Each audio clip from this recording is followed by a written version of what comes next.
An Accidental Marriage, The Gentleman's Gamble, Book 2, written by Deborah M. Hathaway, narrated by Nicola Ward. Prologue. English Channel, December 1810. The sea punished the Siren with battering waves, angrily swiping its paws against the bulwark again and again in a frenzied attempt to capsize the 20-passenger packet ship. Charles Shepherd and his twin, Tristan, had been waiting out the storm in their own private cabin, speaking of distracting stories from their childhood before they'd been pulled into another friend's cabin. Now, the 7 childhood schoolmates squished together in the same room. "If we die tonight, at least we die together," Thomas had said. With Sweden declaring war on England a few weeks before, they'd chosen to cut their grand tour short, though travelling across the treacherous sea from Europe to England was proving menacing enough in its own right. The 7 of them had met at Winchester when they were young. They'd managed to maintain their friendships and their lives until now, though many of them now believed that death was imminent. Hence the wager Thomas had concocted. The wager they were now all agreeing to, with Charles's turn swiftly approaching. "If I live, I swear I'll do my duty by Miss Delafield," Rowan Ashworth shouted in the bunk nearby. "You'll never marry her," Leonard returned in the bunk next to him. Charles and Tristan laughed where they sat near the door of the cabin, both of them seated on stools that had been nailed to the floor. Though they fiercely clung to the sides, occasionally one of them would fly off their perch and knock the other down. Bruises and sore bones accompanied their unhinged laughter. Laughter induced from stress, but laughter nonetheless. More words were spoken nearby, but Charles couldn't hear over the sound of the raging sea and groaning bulwark. He wasn't particularly concerned about death or the wager. £100 to be paid to each individual by the friend who was last to marry would hardly put a dent in his pocket case. At any rate, he had no intention of marrying until he knew it was right, with a woman who was right for him. Specifically, a woman whom he would spend the rest of his days with, seeking one adventure after another. "But can you beat the rest of us to the altar?" Tristan called out in response to more words Charles hadn't heard. Further chuckling sounded. From his viewpoint, Charles could see each of his friends. Andrew Langford settled the swinging lantern just above another bunk as Ambrose Hartley, who they affectionately called Rosie, wiped the sweat that matted his hair against his brow. Thomas Denby and Leonard Stanton, who had a fierce scowl on his brow, sat nearby with folded arms and wary glances cast to the walls, as if they feared the water rushing in through the slabs of wood. They weren't wrong to worry, but Charles had always found life to be far more exciting when not filled with trepidation. Tristan nudged him with his boot, tossing his head to the others. Charles's turn had come. He drew a deep breath, shouting, "I, Charles Shepherd, swear to fulfill the wager." Tristan followed shortly after, then the two gave each other a look. No one spoke for a moment, allowing another roaring thunder to have its time in the spotlight. "Shouldn't be too difficult to find a wife," Tristan said, his voice only reaching Charles's ear.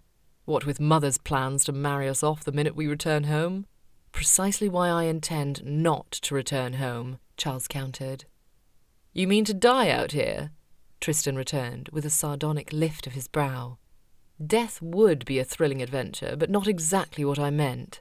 I merely have other plans to keep me from returning to Grendale Manor for the foreseeable future." "Very wise," Tristan shouted over another crack of thunder and resulting rush of waves. More promises were set forth, and Charles clung harder to his stool. They would make it alive out of this storm. He would will it if he had to. He hadn't spent years at Winchester, then Cambridge, to end his freedom now at sea. He had his whole life ahead of him, and nothing was going to stop his next adventure from coming. So let the ship capsize. Let the sea try to swallow him whole. Heavens, let Mother try to pressure him into a marriage. He was ready to combat it all. Chapter 1. Surrey, March 1816. Charles Shepherd was not known for being anxious. He rarely felt uneasy and never entertained worrisome thoughts. He was as calm as the sea on a cool day, and as carefree as a new leaf basking in the balminess of a spring sunshine. But this morning, as he rode across the green fields of Dorking, he could not help the impending dread slithering toward him. The dark clouds cloaking Surrey did not help his unease, nor did his black gelding stamping the ground nervously and snorting out great puffs of white air in the cold. But something else was troubling him even more, and that would not be settled until he faced it head-on. Westbourne House appeared within his view low in the fields, a round drive leading to a simple brown exterior with a dozen windows divided between 2 floors. He'd seen the house countless times before, having grown up only a few miles away, though he hadn't seen any of Dorking for the last few months, due to his extended stay with Rowan at Ashworth Hall for Christmas, and Ambrose and Tristan in London for the following winter months. Because of his absence, he had yet to meet Westbourne's new tenants, the Oakleys. They'd taken possession of the estate only the year before. This was why he had come, to pay his respects to Mr. and Mrs. Oakley. And of course there was the somewhat microscopic matter of having agreed to meet Miss Oakley, the Oakleys' very amiable and very single daughter. Charles grimaced. Mother and father had spent the better part of the last year attempting to pull Charles toward Miss Oakley and all of her many accomplishments. Charles had managed to finagle his way out of meeting the woman for months now, but he'd promised to return home some day, and unfortunately, some day was now. Only the promise of a ride across the countryside had pulled him towards Surrey this morning, and the guarantee that Mother would stop pushing him toward Miss Oakley if he agreed to meet her. So he had. After his visit with the Oakleys, which, heaven willing, would only take a quarter of an hour, Charles would be ready for his trip to Leicestershire with Tristan, where they would enjoy a well-deserved holiday, fishing, hunting, and enjoying the sunshine. What a delight that sounded, far more than meeting with a woman he had less interest in than a cold. He entered the grounds of the Oakleys' estate, the gentle thudding of his horse's hooves shifting from grass to crunching gravel.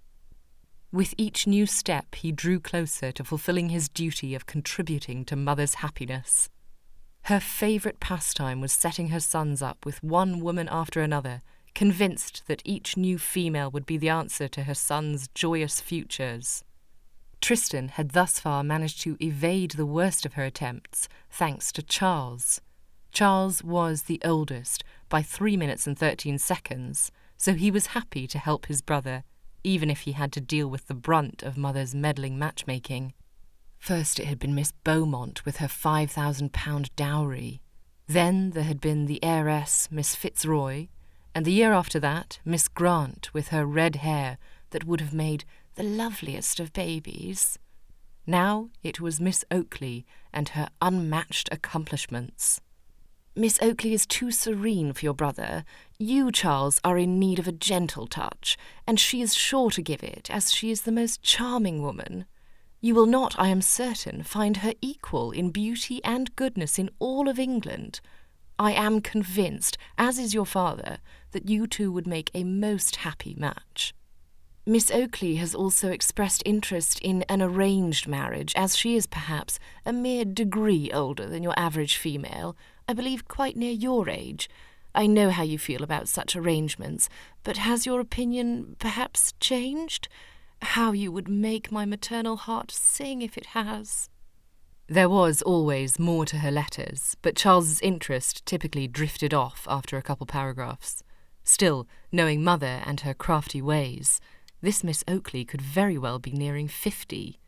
He shifted uncomfortably in his saddle, the leather creaking with his movements. His horse snorted in protest, feeling his master's discomfort. Charles gave the gelding a settling pat on his black neck. The very idea of an arranged marriage was preposterous. Just because his parents had agreed to one that had miraculously proven happy did not mean Charles wanted to take that risk himself. He wanted to marry for love. He wanted a happy life, a happy home, a happy future with the woman he chose. He was 25 this year, which only amplified Mother's attempts, but he was in no rush to marry. Not even Thomas Denby's ridiculous wager 6 years earlier could convince him to change his opinion. or the fact that Andrew Langford had been added to the growing list of men becoming leg-shackled. Charles enjoyed his adventures with his friends and Tristan too greatly to give them up for a life as a husband and father just yet. He'd expressed such for years, but Mother would not relent, especially with Miss Oakley. Charles had to admit, though he loved his parents and knew they meant well, the constant pressuring had gotten to him. He often ignored her letters, but after the 8th one delivered this year alone, and more than 24 about Miss Oakley since the beginning of last year, he had finally responded in the only way he knew how, with delightful satire. "Very well, you've convinced me. Arrange the marriage, set the date, order the flowers, send out the invitations, read the banns, purchase a ring for her, will you? But one simple request, might I meet my future wife first?" He'd ended his correspondence with the date he'd planned to return to Dorking, but Mother didn't respond for nearly a fortnight. She was obviously unamused by his sarcasm and had chosen to ignore it. She'd merely told him she'd set the date and location for their meeting, that she and Father would be there to alleviate any discomfort, and then ended with 2 simple statements. "Thank you for agreeing to this, son. I know you will love her." He had very little hope that he would. Between Thomas's letter reinstating their boyhood wager and Mother's meddling, it felt as if all of England was pressing him toward blissless matrimony. But all of that was no matter. He didn't need to love Miss Oakley, not for a minimal quarter-of-an-hour visit. He reached the front doors of Westbourne, where he dismounted, and a groom took the reins from his hands. Charles peered up at the house, then straightened his jacket with a deep breath. 15 minutes. A simple introduction, pleasantries exchanged, then he would be free. Time to get this over with.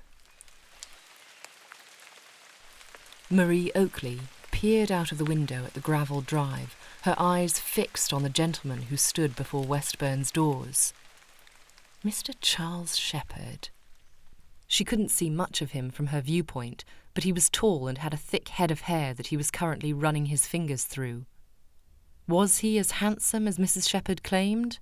Mothers weren't particularly trustworthy when it came to being impartial to their sons. He shook his hands out at the side of him, then walked toward the front door and out of sight. "He has arrived," Marie said simply, moving away from the window to rejoin Mother, Father, and Mr. and Mrs. Shepherd by the hearth. They watched her with smiles and excitement, but Marie kept her eyes trained on the crackling fire. If she made eye contact with Mother, Marie might voice just how very much she didn't wish to go through with this. If she made eye contact with Father, she might just beg him to reconsider her age of 8 and 20 being so very on the shelf. And if she made eye contact with the Shepherds, she'd be filled with an all-encompassing guilt for contemplating reneging on her decision to finally agree to the arrangement. It was too late to change her mind now. She kept her gaze averted until footsteps sounded just outside the door, signalling the arrival of the much-awaited gentleman. Only then did Marie face forward with a deep breath. It was time. Time to meet her betrothed, and to marry her betrothed. Chapter 2. "Mr. Charles Shepherd," the butler announced his name, and Charles rounded the corner, entering the Oakley's parlour and coming face to face with a room full of expectant eyes. He bowed, then took in the sight before him. His first impression was that of the space being stiff and rigid, not only in appearance, but in atmosphere as well. The air was chilled despite the fire, and the colour of the walls a drab brown, made even more so due to grey light filtering in through the window at the back of the room. The people were no more exuberant. Charles took a few steps within the room, pulling on a pleasant expression as he eyed his parents, exactly where they said they'd be. Mother's smile was tight, Father's nearly non-existent. Obviously they wanted this meeting to go well. Charles would be the perfect gentleman they expected, but he already knew this meeting was not going to result in love at first sight, as his parents so clearly desired. Still, he had to admit he was curious to see Miss Oakley, if only to celebrate his accuracy in predicting her extended age. When he finally turned to face her, he found her entirely hidden behind the stiff and imposing figure of her father. Before anything was said, Mother rushed toward Charles, delivering a gentle embrace. "My darling son, how pleased I am to see you." Then she whispered into his ear, "You have made my heart so happy." Her voice broke between her words, and when she pulled back, tears shone in her eyes. Crying? That was a bit dramatic, considering all he'd agreed to do was meet the woman. "Anything for you, Mother?" She gave a little laugh. "Your recurrent protesting would say otherwise." "Son," Father greeted next with a clasp on his shoulder. "Happy to see you've safely arrived." "As am I, Father." Charles glanced once again to the Oakleys. Miss Oakley was still slightly hidden, only her black hair visible and the top of one arched brow. Mrs. Oakley stood at the side of her daughter, short, thin, and staring with a slightly absent-minded smile.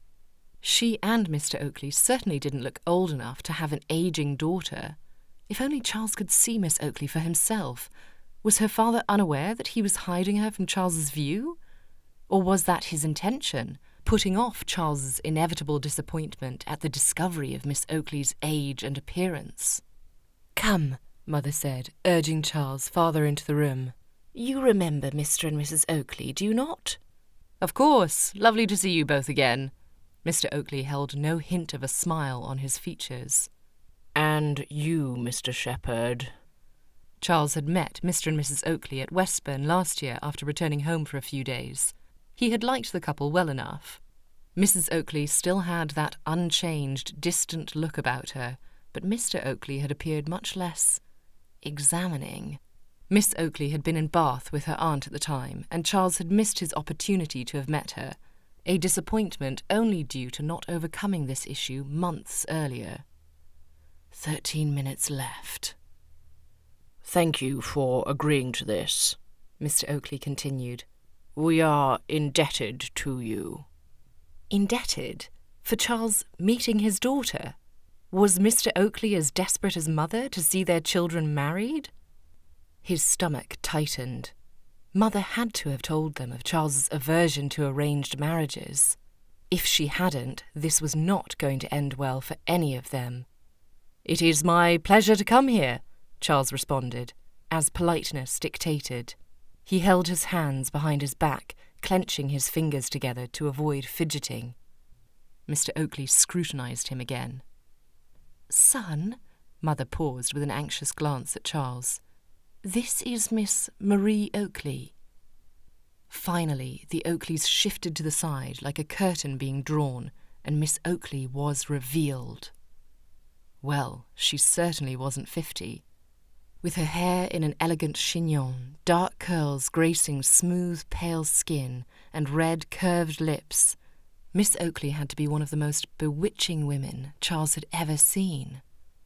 She watched him with eyes as dark as the night's sky and a subtle smile that somehow caused her lips to appear even fuller than before.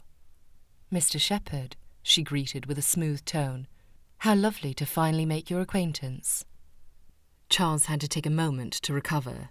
She could not be beyond much of his own age, and, as far as first impressions went, she appeared perfectly and refreshingly normal, holding herself with regality, though her eyes retained a kindness to them that was undeniable.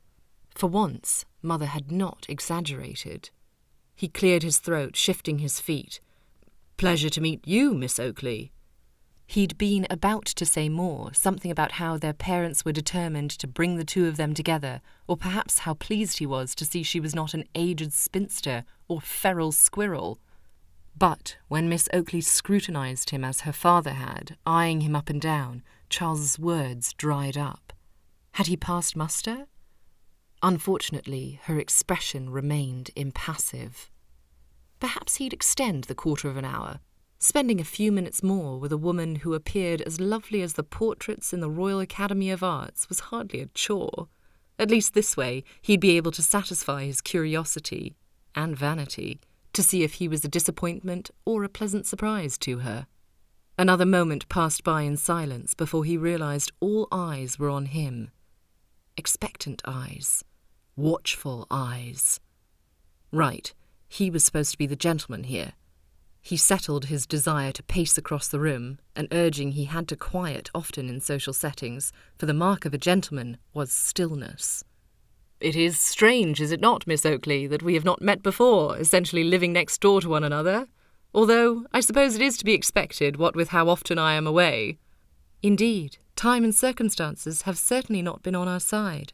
She said nothing more, taking up her staring again as they all remained stiffly standing about the room. She didn't appear absent-minded like her mother, nor judgmental like her father, but Charles could see how deeply her thoughts ran, and he shifted beneath her gaze. He didn't like how anxious she made him feel. He wanted a woman who made him feel loved, even admired, not intimidated. Mother would tell him to give her a chance, but was that not what Charles had already done? Miss Oakley was beautiful, but already he could see she was too withdrawn, too quiet, too calculating. He preferred living life to its fullest, and clearly Miss Oakley was not of the same breed, and first impressions were always worth listening to. "Unfortunately," he continued, "I fear our meetings will continue to be few and far between, as I do live a rather vagabond life, and that life I have no intention of leaving behind quite yet." It was as if Charles had called the woman a potato. All eyes fell on him with varying degrees of frowns. Mother pulled back with a subtle but fierce shake of her head. Mr. Oakley's lowered brow nearly hid half his eyes, and even Mrs. Oakley's airy appearance shifted to slight confusion. Could they truly be so astonished that he and Miss Oakley had not matched the way they had all hoped? Miss Oakley was the only one who remained mostly unchanged, her eyes only slightly narrowing. That put paid to it. He could never be with a woman who did not emote. Such a dull life he could not stomach. He fought the desire to pull out his pocket watch. Once again, a quarter of an hour seemed far too long.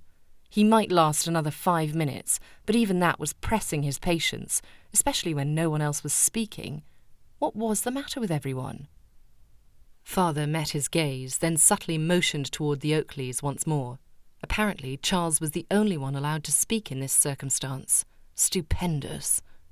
"So," he said, trying again, "lovely weather we are having."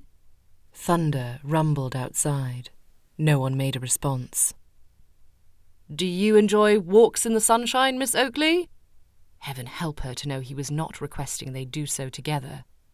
"I suppose." He fought the urge to frown. She supposed?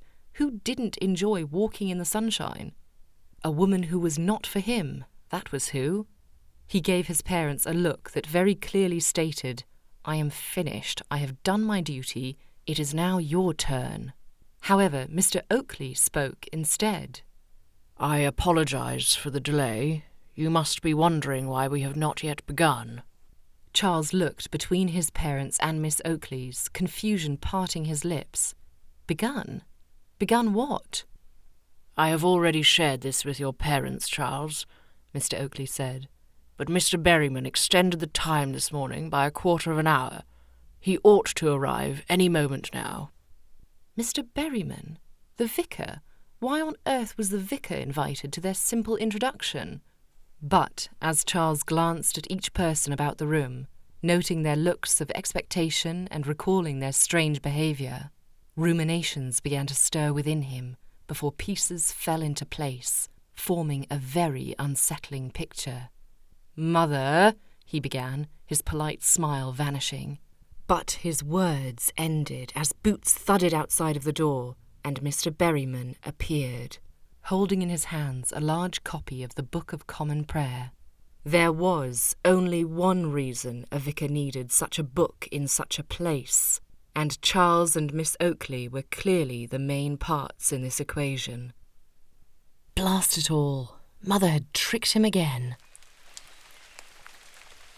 Chapter 3. Mr. Berryman moved to the front of the room near the Oakleys, a rather harried expression across his features. "I'm terribly sorry for the delay," he said.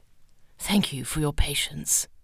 His white hair, balding in the centre and thick on the sides, stuck up at odd angles and was untidier than Charles could ever recall seeing. Mr. Berryman greeted the Oakleys and Charles's parents, avoiding Charles's gaze altogether, as he stood before the fireplace with his back to the hearth. Then he faced the 6 of them with a calming breath. "Now, shall we begin?" "Yes," Mr. Oakley said decisively. "I think that would be for the best," Mother agreed. Charles looked between them in stunned silence, still refusing to believe what he thought was happening. Then again, he'd thought this before with Mother. When he was a young boy, he'd been tricked into eating broccoli with the promise of growing a full foot overnight. He hadn't grown a hair. And then there was the time he'd been home from Winchester for the summer holidays, and she'd promised to leave for a fortnight with Father to London. She'd returned early, and he had been thoroughly punished for bringing a group of friends to Grendale Manor to hold a house party, or rather, a drinking party. Tristan had gotten off without a scathing retort, which was just as well. He never acted out like Charles did. There were countless other instances where Mother said one thing and the truth revealed opposite, especially in regard to the women she found to be perfect for him.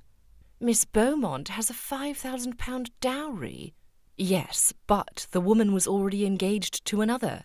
"Miss Fitzroy is to inherit her family's extensive property." "Yes, but said property was in the middle of wetlands and would be shared with the woman's 6 younger brothers." "Miss Grant has such lovely red hair." "Yes, but the woman was stronger than Charles and could throw him over her shoulder if he attempted to tease her. But this was the worst trickery Mother had ever performed. "Miss Marie Oakley, Mr. Charles Shepherd," Mr. Berryman said, interrupting Charles's slew of memories. "Please step forward." Miss Oakley did as she was told, facing Mr. Berryman, but when Charles did not, all eyes fell on him. Father tossed his head toward the vicar. Mother nodded encouragingly. But Charles remained rooted to his spot and finally found his voice. "I do apologise," he said, "but what exactly is going on here?" He didn't really need to ask. Obviously, his parents had taken leave of their senses. No, they'd gone utterly mad. Mother and Father exchanged concerned glances. Then Mother gave a tense little laugh. "Oh, Charles, you are always such a tease. But, son," she cleared her throat, "I do not know if this is an appropriate time." He stared at her, his mouth agape. Mother meant well. He knew she did, and how he loved her with her opinions and pushiness and emotions. But sometimes her will was unfounded. She couldn't possibly think that feigning ignorance would convince him to give up his entire life and marry a stranger. A gorgeous stranger, but a stranger nonetheless. He looked past the scowling eyes of Mr. Oakley to where Miss Oakley watched him once more. No change had come across her features, other than the kindness in her eyes, shifting ever so slightly to confusion. "Forgive me, Miss Oakley, Mr. and Mrs. Oakley," Charles said, "but I fear my parents have led you astray." "Charles!" Father's voice boomed from the background. "Your mother was right. You must cease your teasing now." "I am not in jest, Father," Charles said through clenched teeth. Then he looked at Mother. "Did you truly believe a trick of this magnitude would work?" "This is no trick, son," Mother said. Charles waved a hand about the room. "Then what is all of this?" "Why, your marriage," she responded, her voice low as if the others couldn't hear. "To Miss Oakley, just as you requested." Charles's jaw weakened. "I requested? I have never once expressed any desire to have an arranged marriage with anyone, let alone Miss Oakley." Gasps sounded around the room, Mother's loudest of all. Father scowled fiercely, Mrs. Oakley's smile faded, and Mr. Oakley's lips were stretched in a grim line. Miss Oakley finally revealed her own uncertainty, her smooth brow slightly puckered, and for a moment he knew a sense of compassion for the woman who had clearly been duped as much as he had. The only one who did not appear surprised was Mr. Berryman. In fact, he looked as if he'd expected Charles's actions. The vicar had been over the parish since Charles was a boy. Charles had tormented the man during his sermons, whispering to Tristan incessantly and tossing pebbles at the vicar as he pulled faces, all while mother and father weren't watching. Charles had repented of his childish ways since. Well, not so much repented as replaced his habits for less annoying ones. But Mr. Berryman had never liked Charles. Due to the condemning eyes now on him, Charles didn't find it difficult to believe the vicar's opinion of him hadn't changed. But Charles refused to feel a shred of guilt. His parents were to blame for all of this. "I must apologise for the shock this must be causing," Charles said. Then he faced Mother directly. "But how could you do this? Not only have you tricked me into coming here and encouraged me to believe that this would be a simple meeting, but you've also allowed the charade to carry on for the Oakleys as well. One can only imagine the damage this will cause to all of us." Her chin began to quiver, and Charles grimaced.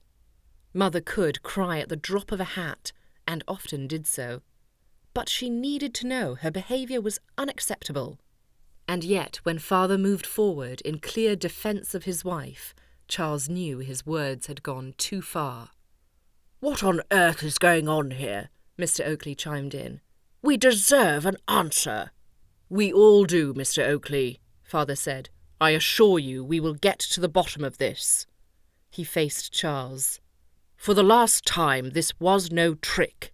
And how dare you stand there and cast such accusations toward your mother when you know full well the contents of your last letter?" Charles stared. His last letter had been filled with sardonic and fictitious agreements. There was no chance it could have been taken seriously. But as he looked about the room, each pair of eyes confirmed his worst fears. "You said you had changed your mind," Mother said, leaning forward with her eyebrows drawn high. Her tears had vanished, as had her quivering chin, as quick to disappear as it was to appear. "You told me to make all the arrangements. You even set this very date." This miscommunication is precisely why God condemns any sort of untruth, whether speaking with satire or otherwise, chimed Mr. Berryman. Charles cast him a look of long suffering, then faced Mother again. "Tell me you did not take my word as fact. I believe one look around the room will help you deduce just exactly what she thought," Father said dully. "What we all thought." If anyone had ever questioned whom Charles had inherited his wit from, the truth was now obvious. Mother pulled up her reticule, rummaged around the deep pocket, then pulled out a crumpled letter. "Here," she said, thrusting it toward Charles. "Read this and tell me you did not mean a single word of it." "You have it with you?" he asked incredulously, accepting the letter. "It made me so happy, that is all," she said, dabbing at fake tears. "I like to be reminded of it." Charles clenched his teeth, then read over the whole of his words, most of which he'd forgotten. "Mother, very well, you've convinced me. Arrange the marriage, set the date, order the flowers, send out the invitations, read the banns. Purchase a ring for her, will you? I care very little about the details. As for the marriage date, that must be perfect. How about the 11th of March? A nice odd number. Should be lovely weather, too. The rain will help ring in my new life with Miss Oakley. I will be home for a few days, so that will be just enough time for me to become acquainted with my new wife. Oh, heavens above, I haven't the time to obtain a licence. Perhaps one of you could do that. The banns must be read as soon as possible. Better yet, we ought to look into obtaining a special licence. This marriage will be special, so why do we not forego a church ceremony and begin our life with a licence using the same descriptor as my and Miss Oakley's future? Perhaps Mr. Oakley will be able to manage that with his connections, seeing as how he is the grandson of an earl, as you have mentioned to me at least half a dozen times. But one simple request. Might I meet my future wife first? Charles. Charles lowered the letter, then looked at Mother. This was not obvious enough to be taken in jest. You were so convincing. Mother said defensively, and seemed so serious. When have I ever been serious in my life? Calm down, son, Father said reprovingly. I also read the letter and was convinced of your earnestness. As was I, Mr. Oakley stated. And I, Mrs. Oakley agreed. That's wonderful, Charles said with a shake of his head. I'm relieved to hear my personal correspondence with my mother is being shared for all to partake. It did pertain to them, son, Mother said with a sigh, as if Charles was the one being unreasonable. He looked at Miss Oakley, expecting her to be embarrassed, humiliated even. He knew he would be if he were in her position, ready to sign his life away to a person only to find out that person had to be tricked into agreeing to the marriage. But, to his surprise, she remained stoic, still, and watchful. "Did you read the letter?" he asked. "I did." "And?" "And what?" Heavens, she was the least forthcoming person he had ever spoken to. "And did you think I was serious?" "I did not have any reason to believe otherwise." He studied her, still unable to read her. Why did she appear so unruffled with this whole matter? Was she not embarrassed, surprised, or disappointed? Or had she been forced into this arrangement as much as he had, and was now relieved there might be a way out of it? "There, you see, son," Mother said. "Your letter was so very convincing. Furthermore, you did not respond in the contrary to any of my other letters I sent, apart from the very last one." "What other letters? I received nothing after I sent this, apart from the one that set the date. The date," he swiftly added, before she could speak, "that I thought was for my meeting Miss Oakley, not marrying her." "Heavens," Mother said, shaking her head. "I am certain I sent them." "They're not hidden somewhere in that reticule of yours?" Charles asked. She gave him a very unimpressed look, the same he'd received countless times as a boy, when he spoke out of turn or tracked muddied footprints across her newly remodelled parlour carpet. "No," she said. "I sent them directly to Leonard Stanton's house. I'm sure of it." "Whose?" he asked, leaning forward with his ear toward her. "Leonard Stanton." He closed his eyes. "Mother, I was not staying with him at the time. I was staying with Rowan Ashworth in Penwick." She blinked. "Oh. How did you manage to send so many letters to the correct location when the most important ones went to another?" he asked. She pressed her lips together with impatience. "Honestly, Charles, how am I to keep all of your and Tristan's friends straight? There are at least a dozen of them." "There are 7 of us, 2 of whom you've birthed." She waved a passive hand before her. "You cannot blame me for mixing them up every now and again."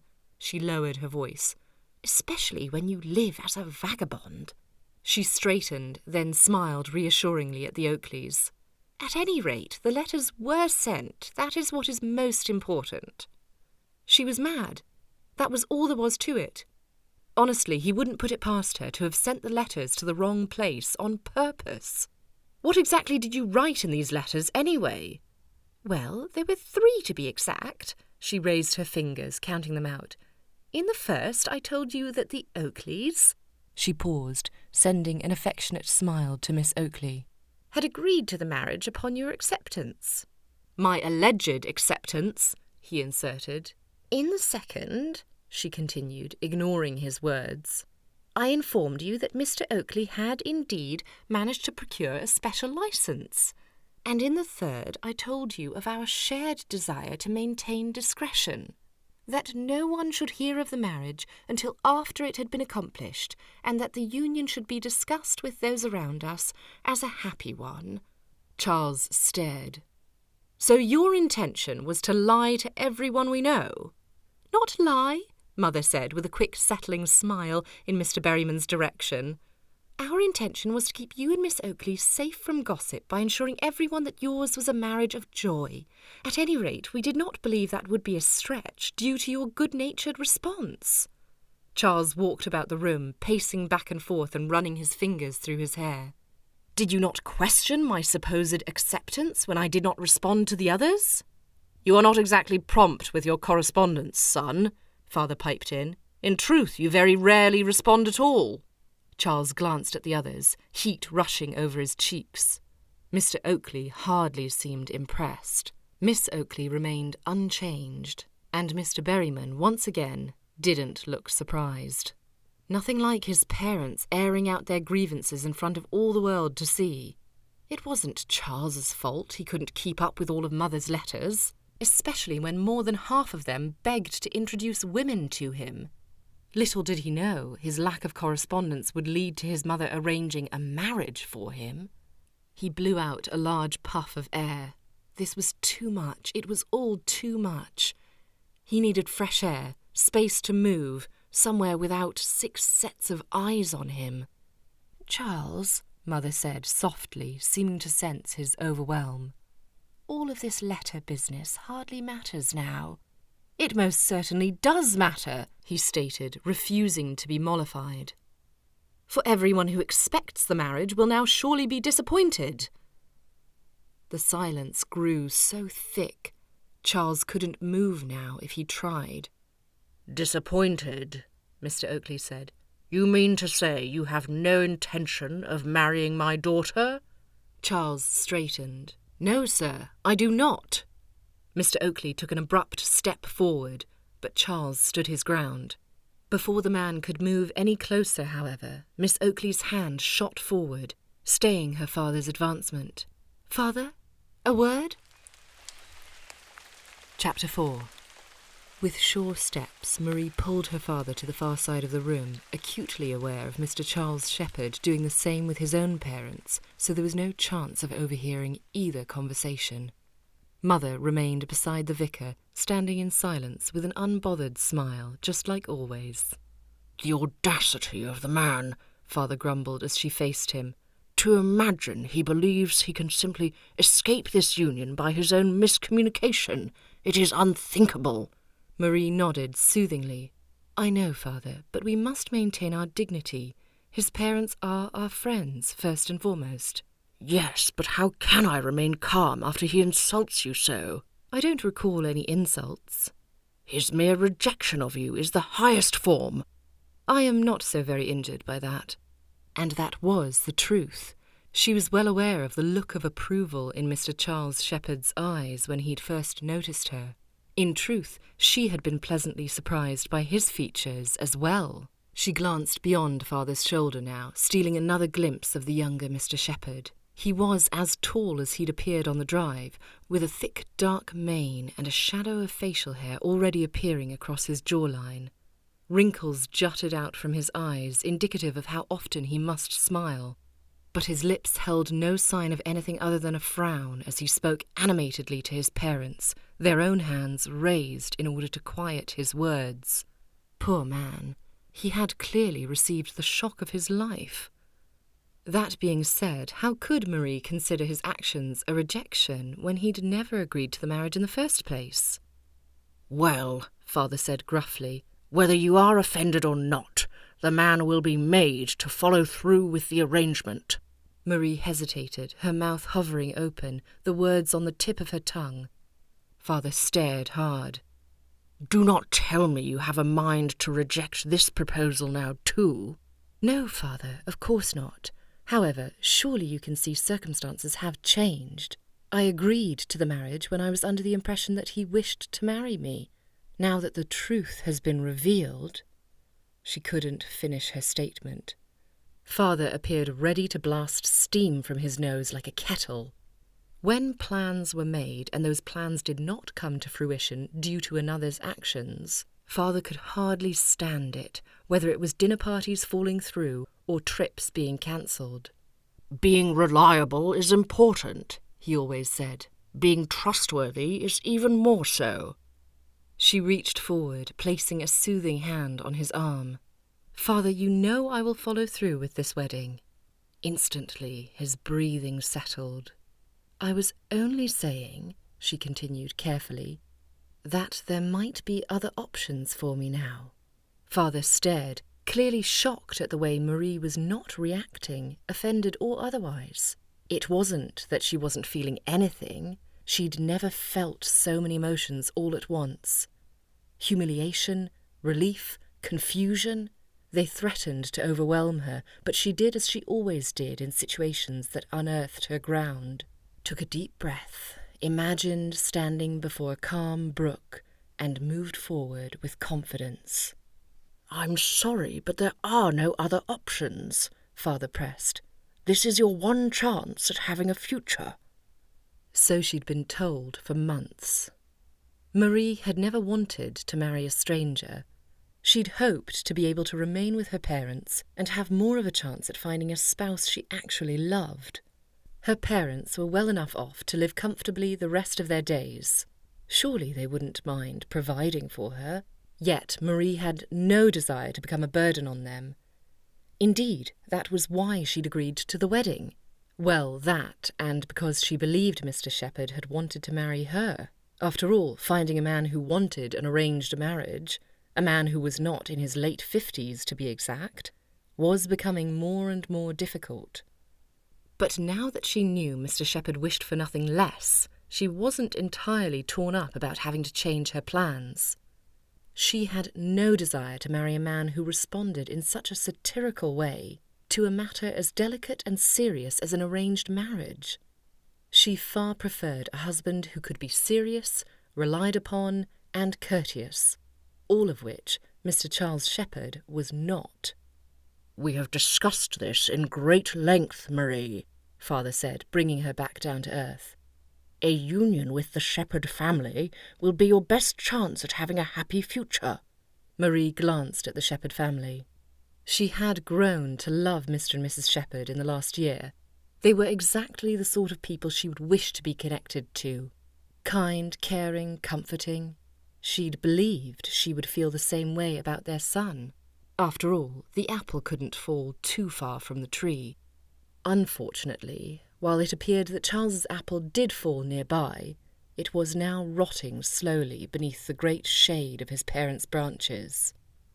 "I love Mr. and Mrs. Shepherd," she said softly, "as you well know, and a union with their son seemed a good idea.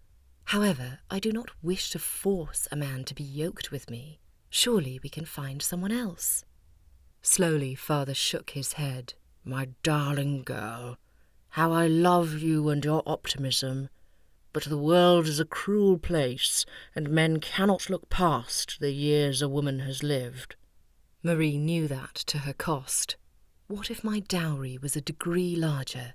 "We tried that before. None of it works. And you know as well as I, if this marriage does not go through, your reputation will be ruined, and any hope of another marriage will be utterly lost."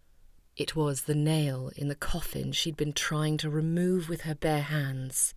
But she couldn't. He was right.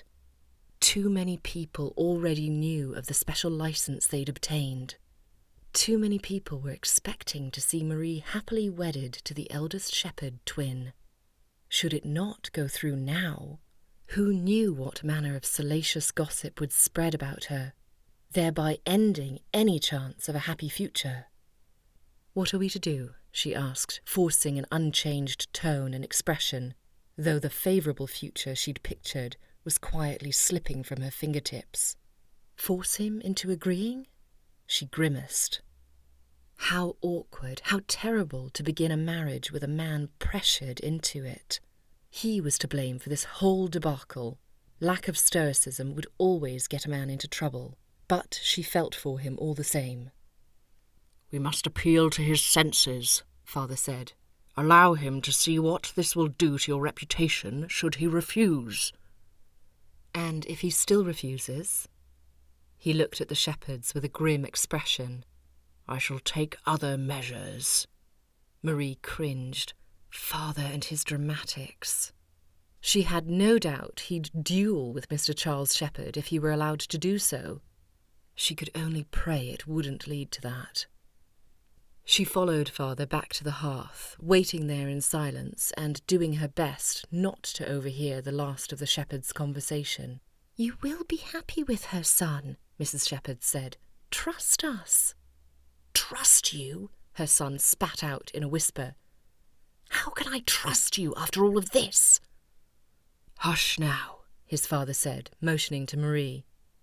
All three straightened from their hunched-together positions, then rejoined Marie, her family, and Mr. Berryman by the hearth. The younger Mr. Shepherd appeared no less frazzled than before, still running his fingers through his hair.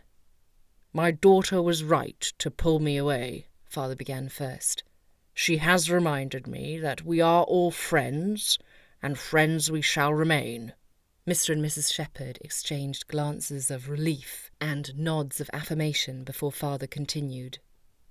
"So, moving forward, I should like to speak calmly, rationally, and with respect, if you so agree, Mr. Shepherd."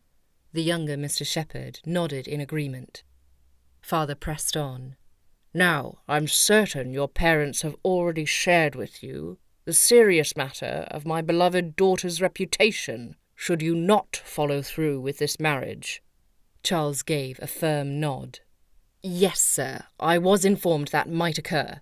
However, as I understand it, discretion was advised for all parties included, so no one will have heard of the marriage but us, as I'm certain we 6 can hold our tongues, and— Mr. Berryman?" A look passed between the vicar and the man that Marie couldn't begin to understand. "A man of God always keeps his word," Mr. Berryman said. "Naturally," Mr. Shepherd mumbled. "As such, no damage to Miss Oakley's reputation will occur if only the 7 of us are aware of a marriage even occurring." Yes," the elder Mr. Shepherd said from the back. "There is one small problem with that." Mr. Charles Shepherd frowned. "And what is that?" "Well," Mrs. Shepherd began with a small sheepish grin, "you see, I was so thrilled at the prospect of you marrying Marie that I may or may not have let the word slip to a few dozen people." Her son gaped. "Mother!" "Can you blame me?" she asked with a shrug. Marie hid her smile. Mrs. Shepherd was an utter delight. Unfortunately, her son was not. "I may have let words slip as well," Mother admitted. "And with obtaining a special license, as you requested," Father added, "many of our relatives already know as well." Marie wasn't surprised. She hadn't a problem with any of them spreading the word about the union, until now. "Does Tristan know?" Mr. Charles Shepherd asked next. "No, it was easy enough to keep him in the dark, what with his constant presence in London," Mrs. Shepherd said. "And we prefer to keep him in the dark as well," his father said next. "Otherwise he may stay away from home for longer if he fears we attempt to marry him off too." Mrs. Shepherd hid her smile behind her fingers, though her son stared at her as if she'd lost her senses. "So how many people do know?" he asked. "Let us say this," Mrs. Shepherd said. "If you do not wed Miss Oakley, the entire town will know about it by morning." "How?" "Because you are supposed to attend a ball tonight to celebrate your union, and everyone expects to see you both there. Happy." "A ball?" Mr. Shepherd exclaimed. "That was also in the letter," his mother said with an innocent smile. "Is this ball the one you wrote to Tristan of a month ago?" "Oh, no, that is another ball you must also attend, one we are hosting." "Heavens above!" Mr. Shepherd continued. "First a wedding, then another ball. What is next? A revelation that Miss Oakley is pregnant with my child?" Gasps sounded about the room, horrified looks from the Shepherds, and a deeply disapproving shake of his head by Mr. Berryman. Marie forced herself to remain unaffected, breathing deeply to dispel the blush threatening to creep across her cheeks. There rotted the apple even more. "Forgive me," he said, seemingly aware of crossing the line of propriety. "I am simply—" He rubbed the back of his neck, ending his words with a sigh before facing Marie directly. "Miss Oakley, as this concerns the 2 of us more than anyone, what say you on the matter?" Marie remained silent, thinking through whatever weighted words she chose to deliver. In not marrying him, she would be resolving Mr. Shepherd's dilemma, but causing grief for herself and for others. In marrying him, she would be solving father's problem while causing grief to one obnoxious but otherwise guiltless gentleman. But she would not be put into the middle of all this. This decision lies with you, Mr. Shepherd. I have nothing more on the matter to say, other than I agreed to this union beforehand, and am a woman of my word. She expected the gentleman to pace about the room again, but all he did was raise his chin. I am a man of my word, but no word of mine was given. The letter to your mother would beg to differ, Mr. Berryman said pointedly. Thank you, Mr. Berryman, Mr. Charles Shepherd said stiffly. Timely comment, as expected. Always happy to help. Charles didn't look away from the vicar, his scowl increasing. Heavens above! What sort of man was this to create a silent battle of wills with a vicar? And more importantly, how on earth could Mr. and Mrs. Shepherd have ever thought Marie and their son could be happy together when he was so childish? She was but 2 years older than he was, and already she felt as if she was looking at a young boy who was pouting at what plates of food were placed before him at the dinner table. She wasn't happy with this arrangement either, but he would not see her whining about it like a petulant child. "So what is it to be?" Father asked, clearly finished with the affair. "Will you fulfil your duty, though unexpected, and marry my daughter as per our agreement with your parents? Or will you subject her to a lifetime of grief and a destroyed reputation?" A lifetime of grief? That was a bit melodramatic. She'd be quite happy spending the next few years attempting to find another husband. But Father was right. The chances that she would be able to find a spouse now would decrease even more if Mr. Shepherd left her essentially at the altar. Mr. Shepherd didn't respond for a moment, a battle clearly raging within him. "Could we not postpone this a week or two? Allow me the opportunity to come around to the idea." "No," Father responded at once. "You are expected at the ball this evening." He turned to his parents, his shoulders dipping slightly. "And I am to simply throw away all of my future plans from this day forward?" "Not throw away," his mother said gently, "but adjust them, yes." Mr. Shepherd took to pacing the room again. "What if I was already in love with another?" "Are you?" Father asked gruffly. "No, but I do have plans to attend a hunting trip with Tristan in a few days. What of that? And of my future plans to visit my friends? Am I to simply give up all of that? All of them?" He didn't pause long enough for anyone to answer. "Of course I am, because that is to be expected." No one responded. Only the fire crackled in the hearth. Slowly, Mr. Shepherd turned to face Father. He was eerily still, something Marie had not seen in him until that moment. "Very well," he said. "As I have very little interest in taking part in the duel I have no doubt you would challenge me to, should I attempt to leave," he stole a quick glance at Marie. "And as I could not live with myself knowing I took any part of damaging a woman's reputation, I will marry your daughter." Both mothers in the room exchanged hidden smiles. The elder Mr. Shepherd sighed with relief. Father merely gave a firm nod. No one looked at her to see how she felt, which could only be a good thing, for she wasn't exactly sure how to feel. She was relieved, certainly, to not witness Father duelling their friend's son. She also knew some degree of calmness, knowing she would not have to find a spouse in the coming years. And yet, realizing she was to be subjected to a life with this sort of man filled her with trepidation. The only comfort she allotted herself was the knowledge that, while he'd made his decision to keep himself alive, he'd also done so partially to help maintain her reputation. That had to be at least partially admired. "And you will agree to the other arrangements as well?" Father questioned. "What, more than marrying her?" Mr. Shepherd asked incredulously. "Yes," Father stated plainly. "Very well. What arrangements?" "That you will do everything in your power to convince others that this marriage was happily agreed upon, that you will go to the ball tonight and appear as joyous as any newly married couple, and that you will attend the bridal tour already arranged for you, beginning tomorrow." Mr. Shepherd's mouth dropped open again, and he swivelled toward his parents with a look that said, "There was more?" Mrs. Shepherd merely waved her hand in a flicking motion toward father. "Go on, son, go on." He closed his eyes, then drew a calming breath. "Very well. I agree to the arrangements." "All of them?" father pressed. "All of them."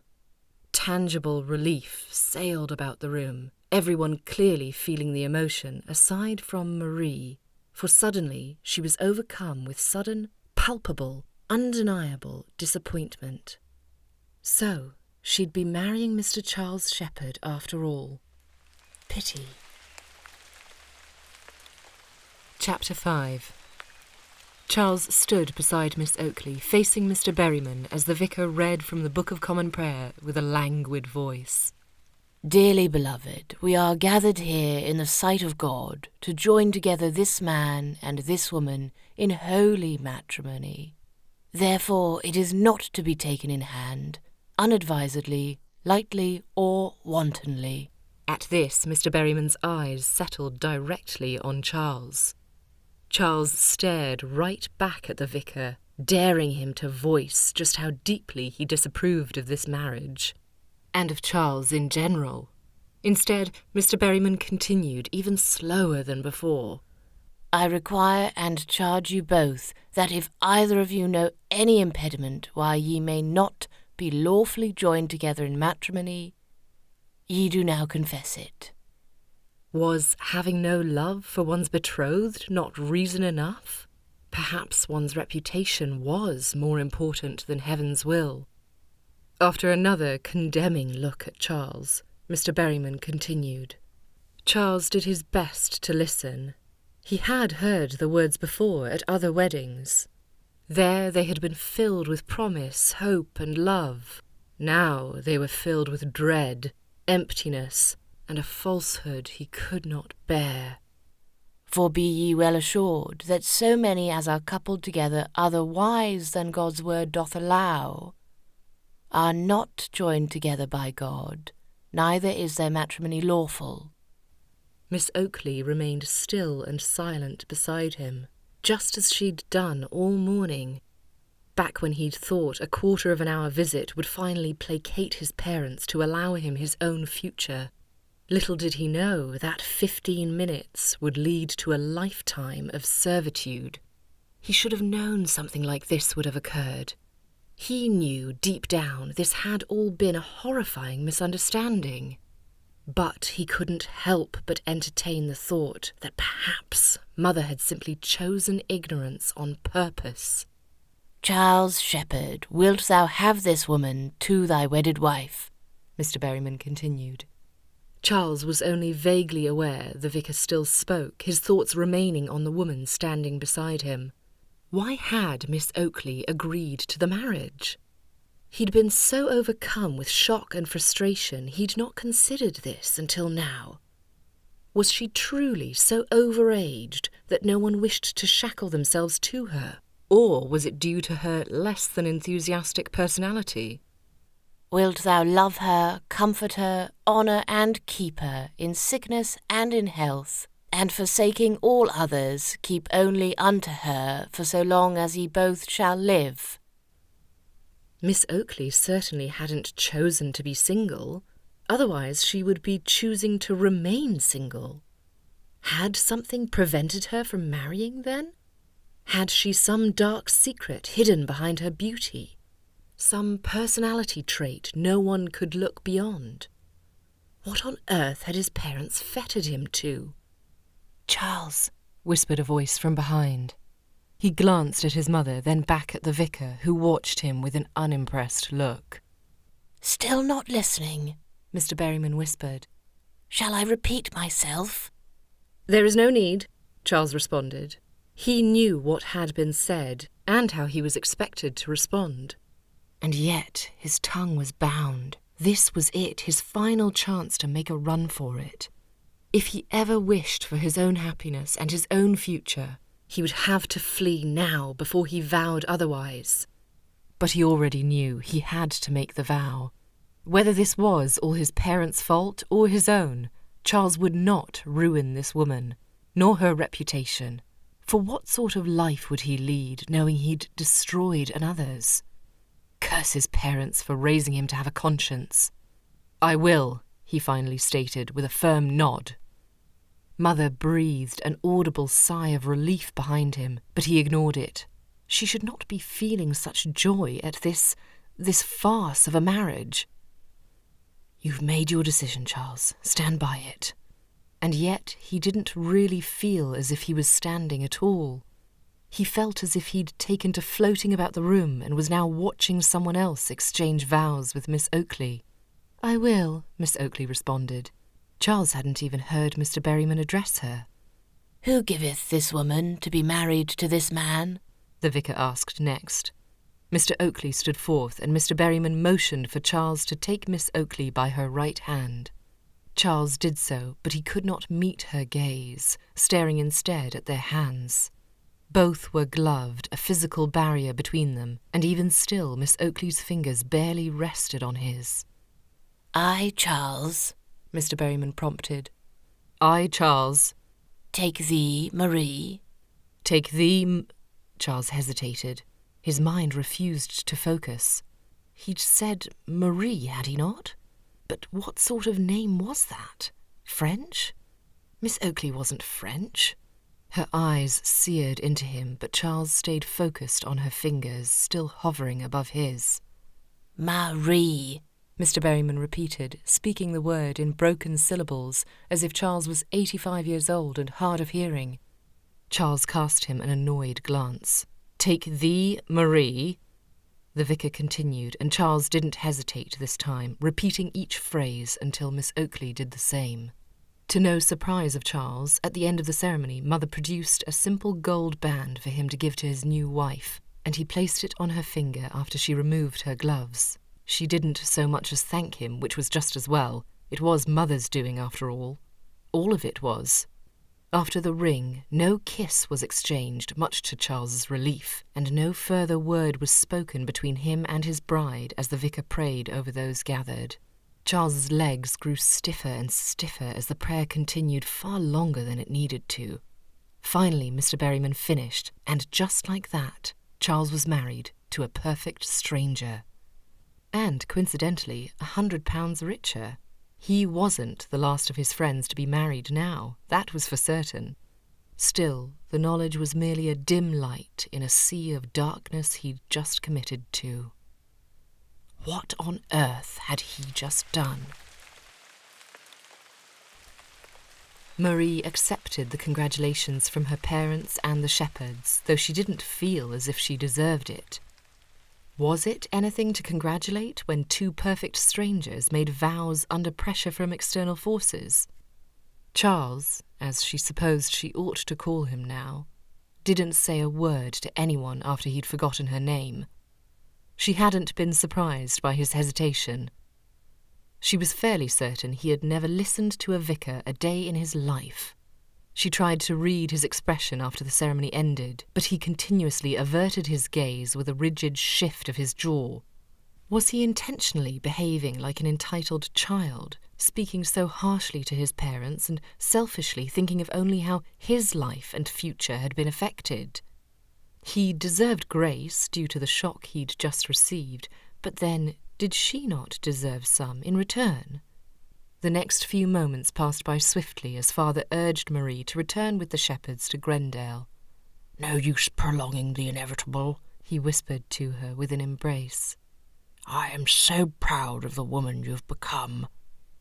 Marie was grateful to have her father's approval. Now at least she would be out of his hair.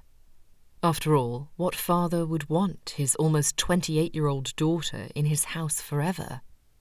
Doing as she was told, Marie followed the shepherds to the carriage awaiting them on the drive of Westbourne. The rain poured around them, so the families said their goodbyes in the shelter of the front awning.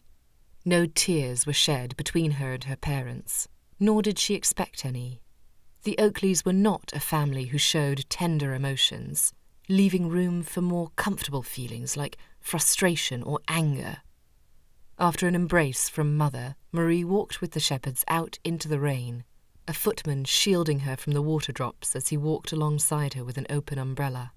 She had only made it 2 steps down from the front stairs when she noticed Charles heading for his horse that had been brought around the same time as the carriage. Mrs. Shepherd must have noticed her son as well, for she called out through the rain, "Charles! Charles!" He hesitated, then turned around to face her. His top hat covered his head, and the collar of his greatcoat was propped high to prevent the rain from draining down his back. "Yes, Mother?" He really was a fine-looking gentleman. Unassuming eyes, straight nose, quite symmetrical features all the way round. What a shame they did not match who he was on the inside. "Do you not think it wise to travel with your new bride?" Mrs. Shepherd said in a light-hearted tone, though her eyes spoke far more firmly. Charles stared at his horse longingly before stalking toward the carriage instead. "A fine idea, Mother." Marie tried to stop her thoughts from running rampant about the man's behaviour, but honestly, he was so juvenile. Mr. Shepherd helped his wife and Marie into the carriage first, then he whispered to Charles audibly, "This will make it easier for all of us, son. Allow us an opportunity to get to know one another, you see." Charles didn't respond, entering the carriage last and taking the empty spot next to Marie. As the carriage left Westbourne House and bumped and bounced from the gravel drive to the dirt roads of the countryside, an awkward silence echoed loudly until Mrs. Shepherd spoke with a warm smile. "Well, now we are on our way, perhaps we may relax a bit," she said. Marie smiled in return, grateful for the effort her new mother-in-law was putting forth. Charles remained silent. He stared harder out of the window, his leg bouncing up and down in a disquieting fashion. Could the man never hold still? "I do hope this lessens before the ball," Mrs. Shepherd attempted next, motioning to the window. Rain pelted the glass, sliding down and blurring any chance of seeing much beyond the streaks. "There is nothing quite so agitating as trying to arrive presentably at a social event when one is sodden." Marie smiled. Indeed. She glanced at Charles, though again he made no response. She had hoped he would have opened up when they were away from father, but her optimism swiftly faded. "When we get to Grendale," Mrs. Shepherd continued, "you must make yourself at home, Marie. You have been there enough to know where most of the rooms are." Marie nodded, though not before hearing a subtle sniff coming from Charles that sounded suspiciously like a scoff. "Your possessions, of course, have already been brought over and set up in your room," Mrs. Shepherd said. "Oh, that reminds me. Charles?" His jaw tightened. "Yes, Mother?" His voice was deep and rumbling, though it held a distinctive smooth tone that Marie could almost feel reverberating in her chest. "You will not know this, what with your being at Rowan's house last month." "I was with Ambrose in February, Mother, not Rowan." She waved another hand, clearly revealing how much she did not care what name she'd used. Yes. At any rate, I wanted you to know that we have moved you to the room adjoining Marie's." Marie stiffened. Adjoining rooms were perfectly normal for upper-class married individuals, but the thought of a mere doorway between her and this man was unsettling, and she would not even think about tonight. If the man couldn't even look at her, how were they to— Well, never mind that now. She would cross that ridiculous bridge when it came. If it came. "You'll find the room much larger, Charles," his mother continued. "It will more than suffice for your needs." "Wonderful," he responded. Marie eyed him sidelong. From the moment she'd met him, nearly every word from his mouth had dripped with sarcasm. Did he know how to respond in earnest? If only she'd met him before agreeing to wed. She would have been able to recognise the irony written all over his letter, thereby avoiding this situation altogether. "I knew you'd be happy with the change, son," Mrs. Shepherd said happily. Charles's jaw twitched twice, and Marie found herself staring for a moment, hoping to see the muscles flex again. He may behave like a child, but he was a man in every other sense of the word. His lean shoulders and legs took up more than half of their side of the carriage. "Now, Marie," Mrs. Shepherd said, "while your items have been situated within your room, you'll find that much of it will remain packed away in one of your trunks to prepare for your departure tomorrow morning." "Thank you, Mrs. Shepherd. That is very kind of you." That was how one responded to another's kindness, with gratitude and grace. Surely Charles had been taught as much. Did that mean he was simply refusing to be polite? Give him a chance, Marie. She flicked aside her conscience, but it continued to resurface. Perhaps all Charles needed was a bit of effort on her part, to let him know she was not a threat to his happiness, to let him know that a marriage with her wouldn't be disagreeable at all. In fact, their relationship could be quite pleasant. She knew the physical appearance of a wife lent to much happiness for one's husband. She wasn't hideous to look at, nor did she have bad breath, so he would be well enough off. Furthermore, she could encourage him to go on this hunting trip of his while she remained alone on their bridal tour. It wasn't technically a true bridal tour. Instead of travelling around the country, stopping to visit friends and family, they would be remaining in a cottage by themselves for a fortnight. With Charles gone, she might get a little lonely, but she wouldn't complain about being left to her own devices for the first time in her life. Indeed, she might get a taste for it and press him to visit his friends, who seemed to mean a great deal to him, as often as he wished. Being away from him often would certainly lead to a better life than being near him and having to feign joy being connected to an adult-sized child. She was certain they could make this work. "Mr. Shepherd," she began. The elder Mr. Shepherd looked toward her with a smile.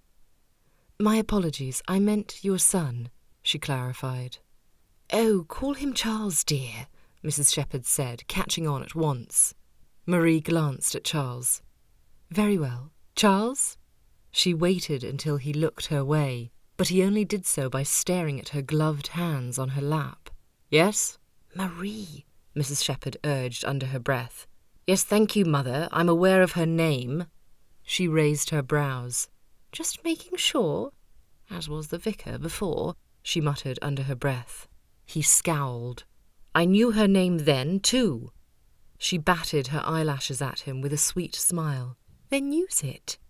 Marie watched in silence as the battle took place before her, intrigued as the sun finally relented. "Yes, Marie," he said slowly. As sardonic and stubborn as he was, at least he knew when to submit to his mother. "I was merely going to ask if you enjoy balls, as I know your parents do," Marie said. He looked back out the window. "I am not particularly fond of them." Mrs. Shepherd frowned at him, but he ignored her, and Marie pressed on. "Does this mean you do not enjoy dancing or balls in general?" "I cannot say I enjoy either." "That is not entirely true, son," Mrs. Shepherd said. "I always see you enjoying yourself while dancing." The corner of his jaw twitched again, sharply outlined just above his tall collar. "That was many years ago, Mother. I'm afraid I've lost my enjoyment for them. I far prefer being out of doors." He paused, then shifted toward her. This time his eyes focused on his own hands that had finally stilled in his lap. "Do you enjoy being out of doors, Marie?" he added when his mother gave him another look. Heavens! How was she to respond now that she knew how greatly he enjoyed the outdoors? She shouldn't lie, but she had to find something in common with him to convince him his life was not over. Thus far they only knew how they opposed one another. Enjoying balls versus the outdoors. Acting dutifully versus acting out of fear. Expressing humility versus boasting pridefully. Surely there was something they shared. "I can enjoy being out of doors." "And what exactly do you enjoy?" "As I said, I do not mind walking when the weather permits." That was true, when the temperature was perfect and the sun was neither overbearing nor absentee. "And I love picking berries." But that was because she enjoyed eating berries. In truth, she was a woman born to be indoors, away from stinging bees, sweltering heat and soaking rain. not to mention how miserable her parents made her when they did venture outside, always complaining incessantly about everything remotely wild until they were tucked away in the safety of Westburn's predictability. It had always been much easier to enjoy the outdoors through a window. "Both very fine activities," Charles mused. Then he returned his attention to the window. "What do you enjoy doing out of doors?" she asked. "I have heard that you are a fine rider." "I am," he stated, "but I enjoy all sorts of activities. Riding, hunting, fishing, sleeping, walking, breathing. If it is out of doors, you will most certainly find me there enjoying it." Marie stared. What had her parents and the Shepherds been thinking? She and this man had nothing in common. The only positive note she could think of in all of this was that if he enjoyed being out of doors so often, they would be near each other far less. Once again, the idea sounded nice in theory, but that had never been what she'd wanted in a marriage. Is that what he wanted? Without responding, Marie turned to stare out of her own window, watching the water droplets race down the glass before catching Mrs. Shepherd's movements from the corner of her eye. The woman nudged her son with her foot, then tossed her head in Marie's direction. Charles blew out a heavy sigh. "What do you enjoy doing indoors, then, Marie?" he asked, with a pointed look at his mother. What could she say that might excite him the most? She was frightfully accomplished, as was ensured by mother and father. They'd spent years pushing her to hone every talent she could, hoping it would lead to matrimony, as if any of it had done her any good. "I enjoy playing the pianoforte," she began, "and I have a particular fondness for singing, though I am not terribly talented at it." "Oh, do not be so modest," Mrs. Shepherd cooed. "She is marvellous at both, son." "Lovely," Charles muttered. Could he not put forth the smallest amount of effort? She was doing so for both their parents' sake. If she were alone with Charles, of course, her patience would have worn out by now. But she had a reputation to uphold. "I also enjoy reading," she tried again, "and stitching is a lovely way to pass the time. Parlour games are also riveting."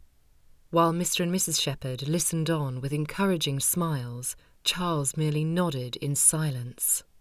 What the devil would it take to impress the man? "What say you to adventuring, Marie?" "Adventuring, as in?" "As in partaking in adventures, the unexpected, anything out of the ordinary." She wrinkled her nose in disgust, then thought better of it. "Oh, yes, taking part in adventures can be riveting." If one thought being away from the comfort of one's own home was riveting, which she did not. He eyed her more intently. "Have you ever attempted archery?" "Archery?" "Yes, archery. You know, with the bow and the arrow and the hitting of the target." She wanted to respond with some quip like, "Why do you not stand in front of a target yourself, and we'll see how fine I am at the sport, husband?" But Mr. and Mrs. Shepherd were watching, and she would not injure them with her words any more than their son already was. "I have attempted archery, yes," she said. "And do you enjoy it?" "Enough." "What about horseback riding?" "When the weather permits," she lied again. Horses were fine animals, but Mother always protested about their height and smell, so her experiences with the creatures had never been particularly pleasant. "Fishing?" Charles asked abruptly. "I have never attempted fishing. It is more of a gentlemanly pursuit, is it not?" He turned to face her more directly, his eyes on her hands once again. "Shuttlecock?" Had he no response to anything else she'd said? When one has the right partners, perhaps. She'd rather die than play on her parents' team. Father was far too competitive. She swallowed to wet her throat, though she did nothing else to reveal how unsettled she was by his constant spew of questions. This was an interrogation, one she could not win no matter how she tried. How she wished to set forth an interrogation of her own. Do you know what it means to be a gentleman? Do you realise you have the conversational skills of an ape? Are you aware of just how deeply I despise you right now? What of ice skating in the winter? He continued. I suppose. Croquet in the spring? I could be persuaded. Taking a rowboat onto a lake? I have never done so before. Heavens, Charles, Mr. Shepherd interjected, both he and his wife watching the exchange with rapid eyes. What are you trying to accomplish with all these questions? I was simply attempting to get to know my wife. Well, get to know her in a more polite manner, Mrs. Shepherd advised. Of course, Mother. He fell silent with a mirthless smile, then abruptly turned to look at Marie. His dark eyes delved into hers for the first time since before they'd married. Thank you for answering my questions, Marie. It was most enlightening. So he'd been judging her, had he? Testing to see if they would make a match? By the uninspired look in his eyes, she was certain she'd failed. She was highly accomplished and willing to try most activities, but clearly that was not enough for him. What more did he want? A woman who lied about her desire to be out of doors, or a woman who touted her own accomplishments?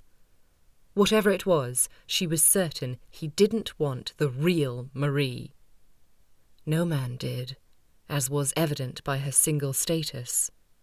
No gentleman wished for a woman to admit that eating was one of her greatest joys, that singing in the comfort of her home was far preferable to adventuring out of doors, that her greatest desire was to be seen as who she was, rather than for her accomplishments. She didn't know Charles very well, but she knew that any man who began a marriage by assailing his wife with a barrage of interrogative questions was not a man who would encourage her to be herself. She tore her gaze away from him first, no longer allowing him insight into her soul. He spoke again, remaining oddly still. I don't think I'll attend the ball tonight. All eyes turned to him in stunned silence.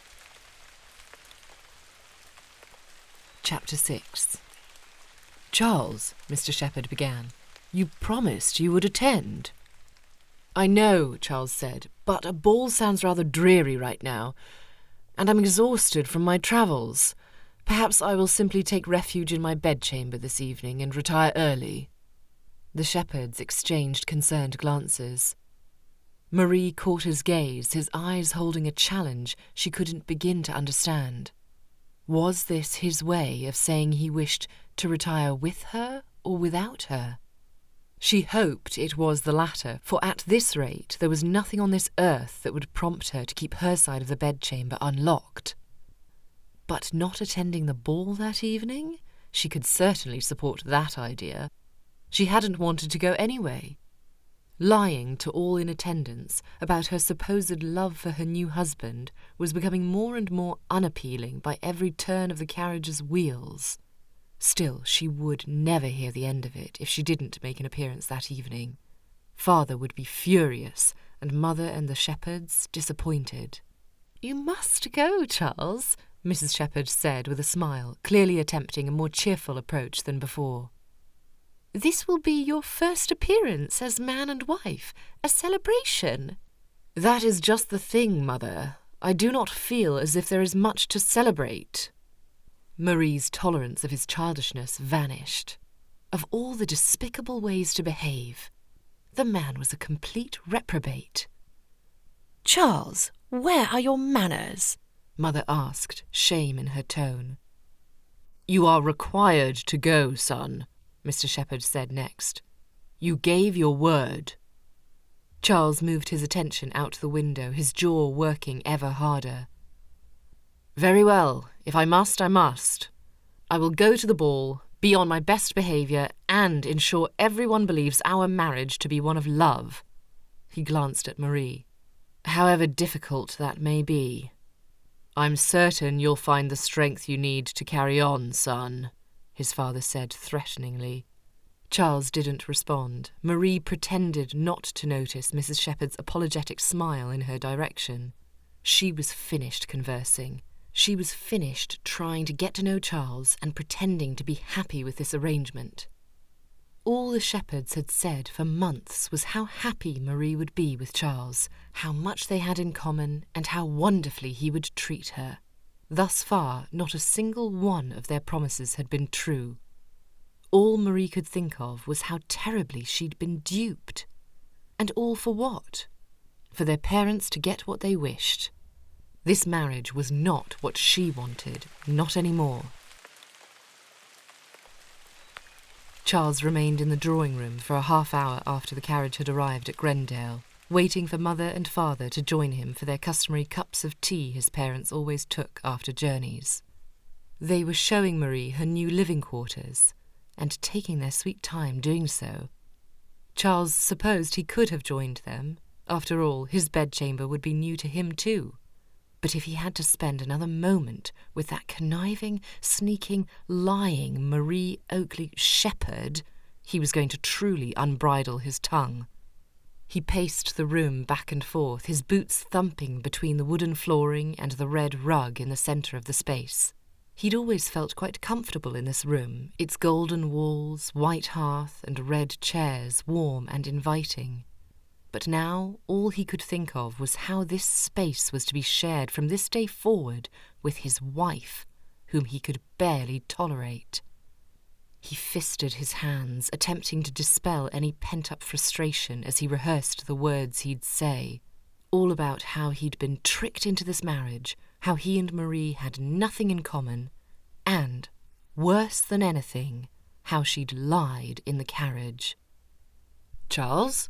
Father said as he and Mother, sure enough, entered the room a moment later. "What are you doing here?" "We thought you'd wished to rest," Mother said. "I do, but I must speak with you both first."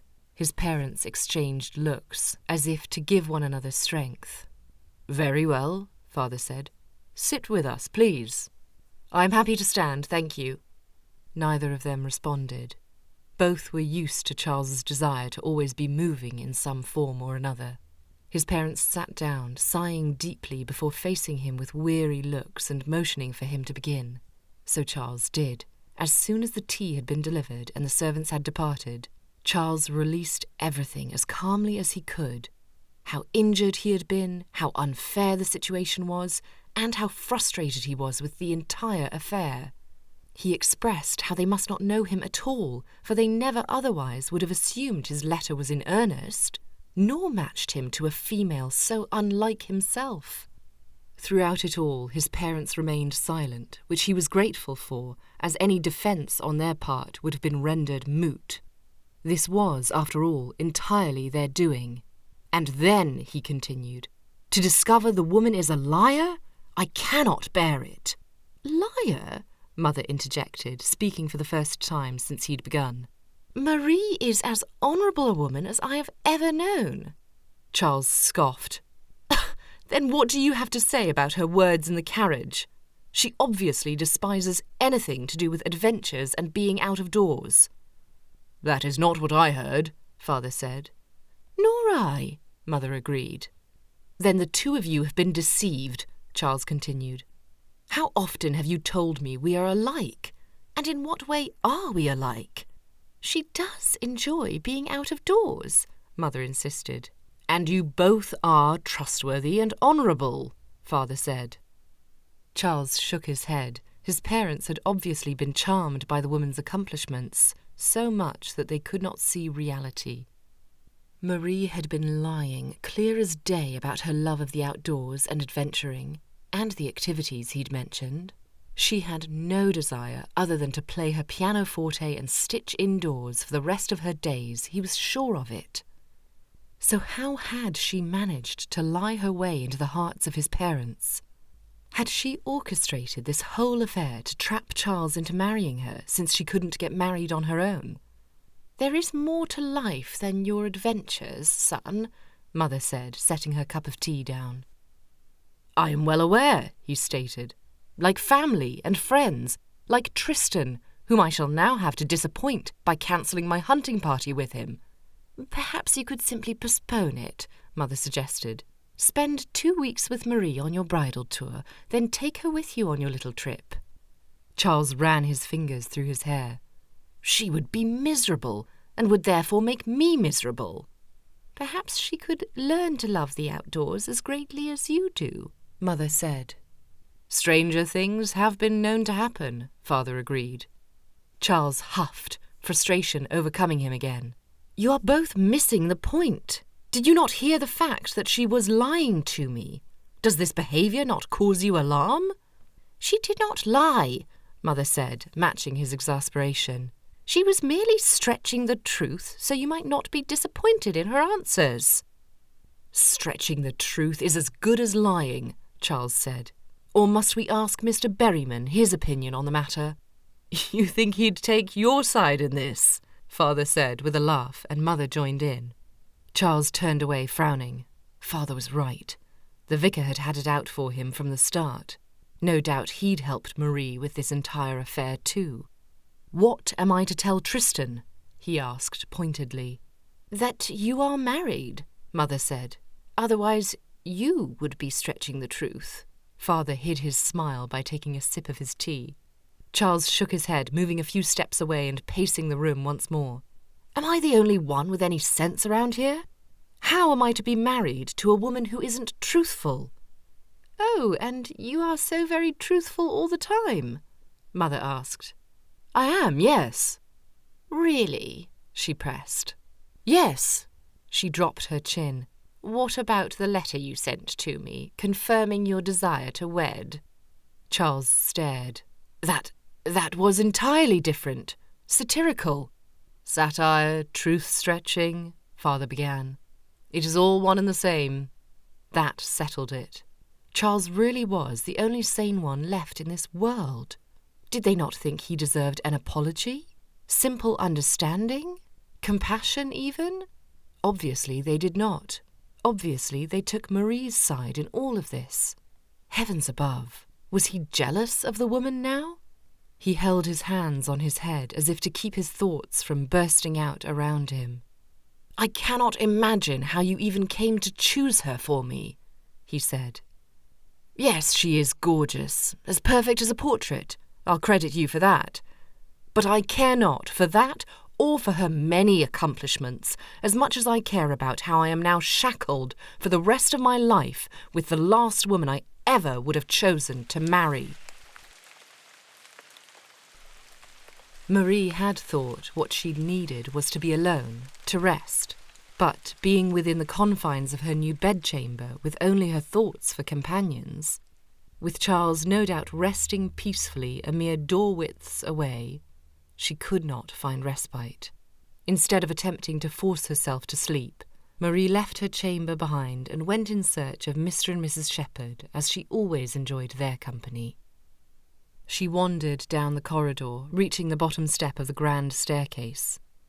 Grendell Manor was much larger than Westbourne House and her family home in Somerset, the home they left in order to travel across England in an attempt to find Marie a husband. How strange it was to imagine that one day she would be mistress here. Mistress with Charles as the master. Childish Charlie. She smiled to herself, heading toward the drawing-room. She'd concocted the little name for him after reaching her bedchamber. It suited him rather well. Her footsteps were soft as she reached the carpeted corridor leading toward the drawing-room, and her ears perked as she heard voices coming from within. Blast. Charles was not asleep in his bedchamber after all. He was arguing with his parents by the sound of it. Marie turned directly around, not wishing to intrude. But more than that, she knew listening to Charles's grumbling would certainly not deliver the rest she so desired. A relationship between me and that woman does not stand a chance. Marie's footsteps froze. She slowly turned to face the closed doorway of the drawing-room, the voices slipping out beneath the crack at the bottom. She has clearly chosen to begin our marriage with deception, Charles continued. Lying to me about what she does and does not like, boasting about her accomplishments, refusing to reveal who she truly is. It would not surprise me if I soon learned that she is the one who has orchestrated this entire affair. Marie frowned. Leave it to childish Charlie to even concoct such a preposterous proposition. She would have told him earlier how desperately she had not wanted the marriage to occur, but she hadn't wished to offend him. Obviously, he did not share the same concern. "She did nothing of the sort, Charles," Mrs. Shepherd said, her voice sharper than Marie had ever heard. "This was my doing more than anyone's, and with your father's staunch approval, I moved forward. Marie did not express a single desire or inkling to marry you until after she read your letter." Marie raised a triumphant chin. "What do you think about that, childish Charlie?" "That blasted letter," he growled. "Would that I had never written it! I should have known you'd take your imaginings and run wild with them. You've been badgering me for years to meet with her. Little did I know I'd have less in common with her than I do a debutante." "I don't know, son," his father piped in. "Debutantes can be quite demanding too." Marie pressed a hand against her lips before a laugh could slip out. Silence followed, and she could only imagine the scowl on Charles's features as his parents no doubt beamed with amusement. "You will find what you have in common, Charles, in time," Mrs. Shepherd said. "It may take work, but—" "I do not wish to work to find what I have in common with my wife." His voice lowered to the point where she could hear just a whisper of sorrow. "I wanted a marriage filled with love from the first day to the last." Marie's heart twisted. The pain hidden beneath all of his sharp words was apparent. She had longed for the very same, but had given up hope the moment she'd read Charles's letter. Her parents had encouraged her to pursue the marriage, but ultimately it had been her choice. But Charles had been given very little choice at all.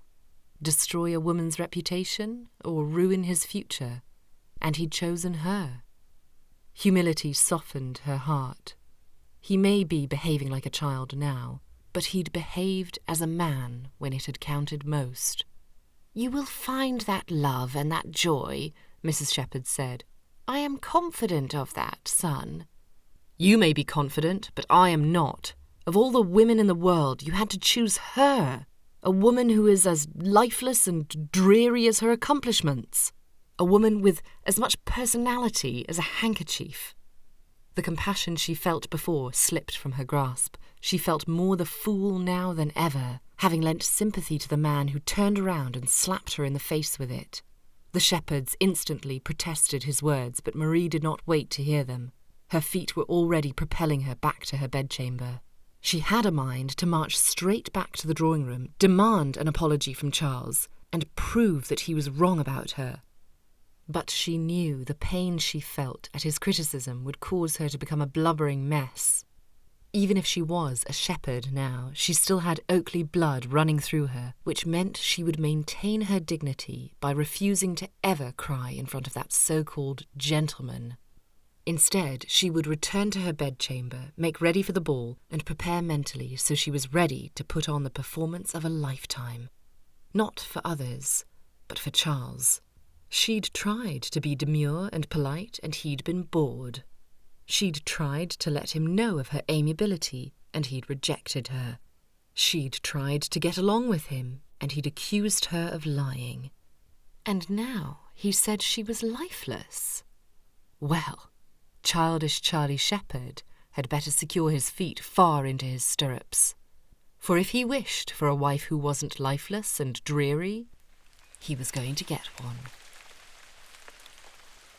Chapter 7. Marie stared at her reflection in the drawing-room window that evening.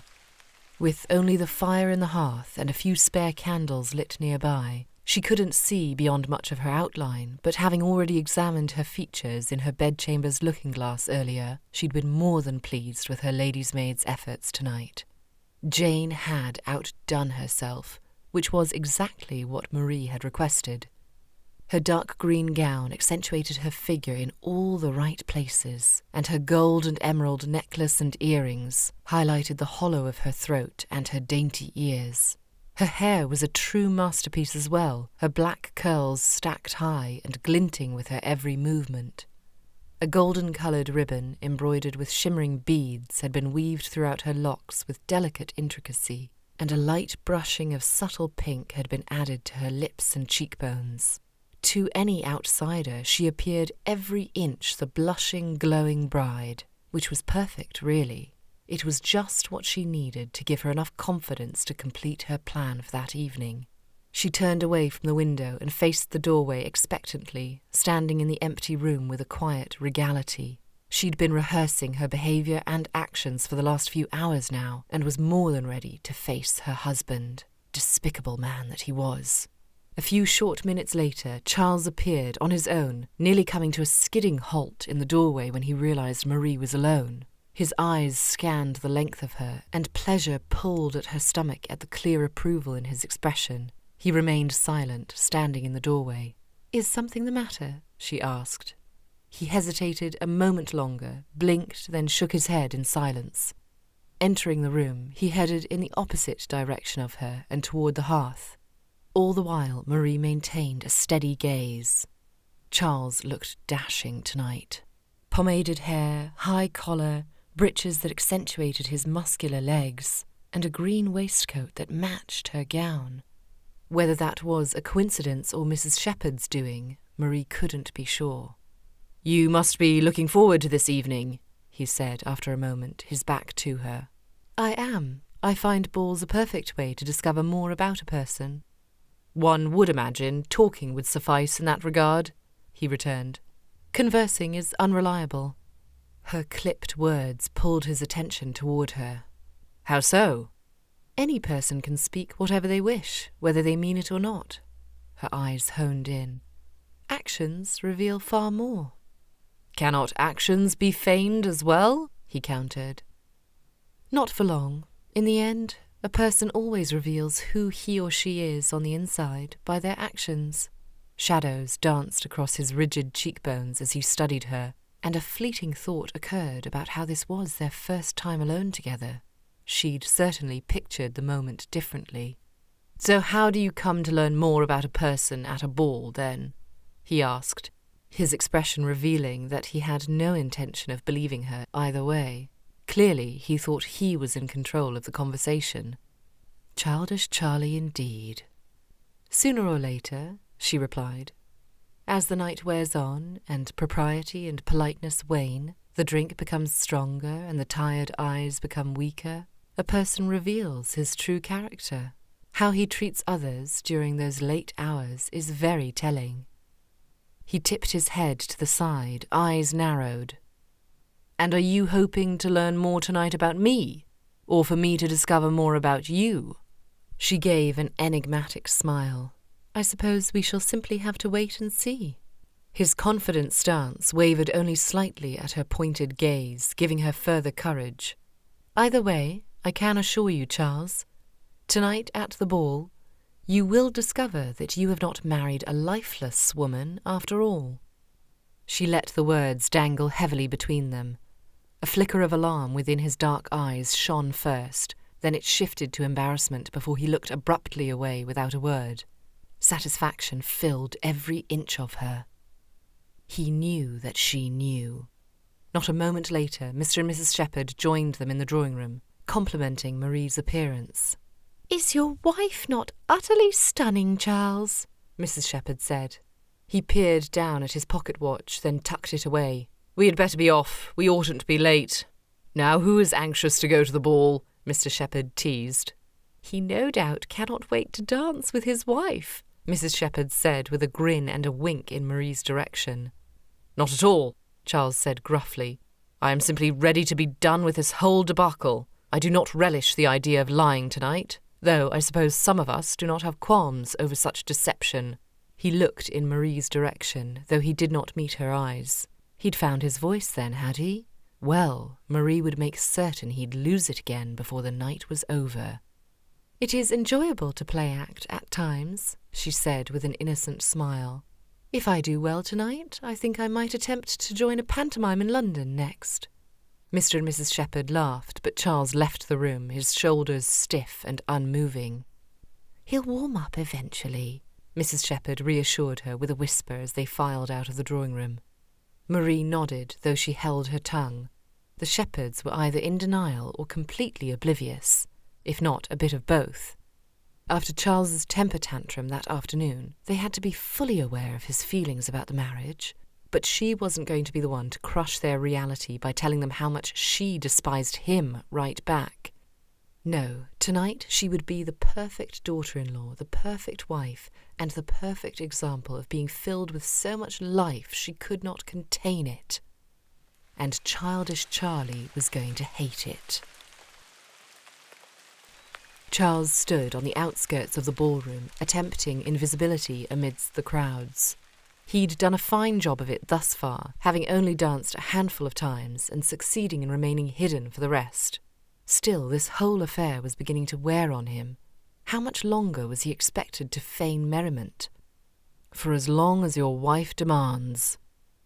His eyes tracked her as she danced down the set with her happy, smiling partner. He could have described every gentleman she danced with tonight in the same regard, for they all appeared delighted to be dancing with Marie. Of course, she hadn't had a single spare moment to dance with her own husband. Indeed, she had not even glanced in Charles's direction once. Not that he was complaining, or jealous. That would mean he wanted her attention on himself, which he didn't. Walking into the ballroom together, forcing a smile with her on his arm, had been dreadful. Anything further would push him over the edge. He was simply filled with indignation that she could be so happy with every other gentleman but Charles, and frankly, he did not approve of her behaviour. Were they not supposed to be putting on the appearance of a happy marriage? He was attempting to fulfil his duty. Why was she not hers? Especially when she'd bragged about it so fully before they married. Bitterness swirled within him, a bitterness that could rival his friend Leonard's. Leonard was persistently annoyed with his lot in life. Charles had always thought it humorous, but now on the other side of it, the feeling was unnerving. That woman! He would never again receive a single moment of peace being married to her. He couldn't even speak with his parents without her meddling. At the thought of her overhearing his words, his whole body ran hot. He'd tried to feel better by telling himself that it was her fault. She'd been prying in on a private conversation. But no matter how he spun the matter, he was in the wrong. He never should have stated such cruel things about anyone, let alone a woman he'd vowed to honour only hours before. His parents had given him a sound tongue-lashing after his words, and he'd taken it in stride, for he deserved every scolding word from them and himself. He was thoroughly and rightfully ashamed. And yet, did any husband deserve this treatment? Being forced to remain at a ball in the back corners of the room, while his new wife enjoyed the company of every single gentleman in attendance, apart from the one she'd tricked into marrying. Her rosy cheeks, bright eyes, and bouncing black curls spoke measures to how greatly she enjoyed the attention she was receiving. Her glee was apparent, as was each of her companions when she laughed with them, took their arm, and devoted all of her focus on each gentleman in turn. Charles's jaw tightened, and he forced his eyes away, only to have them return swiftly of their own accord, as if they could not help but dwell on her disloyalty. She clapped in time with the music and the other dancers, then spun in a circle around her partner before facing the man with more delight than ever before. The gentleman she danced with was tall and fair, with blue eyes that watched Marie as if she wasn't married. Charles's blood boiled. She had to be doing this on purpose. She'd experienced his cruelty and was now exacting her revenge by proving him wrong. And she was proving him wrong. He'd claimed she was lifeless, and now she was the life of the party. He'd claimed her to have less personality than a handkerchief, and now she exuded character as she laughed, made her partners grin, and engaged in focused conversation despite their dancing. And yet, Charles concluded that he was right in at least one regard. Marie really was as deceptive as he'd claimed. What other explanation was there for her frequently changing personality? And what other reason could explain why she hadn't been married? Everyone seemed to love her, so what had led her and her parents to ultimately seek an arranged marriage? Mother had said Marie had simply never found anyone to love. Or was the truth of the matter that she had never found anyone to love her? With her erratic behaviour, Charles was beginning to believe the latter. Taking a moment of respite? Charles nearly jumped at Mr. Oakley's voice, having no notion that he'd come to stand beside him. I do not blame you, Mr. Oakley said, without awaiting Charles's response. Anyone would need rest after the day you've had. Charles held his tongue. Were they to feign friendship now? Was Charles supposed to simply ignore everything that had occurred between them? He already knew he could not, would not. I find I must do so during social matters as well, Mr. Oakley continued. He nodded politely to another gentleman and lady as they walked. It was good of you to come tonight, despite the rigours of the day. Charles clasped his hands behind him. He didn't think he was in danger of reaching out to throttle the man, but better to be safe than sorry. I did not have much of a choice, did I? Charles murmured. Mr. Oakley cast him a sidelong glance, then sighed. I should like to have a pleasant relationship with my son-in-law after all of this, so I shall begin anew and apologise for how matters escalated this morning, and for how you came to discover the arrangement. It must have been quite the shock. Understatement of the year. Even still, Charles was minded to accept the apology. He felt more understood by this man than his own parents at this rate. Still, his heart refused to be softened. "Thank you, sir," he said stiffly. "I hope you know," Mr. Oakley continued, "had my daughter's future not been at stake, I never would have pressed for the marriage to continue." He paused. "I do not relish the idea of my child being married to a gentleman who does not wish to be married to her." They fell silent, watching the dancers as they neared the end of the song. Charles didn't watch the dancers, plural, as much as he watched one dancer. Marie's very nature seemed so innocent, so sincere. She was magnetic. But he knew better, and he wouldn't be deceived. "She is a beauty," Mr. Oakley said, with a nod in Marie's direction. Mr. Oakley would be disappointed if he thought Charles had been admiring her as much as Charles had been judging her. "You must be wondering why she has remained unmarried." Charles pressed his lips tighter together. "I admit the thought has crossed my mind." "As it would any man's. While I have no direct answer for you, allow me to assure you that it was not due to any scandal. Her reputation is spotless. Ask any individual here." Charles didn't need to. He'd seen the approval already. He may not have known very many people there, but the Oakleys obviously did. Indeed, the entire room seemed to love the Oakley family as a whole. No wonder her father was adamant her reputation remain unscathed. A draught of doubt tried to snuff out the flames of his pride, and he struggled to keep it lit. Had all of society misjudged Marie, or had only Charles? He brushed the thought aside. All these people loving the Oakleys still did not explain why Marie was single, had been single. "We allowed the years to pass us by," Mr. Oakley continued, as if reading Charles's thoughts. "She spent a great deal of time with us, accompanied us wherever we travelled, and we enjoyed every second of it. But before we knew it, she had moved beyond the age of eligibility. Soon enough, interest, not in her as a person, but in her as a young wife, severely dropped." Charles could believe that. Men loved impressionable, mouldable young women. But he was more inclined to support the explanation that Marie was simply unlikable. That reason lent him far less empathy for her. "She is highly accomplished," Mr. Oakley said, "and she will make you a very fine wife, I am certain of it. I only pray you will understand one day why this has all occurred. I'm sure you will, when you have children of your own." Chapter 8. The words remained around Charles, a dead weight amidst the jolly music and happy chatter of the ballroom. He had been about to extend a certain level of understanding toward the man. No one could fault a father for looking after his daughter. But the realization that Charles was expected to have children with a perfect stranger rushed over him with the heat of 1,000 candelabras. He couldn't even stomach the idea. Such a responsibility ought to be done between a loving husband and wife, not, whatever he and Marie were. Mr. Oakley left his side soon after the music ended, advising Charles to dance with his new bride before the night wore out, but Charles ignored him. He lasted a full 12 seconds before his eyes wandered toward Marie across the room again. She was speaking with her previous dance partner, and a new gentleman who no doubt would become her next. She looked between them, throwing back her head and laughing at something the taller gentleman said. Charles couldn't hear her laughter, but he could certainly imagine it. Grating, probably. Aggravating, too.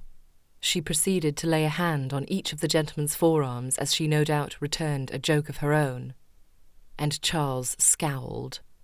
He may not be in love with her, but they owed each other more loyalty than that. She certainly didn't seem to think so. Was that why she hadn't married? Because she loved flirting too greatly to be fettered by a husband? She'd gallivanted for too long and was now no longer amiable. Her eyes abruptly connected with his as if she'd heard his critiques, and shock struck through his stomach. He pulled his gaze away, but it was too late. He'd been caught staring. He slipped behind a group of gentlemen near the outskirts of the ballroom, but, to his regret, Marie appeared at his side a moment later. "There you are," she said, slightly breathless, no doubt exerted by the pleasure she was receiving dancing with every gentleman in the room. She glanced around him at the plant he'd covered half his body with and the wall he'd been leaning against, then eyed him with a funny look. "Have you been hiding here all night?" "I was not hiding." "Then what exactly have you been doing? Holding up the wall? Watering the plants?" Amusement glittered in her dark eyes. For someone who had seemed incapable of looking at him before, she now apparently would not drop her gaze for anything. Still, he refused to allow her to be in control of the conversation. Not when she was the one embarrassing them both this evening. "I was merely attempting to exude decorum. Perhaps then others might know one of us in this relationship possesses the ability to do so." Instead of scowling at him like he'd hoped, Marie merely grinned and faced the room. "If you believe sulking in the back of a ballroom is more polite than dancing, you are not as gentlemanly as your mother believes." Wasn't that the truth? Mother had made her feelings about him clear during her scolding earlier today. Had Marie overheard that as well? Heat rushed to his face. Before he could deliver a retort, an elderly woman stopped before them with a smile on her wrinkled lips. "Good evening, Miss Oakley." She paused. "Oh, I suppose I ought to say Mrs. Shepherd now." Marie shared the woman's light chuckle. "Yes, indeed. That will take some getting used to, I dare say. Mrs. Lewis, have you met my husband, Mr. Charles Shepherd?" They exchanged pleasantries, and Charles pulled a polite smile onto his lips. It felt forced, like it did not belong where he placed it. "I was pleased to hear of your marriage," Mrs. Lewis continued, "but I was disappointed not to witness it myself." "Oh, yes," Marie said, tilting her head to the side with sorrow in her eyes. "I am terribly sorry. We desired a quiet affair. My wonderful father obtained a special license for us, and it all happened rather swiftly." Mrs. Lewis mused with a wistful smile. "The youthful do hate to wait for the banns to be read when young and in love." "Indeed," Marie agreed. Charles's stomach roiled. How she lied so easily. Granted, her words hadn't been exactly untrue. She and both sets of parents had desired a quiet affair, and Mr. Oakley had obtained a special license. But still he could not join in, remaining silent until Mrs. Lewis departed. "You are terrible at this play-acting," Marie murmured the moment they were alone, "though I admit I am unsurprised." "And you are excellent at it," he retorted, "and I admit I am also unsurprised." She peered up at him, but he wouldn't meet her gaze. "Do you have a partner for this next dance?" she asked. "I do not." "Would you like one?" His stomach dipped. Was she asking him? Why did that prospect simultaneously thrill him and fill him with dread? "You could always ask your wife to dance," she finished. Images of her dancing that evening flashed through his mind. "Have you not a line of gentlemen already pleading for the opportunity?" "I do," she said flippantly, "but I thought I'd give you a chance to compete with them." That was precisely her problem. She was under the impression that he wished to compete for her attention. Little did she know, he didn't even wish for her attention at all. Still, he had a duty to perform. He'd managed to escape mother and father thus far, but he knew if the night ended without them seeing him dance with Marie, he would receive yet another scolding. "I will dance with you, should you wish it," he said with a heavy sigh that he hoped revealed just exactly how much of a burden it would be to do so. "How very generous. Just for that, I shall promise not to bore you to death with my lifelessness."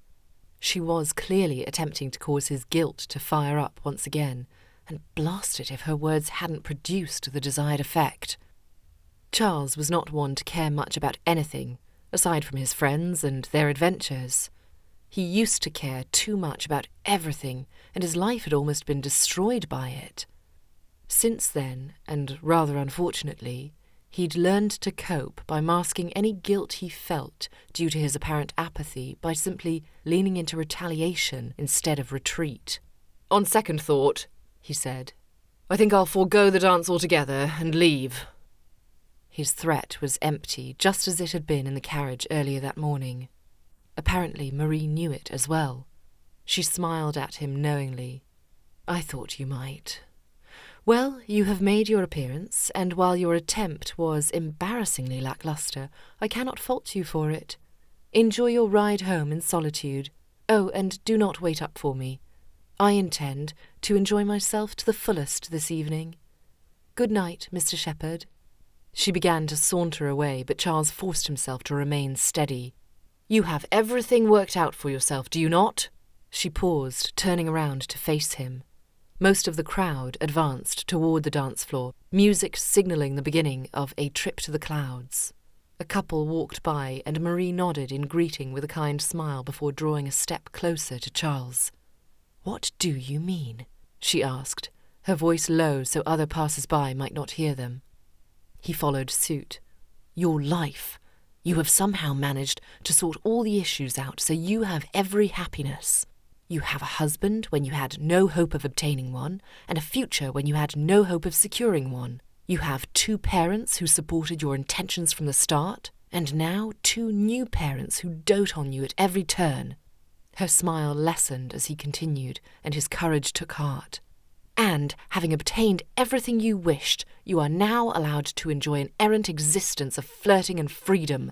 You've somehow managed all of the security with none of the loyalty. I tip my hat to you, madam." Her eyes were as hard and dark as coal. "I do wonder if your parents are aware of how senseless their son is." "And I wonder if your parents are aware of how treacherous their daughter is."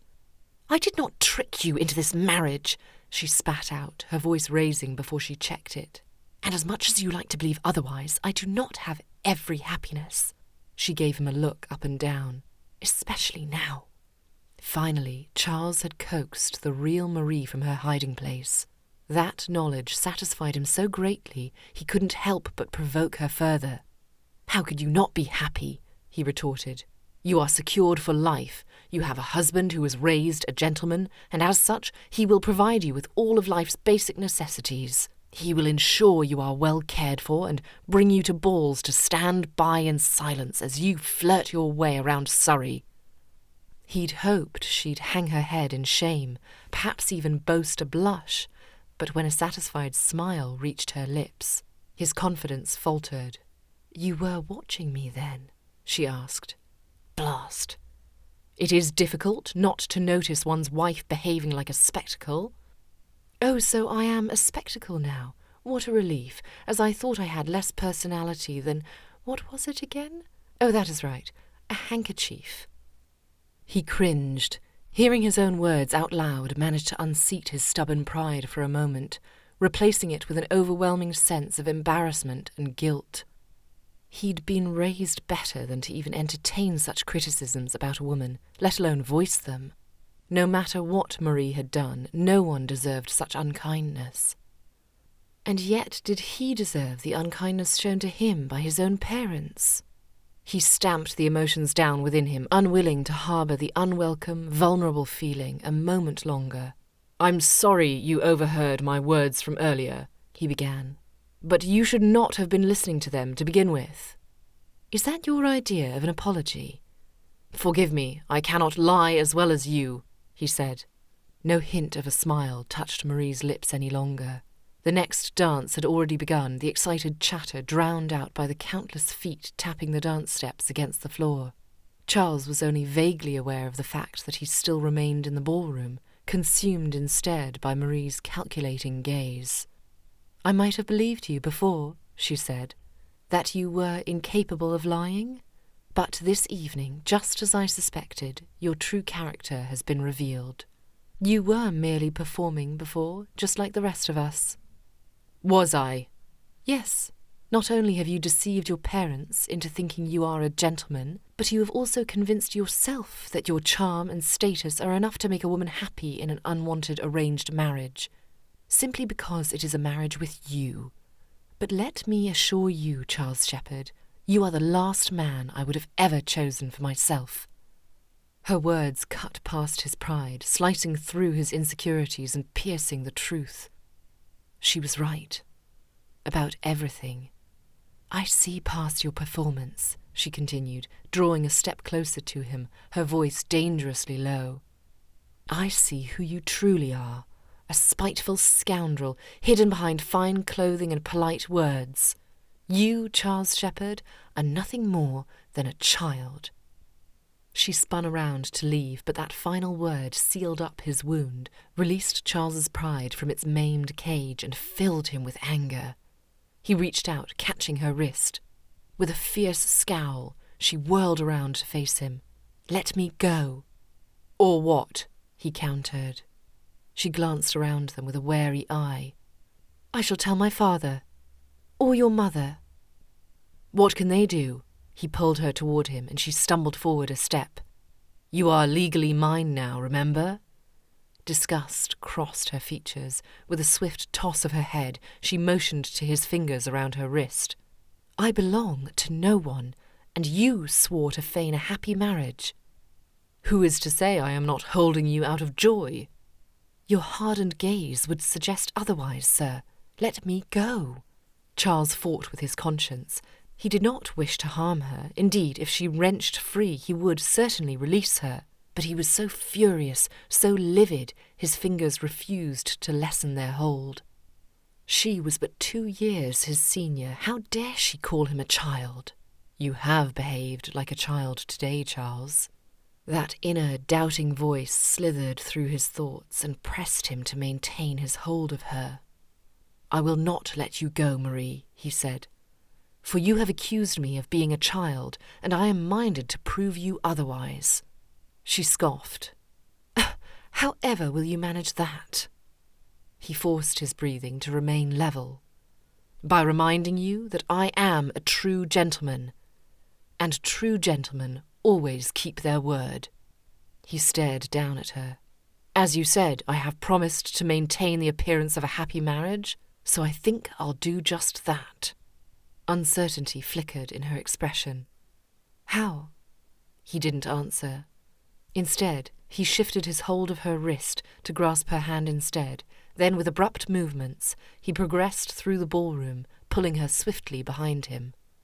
"What are you doing?" she whispered, plastering a smile on her lips as she nodded at the curious glances from the people they walked by. "I am doing what husbands do." "And what is that?" "Spending time alone with my wife." Chapter 9. Marie's heart was in her throat.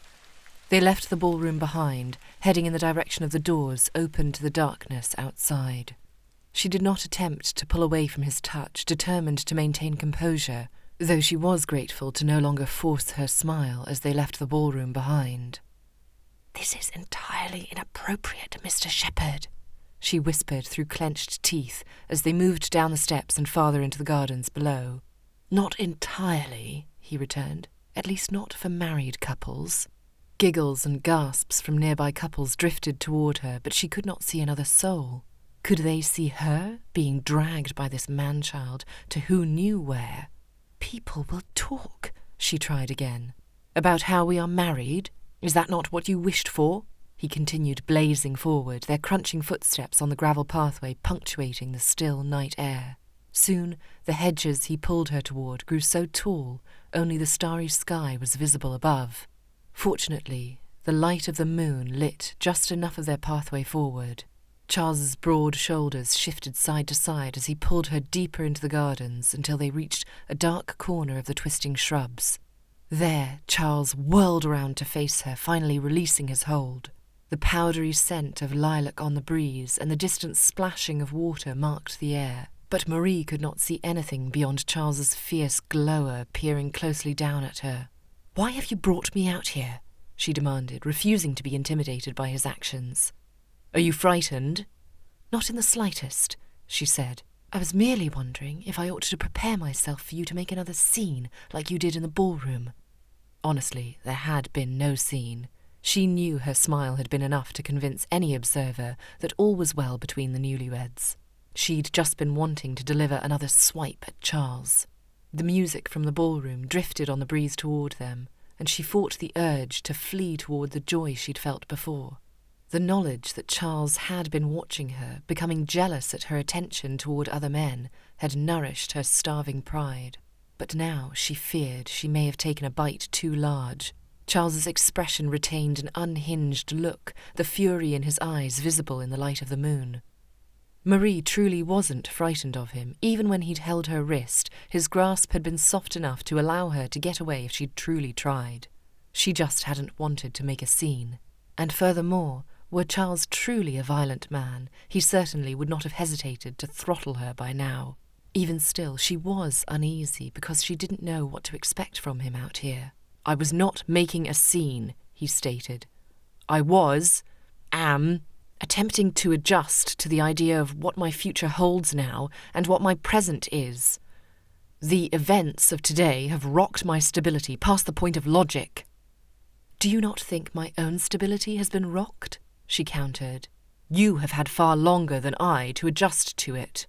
"Yes, but I have had far shorter a time to adapt to my discovery of marrying a child who resorts to throwing a fit when he does not get his way." "I am no child," he said, stating each word carefully. That was the word she'd used before to push him over the edge. Child.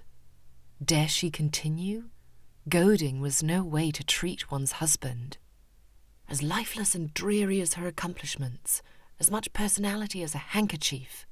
Fire burst within her. That answered that, then. "Are you not a child?" she challenged. She was pushing him, and even though she knew she was being childish herself, there was a fire and a passion in their conversation she'd never experienced herself, nor had she ever witnessed in anyone. All of her frustrations were spilling forth upon him, kindling to his already raging fire, and with each new flame produced, she received a boost of satisfaction.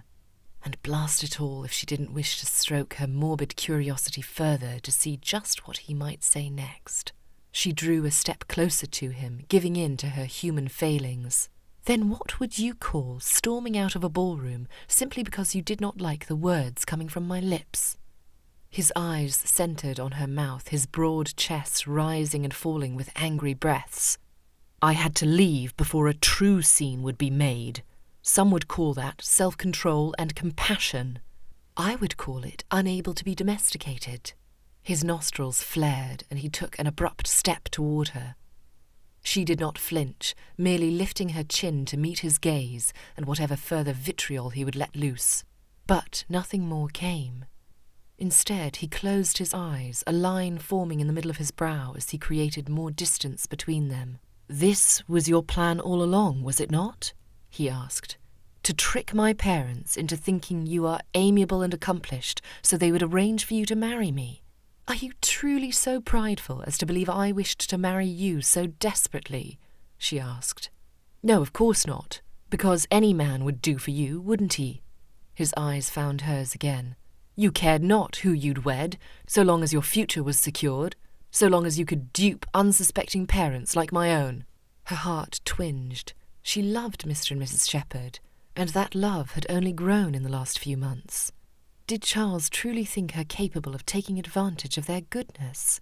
"You do not know of what you speak," she said. "Do I not?" He drew toward her again until she had to crane her neck to maintain eye contact. "Then am I wrong to assume that you've orchestrated everything because you knew you could not get married without my parents' approval, and you found my mother to be an easy target?" He took another step closer. "How dare you use her? Are you truly so selfish, so deluded that you thought you'd get away with—" Marie snapped. Hurt and anger surged through her so swiftly it took control of her limbs, bringing her hand up to strike the words straight from Charles's mouth. Only he was too fast. He reached out with a firm grip around her wrist again, stopping her palm from contacting his cheek at the last moment. He glowered down at her, his voice slower than before. "Is this how you wish our marriage to begin, madam?"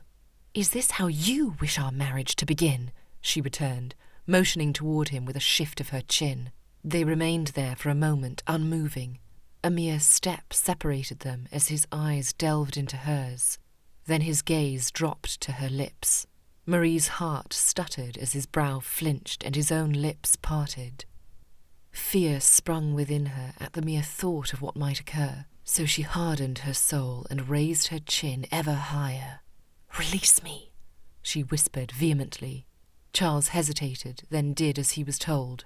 Instantly she backed away, holding her wrist to her chest and rubbing it as if he'd hurt her, though the burning sensation lingered due to his touch rather than his grip. He watched her actions for a moment and she thought she saw a hint of regret in his eyes, but she didn't care. Not anymore. "I will say this one final time, Charles, for your benefit alone. No trickery nor deception was had on my part in this entire affair. I am a victim like you, if not more so. I was not desperate to marry, but I was anxious to please both of our parents, for I have come to love your mother and father as if they were my own. You may believe what you wish, but I will not speak to this matter again." He studied her. "How am I to know what to believe when you appear to change your personality every moment I see you?" Marie squared her shoulders. "Why would I ever reveal to you who I truly am if you are simply to reject that version of me too?" His gaze dropped as he shifted his footing. "I will return to the ball now," she said calmly, "for I believe these dances will be the last enjoyment I will experience for the foreseeable future. I shall tell your parents you will be leaving early. You may rest assured I will behave myself. Excuse me." She walked away, slightly on edge at the thought of him stopping her again, but he remained still. She moved beyond the lilac bushes, pretending to know her way around the hedges, though as the sound of the music from the ball grew softer, she hesitated. Turning beyond another hedge, she came face to face with the fountain, which was in the opposite direction of the house. Concern welled within her. She shouldn't have walked away alone, especially not in the darkness. She had no idea where she was going. "I am staying." Charles's words behind her caused her to jump, and she whirled round to face him. "What do you mean by stalking up to me like that?" she said, raising a calming hand to her throat. "You scared me half to death." "My apologies," he said. His tone was far less aggressive than before, but still not entirely sincere. "Staying where?" she asked, referring to his words from before. "At the ball." "Why?" "Because it is my duty." She dropped her hand. "Now you're concerned about your duty?" He delivered a frustrated sigh. "Why must you say things to aggravate me just as I've managed to calm down?" "Why must it take you so long to calm down?" she returned. He looked away. "It typically does not, but today has set my life into upheaval." His tone fell, his demeanour shifting as he turned away from her and rubbed the back of his neck. "You made the wrong turn just there. Allow me to escort you safely back indoors." His voice was soft, his shoulders slightly hunched forward, and Marie couldn't help but stare. She'd done it. Her words had finally broken through his tough exterior. She ought to celebrate, really, smile haughtily as they returned to the ballroom, and tout her winnings by dancing with every other handsome man in the room. But instead, all she could think of was how much she regretted stooping to this man's level by injuring him with her words, as he'd done with her. Still, her pride smarted too deeply to apologize. "Why did you bring me out here?" she asked. He continued rubbing the back of his neck, his fingers sliding behind his cravat as if he were attempting to loosen it. "Truthfully, I wished to shout at you without the chance of my mother overhearing." Marie huffed out a scoff. "I should have expected that." "Why?"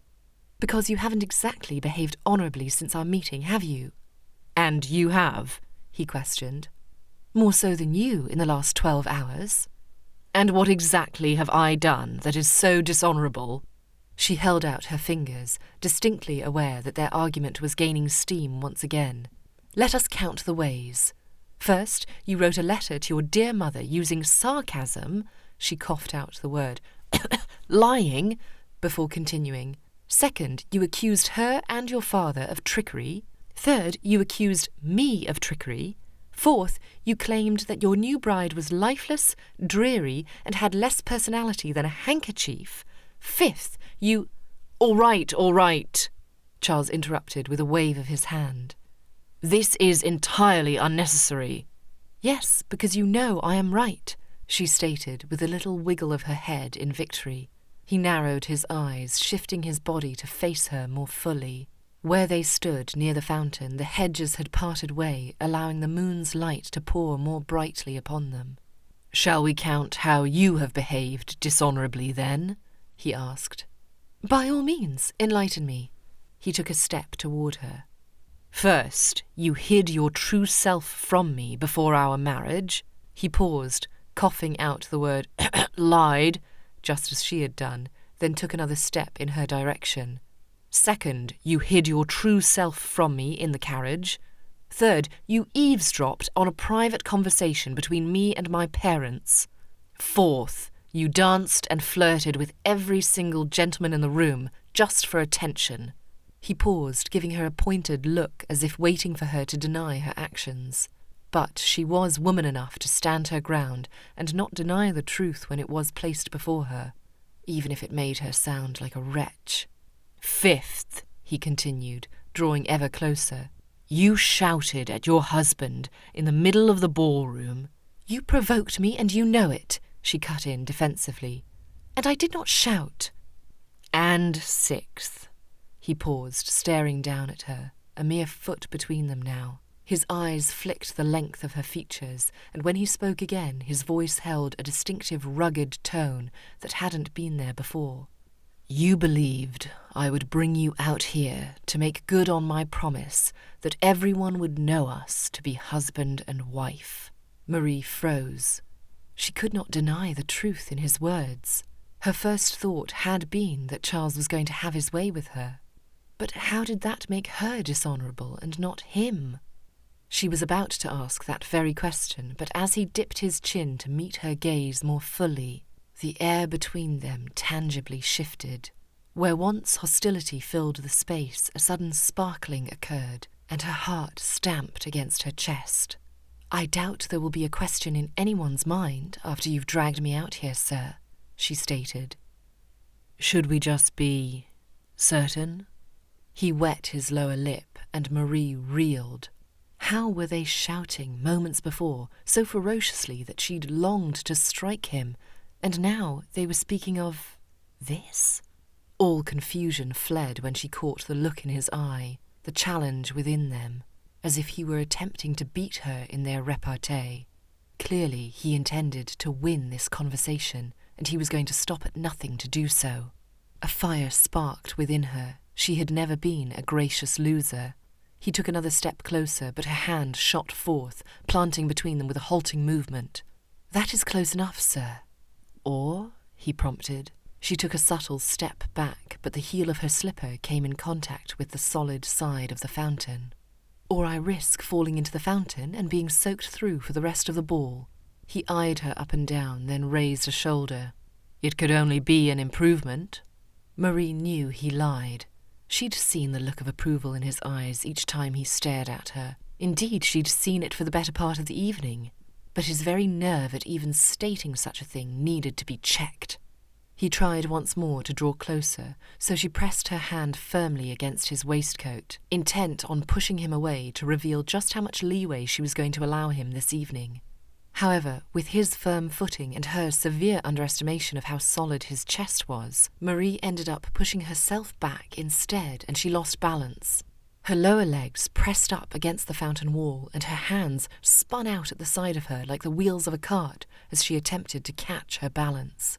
She yelped, ready to plunge into the cold water behind her, when Charles's arms wrapped around her and pulled her back to solid footing, slamming her body against his firm frame.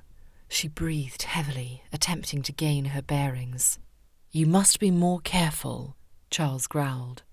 She pulled back. He had some nerve to be upset with her for such an accident. "You are impossible, Charles." "As are you, Miss Oakley." "Are you so deluded that you've forgotten what has occurred this morning? I am no longer Miss Oakley." He leaned down closer so they were face to face. "We'll see." The threat in his eyes, the hidden meaning behind his words, confused her for one moment before riling up another wave of utter infuriation. He dared threaten her. To what? Get a divorce? An annulment? Whatever it was, indignation, annoyance, and anger fused within her. He expected her to buckle, to relent, to cave. Well, childish Charlie had met his match in immovable Marie. Her hands found the lapels of his jacket, and with swift movements she pulled him toward her. Standing on the tips of her toes, she pressed her lips to his, and all of a sudden she was kissing Charles Shepherd, her impossible husband. Chapter 10. Charles froze. What on earth was happening right now? Was this devil woman, this vexing, confusing, gorgeous wife of his, truly kissing him? Marie's lips pressed more firmly against his, as if hearing his confusion, and her small fists clenched his lapels ever tighter as she tried to pull him closer. He did not budge. In fact, his instinct was to immediately set her aside. He was not in the habit of kissing women he barely knew, especially women who threw themselves upon him. But when Tristan's voice echoed in his mind, he paused. "You are being kissed by a beautiful woman, who instigated the affection, by the way, and you're not kissing her back. Are you stupid?" Tristan, or imagined Tristan, had a point. Charles had every right to kiss his wife back. And if Marie thought she'd get the better of this conversation by ending it with a kiss started by her, she was sorely mistaken. "Are you going to kiss her back or not?" "Fine, Tristan, fine." It took but half a moment for Charles to respond. In one movement he swooped his right arm around her, eliciting a gasp from her that broke their kiss for a moment. He pressed his hand to the small of her back, pulling her flat against his body. With his free hand he slid his fingers just above the nape of her neck, guiding her lips back to his. From that point forward commenced the strangest kiss Charles had ever experienced. Both he and Marie seemed to be taking part in a silent challenge of who would relent first, who would be the victor and who would be the failure. Their lips moved together in a heated pitch, their breathing ragged and lips desperate to maintain contact. Marie's arms wrapped securely around his neck as her chest rose and fell heavily against his own. Despite the strangeness of it all, it wasn't entirely unpleasant. Marie was so petite, fit so perfectly in his arms, that he found himself pondering how greatly he would enjoy kissing her if they were not in a challenge, had they not been forced to marry one another. He grew breathless with their feverish kisses, but something else contributed to it, an opening inside him, a swirling warmth in the centre of his chest that could not be stamped out. In truth, if he'd discovered Miss Marie Oakley at a ball that he'd attended of his own accord, he had no doubt in his mind he would have approached her without question, begged her for a dance, then spent the rest of the evening pining for another chance at being near to her. Then, if he had been truly mad, he would have pulled her out into that garden and held her just like this, only with soft kisses and caresses. The idea of treasured affection between them lingered in his mind, and the change happened so gradually. Charles remained unaware of it at first. The frantic fervour between them lessened, the fever cooling into a subtle warmth that bloomed like a snowdrop within his heart. Why had her kiss softened? Or had his thoughts caused his own lips to temper first?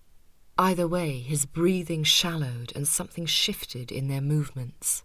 Instead of clinging to one another with desperate grappling, their grips softened, and their surroundings became more poignant and noticeable. The water beside them gently rushed and gurgled, and crickets chirped their songs nearby. The cool spring air ruffled Marie's skirts against his legs and pulled one of her ringlets to tickle his cheek. Marie's arms no longer held a vice grip around him, her fingers loose as they slid up the back of his neck. A small, pleasant shiver ran across his skin. Charles still held her firmly against him, his hands splayed out at the small of her back and between her shoulders, but in a coaxing manner, not controlling. When his fingers slowly shifted to rest at her waist, a soft sigh slipped from her lips. Charles's heart hammered against his chest at the sound. Were the two of them actually enjoying this kiss? There was no question they were. Their mouths moved slowly, working together instead of in opposition, as if they both knew that relenting just a degree would allow them both far more pleasure. And heavens did it. His chest ached at the beating it took from his heart, and the desire he felt to deepen their kiss pooled deep in his belly.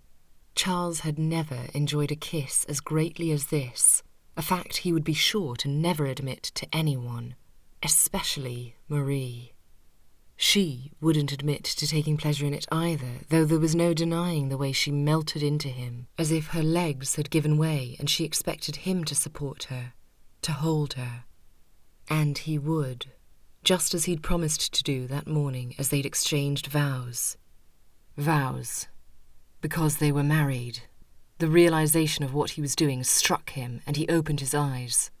Marie must have felt the change too as she met his gaze. They focused on each other in the dark, then she pulled back with a swift gasp. He couldn't begin to describe the disappointment that came over him. Marie hadn't meant for the kiss to get so out of hand, but heavens above, it had. She pushed her way out of Charles's arms, and he released her at once. When she took another step away, desperate to create more distance between them, her leg pressed against the fountain, and her balance wavered just as before. With a yelp, she reached out instinctively to grasp onto Charles again, knowing he could help her as he had the last time. But as he reached forward, both arms around her waist, he did not pull her safely back to firm footing. Shock registered across his darkened features a moment before he lost his own balance, and together they plummeted toward the frigid fountain water. Marie drew in a frantic gasp, inhaling water as she landed hard against the bottom of the fountain, pain shooting through her right hip and shoulder. Charles fell in right after her, landing beside her as the knee-length water splashed around them both, covering them entirely as they scrambled to right themselves amidst the chaos. She coughed and sputtered until she finally drew breath. You hateful boy, she stammered, prying her dress from her legs as she struggled to stand. Now look what you've done. What the devil did I do? He blurted out. Water spewed from his lips and dripped from his dark hair to slide down the strong ridge of his nose. You're the one who can't seem to stand upright. I was doing perfectly fine until you kissed me, she continued, the cold encompassing her as she coughed the water from her lungs. He stared at her incredulously.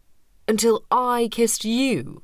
That fall must have rattled your brain entirely. It wasn't the fall that had done so, but she wasn't about to admit that choosing to instigate the kiss between her and Charles Shepherd had been the best and worst decision of her life. You were begging for it, she said, very clearly grasping at straws. He shook out his head, water flicking off his hair. Was I? Yes. How else am I to interpret your staring at me all night? He finally managed to stand, extending his hand to her, but she ignored it. She needed his help, but she wasn't about to touch him again, not after how addle-brained she'd become at his kiss. He grumbled incoherent words at her, rejecting his help, then left the fountain first, water pouring off of his great figure like rushing falls. Marie finally scrambled her way out of the water as well, shivering as a draught of wind slid around her like an icy blanket. She peered down at her sodden dress and slippers, knowing if her gown looked this worse for wear, the rest of her, hair and face included, were completely unpresentable. "Well, now what do we do?" she questioned. "You've ruined my dress and a perfectly fine evening." His eyes fixed on her as if he was attempting to decide if it was worth speaking or not. He glanced at the length of her, then shook his head and turned away. "You should be grateful my parents raised me right," he grumbled, loosening his cravat and peeling his jacket off to reveal his shirt clinging to the ridges of his arms. "What is that supposed to mean?" she questioned, her eyes lingering on his forearms as he rolled up his sleeves. "You know what it means," he stated directly, draping the sopping jacket over his arm.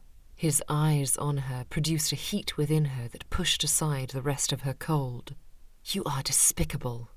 She made to leave him there, uncomfortable with his attention and how it made her feel, but his hand reached out to stop her again. She sighed with her eyes to the dark sky. "Will you please allow me to storm off just once this evening?" "No," he stated matter-of-factly. "As your husband, it is my duty to see you are safely escorted wherever you may be. And as much as you love balls, I'm sure I am safe to assume that you have no intention of returning to the ballroom this evening." She raised her chin. "None, thanks to you."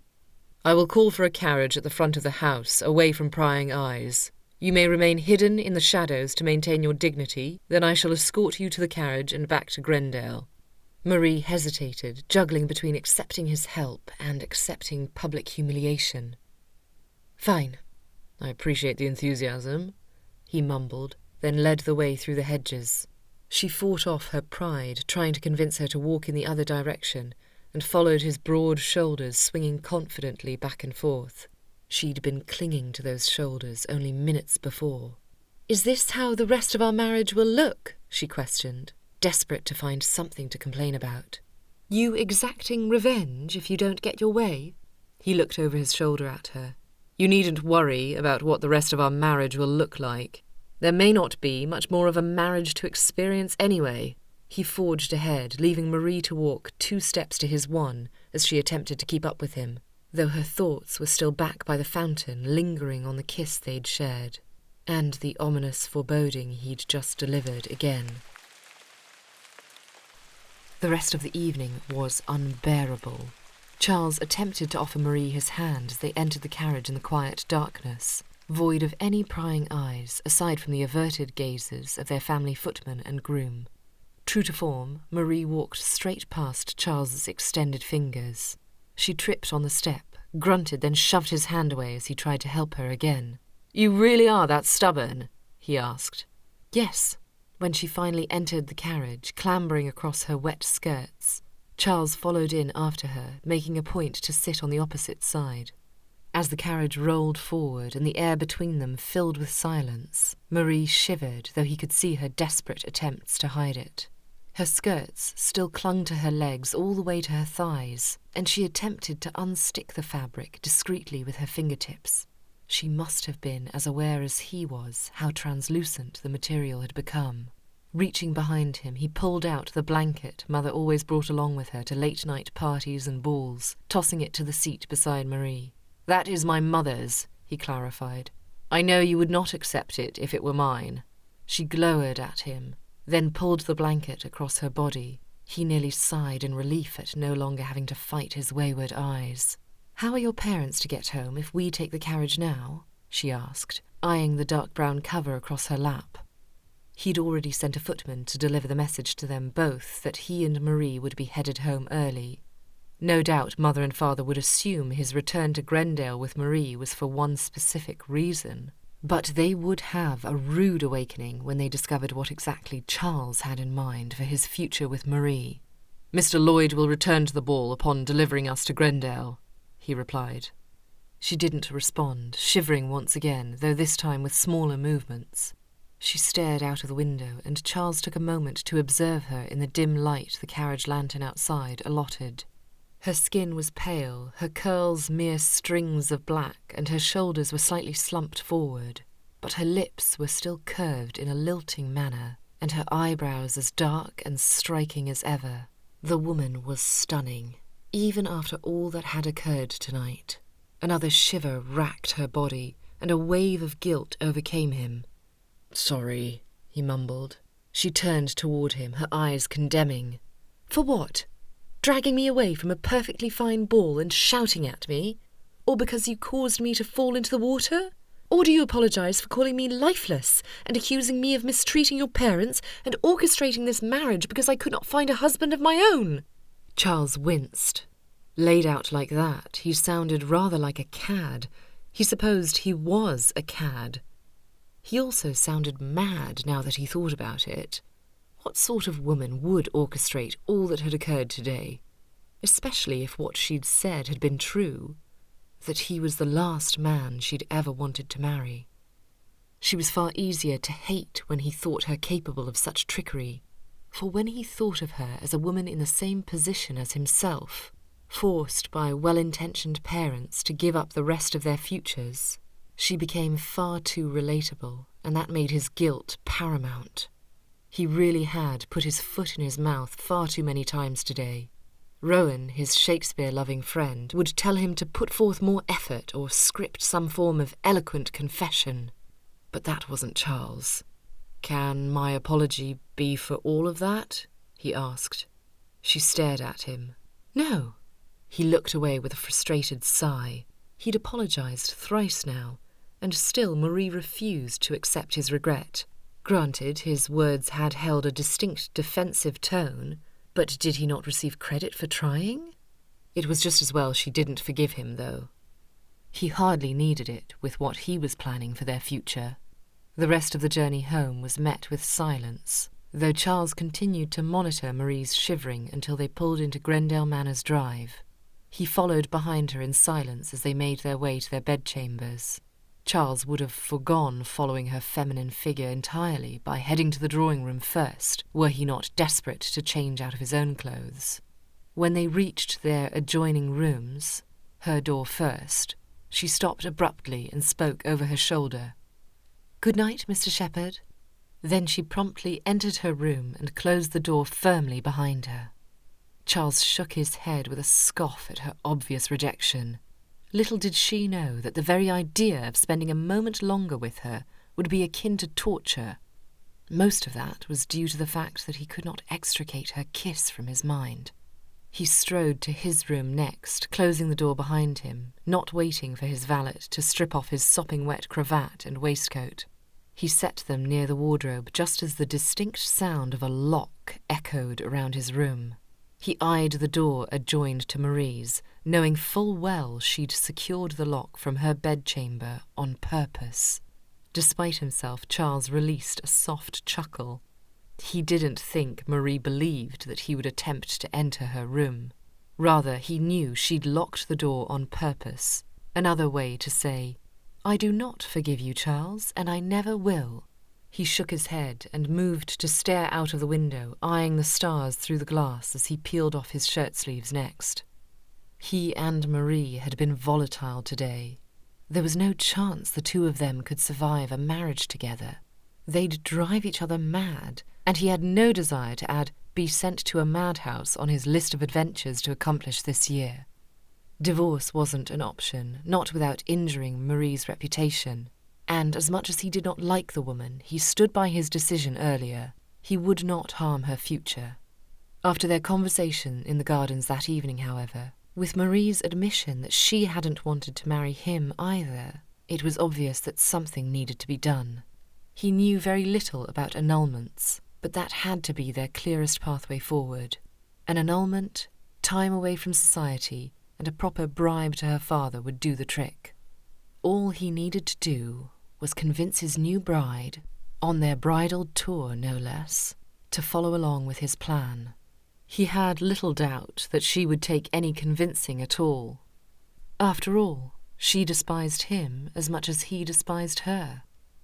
It was just a shame she kissed so well. Chapter 11. Marie didn't sleep well that night, nor did she wish to wake up when she finally received rest that morning.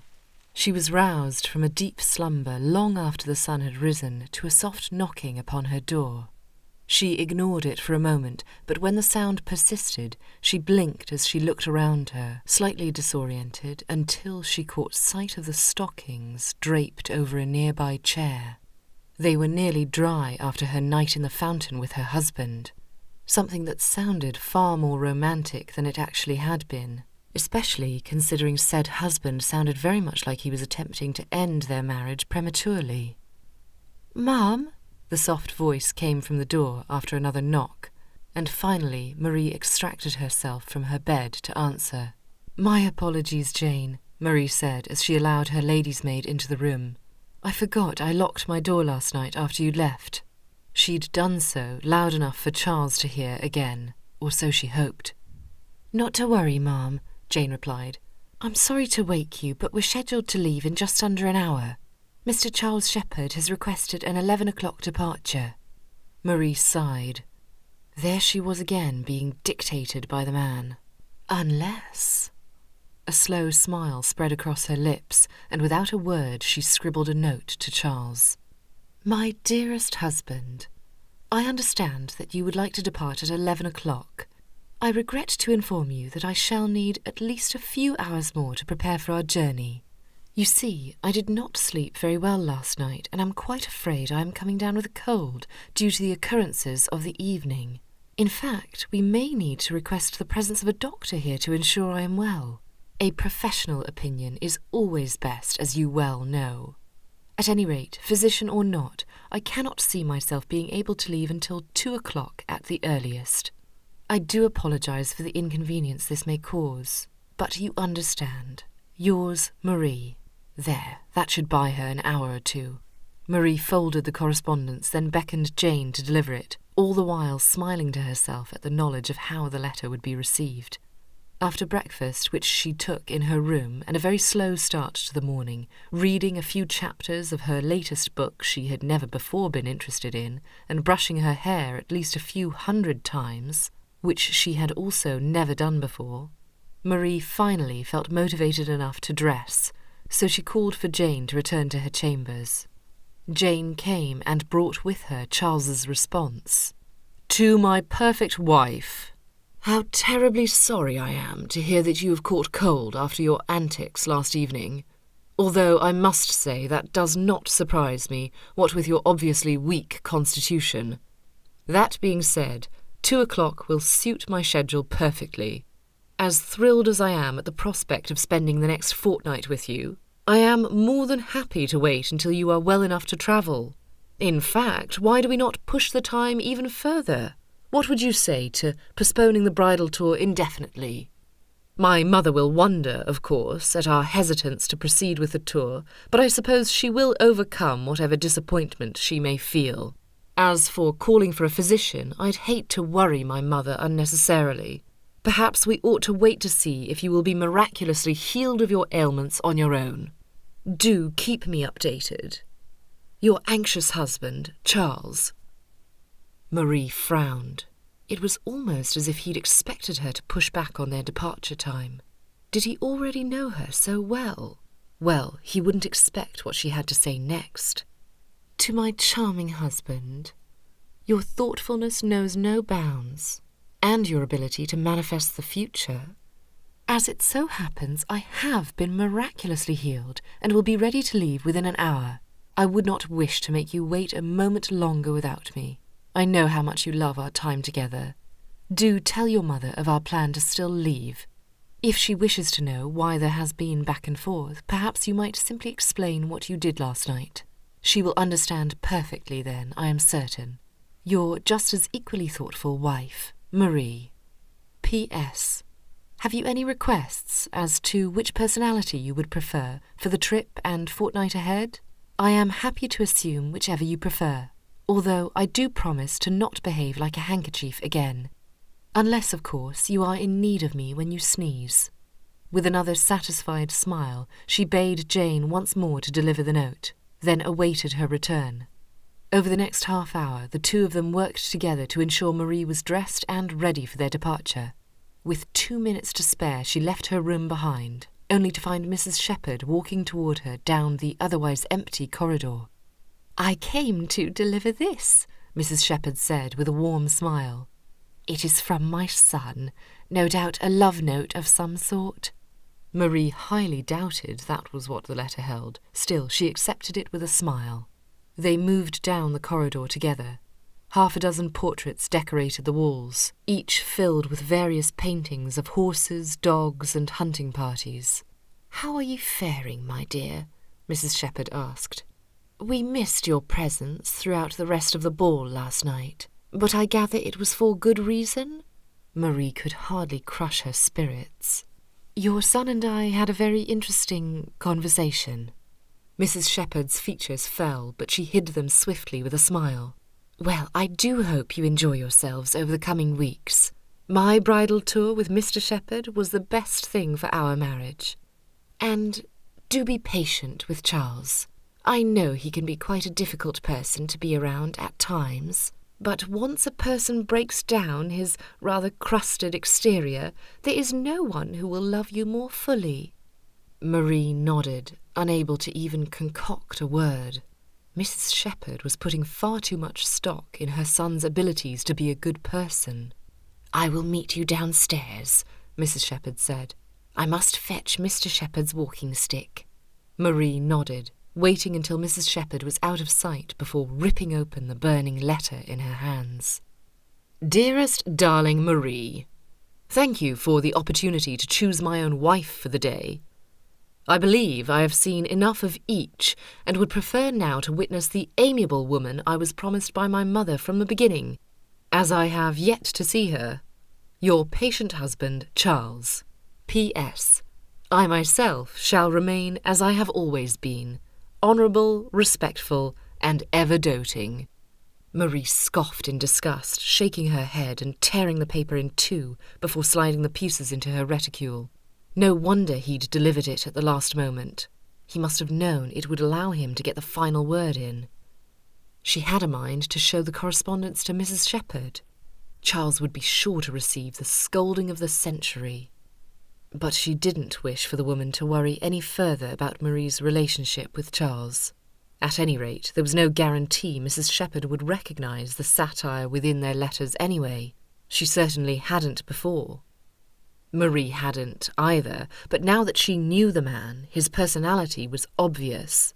He couldn't be counted on for seriousness to any degree. She arrived in the entryway a moment later, walking toward the open doorway. Her thoughts were preoccupied with how to respond to Charles when his voice drifted toward her from where the 2 carriages lined the drive. He spoke with another man who boasted a large moustache and thin build, the 2 of them appearing deep in conversation. She could not catch a word, their heads slightly ducked in a conspiratorial manner.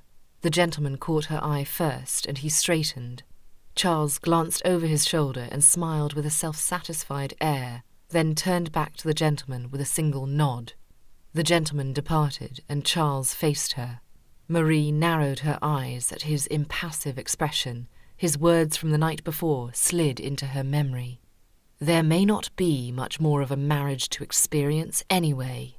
She hadn't the faintest notion how he would obtain a divorce or an annulment, but she would not put such an action past someone like Childish Charlie, a man who would clearly stop at nothing to get his own way. His parents certainly wouldn't be happy. Father would be livid.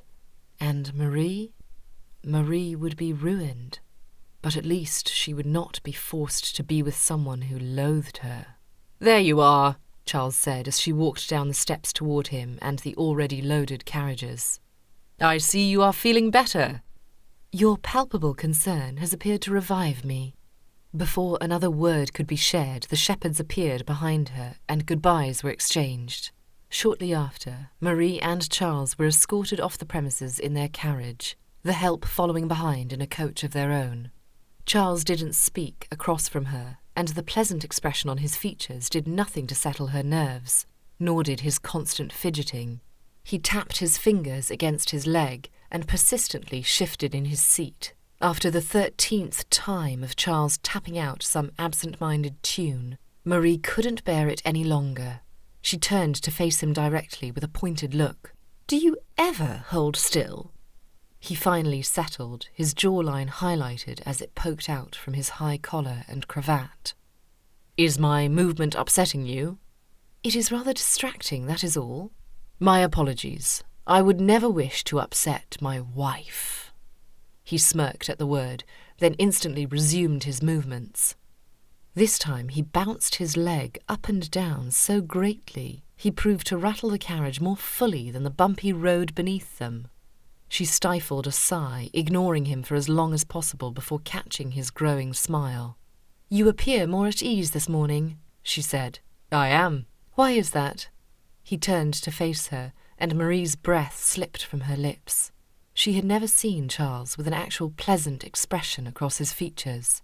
His eyes were as dark as hers, with hair perhaps even darker, but there was a lightness to his features, brows tipped slightly up in the centre, smile lines near the edges of his eyes, that made him appear far less intimidating than he had been. "I smile," he began, "because I have finally decided to find a way out of our current predicament." Her stomach tightened. "Predicament? You refer to our marriage, I assume?" "If you wish to call it that." So Marie hadn't been imagining matters. Charles truly was scheming to end their marriage prematurely. He resembled his twin a great deal here with that self-satisfied smile. She hadn't seen much of Tristan, only a brief introduction once. Still, she'd recognized the difference in the brothers immediately. Charles's eyebrows were just a degree farther apart, and his smile broader.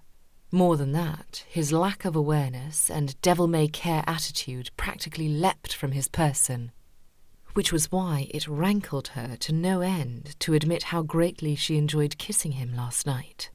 "Who was that man you were speaking with earlier?" she asked. "Our steward, Mr. Page. I have sworn him to secrecy and subsequently tasked him with learning more about what constitutes grounds for an annulment." She stared. "For us?" "Well, yes. You told me yourself last night you were forced into this arrangement as much as I was." He paused. "Unless, of course, you were lying." She narrowed her eyes. "I was not lying. I was persuaded to accept this marriage." "There you have it. I am not well versed in how to obtain an annulment." "Shocking," she interrupted. "However, I believe we may be able to obtain one on the grounds of being forced to wed." That unsettling feeling continued to creep up behind Marie, a lurking dread of having no future. "Unless I am mistaken, no pistol was levelled at us to force us to agree to the union," she said. He looked away with a shrug. "There may not have been a pistol, but threats were fired clear enough.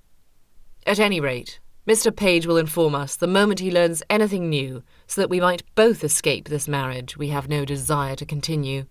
He said nothing further, merely tapped his boots against the carriage floor in a rhythmic pattern, appearing perfectly content. Marie, however, was not.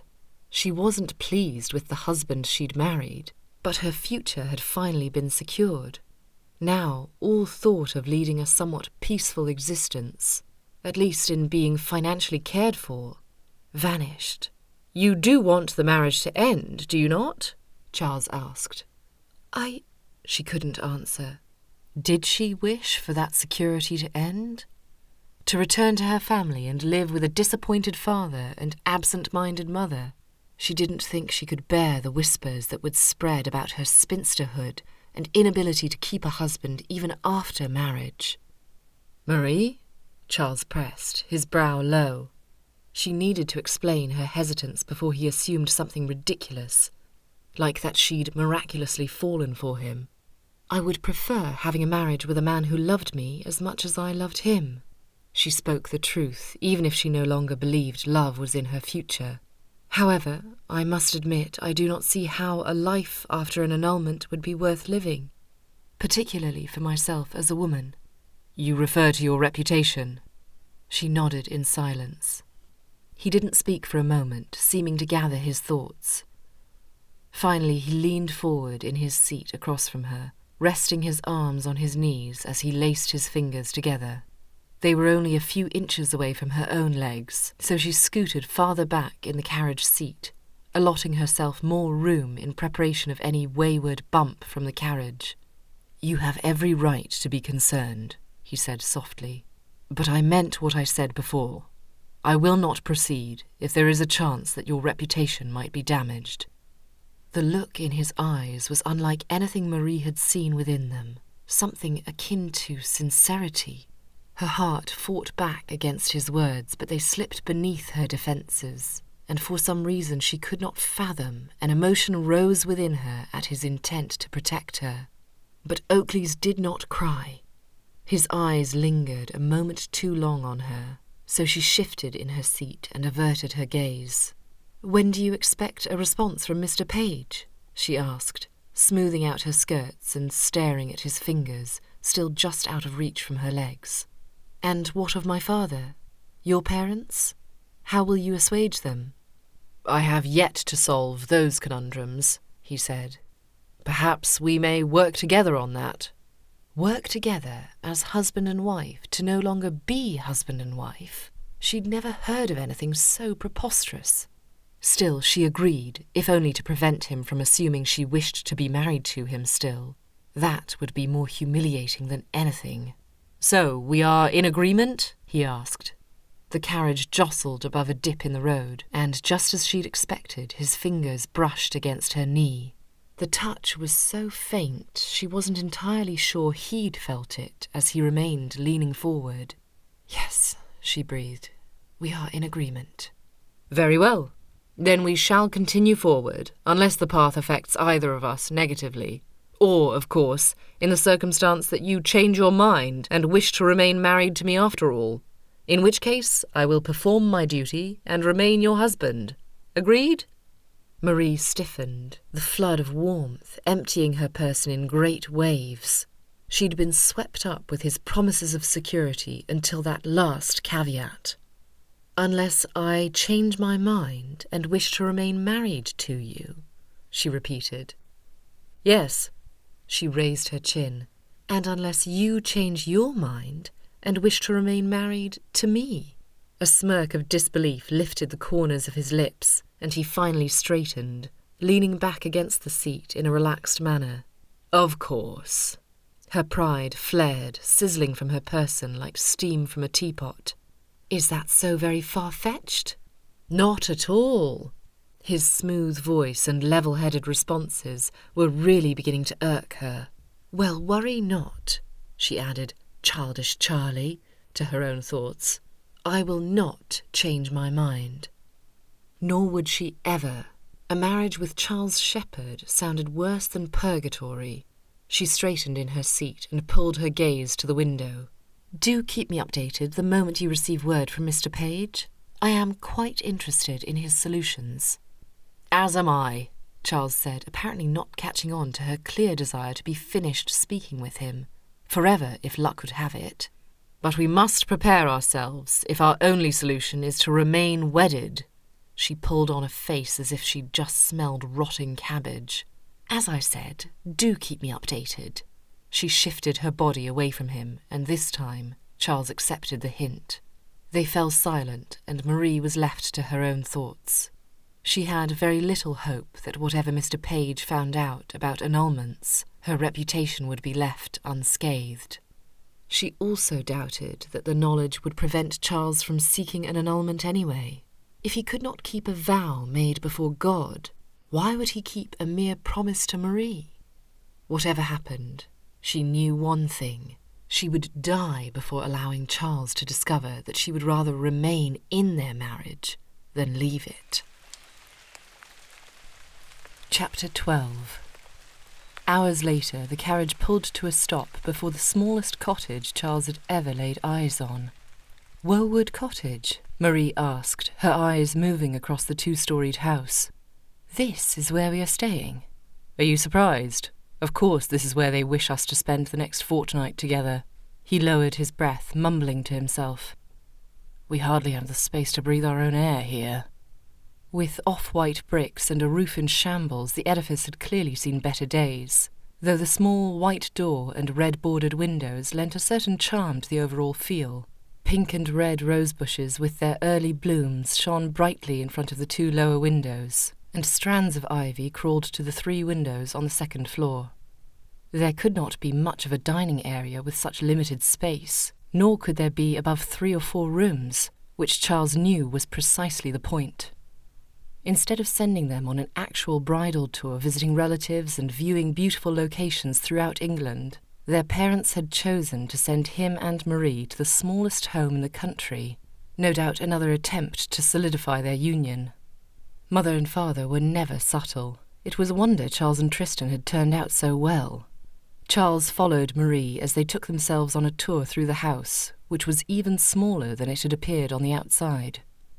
With rooms that flowed into one another, the cottage's layout was fairly standard, though the dining area only had room for 4 seatings and the sitting room barely had space for 3 chairs. "It is quite small," Marie said in a soft voice as they peeked into the kitchen on the main level of the house. "But at least it is clean." Charles eyed the corridor walls draped with spare webs at the edges. "Depends on your definition of clean."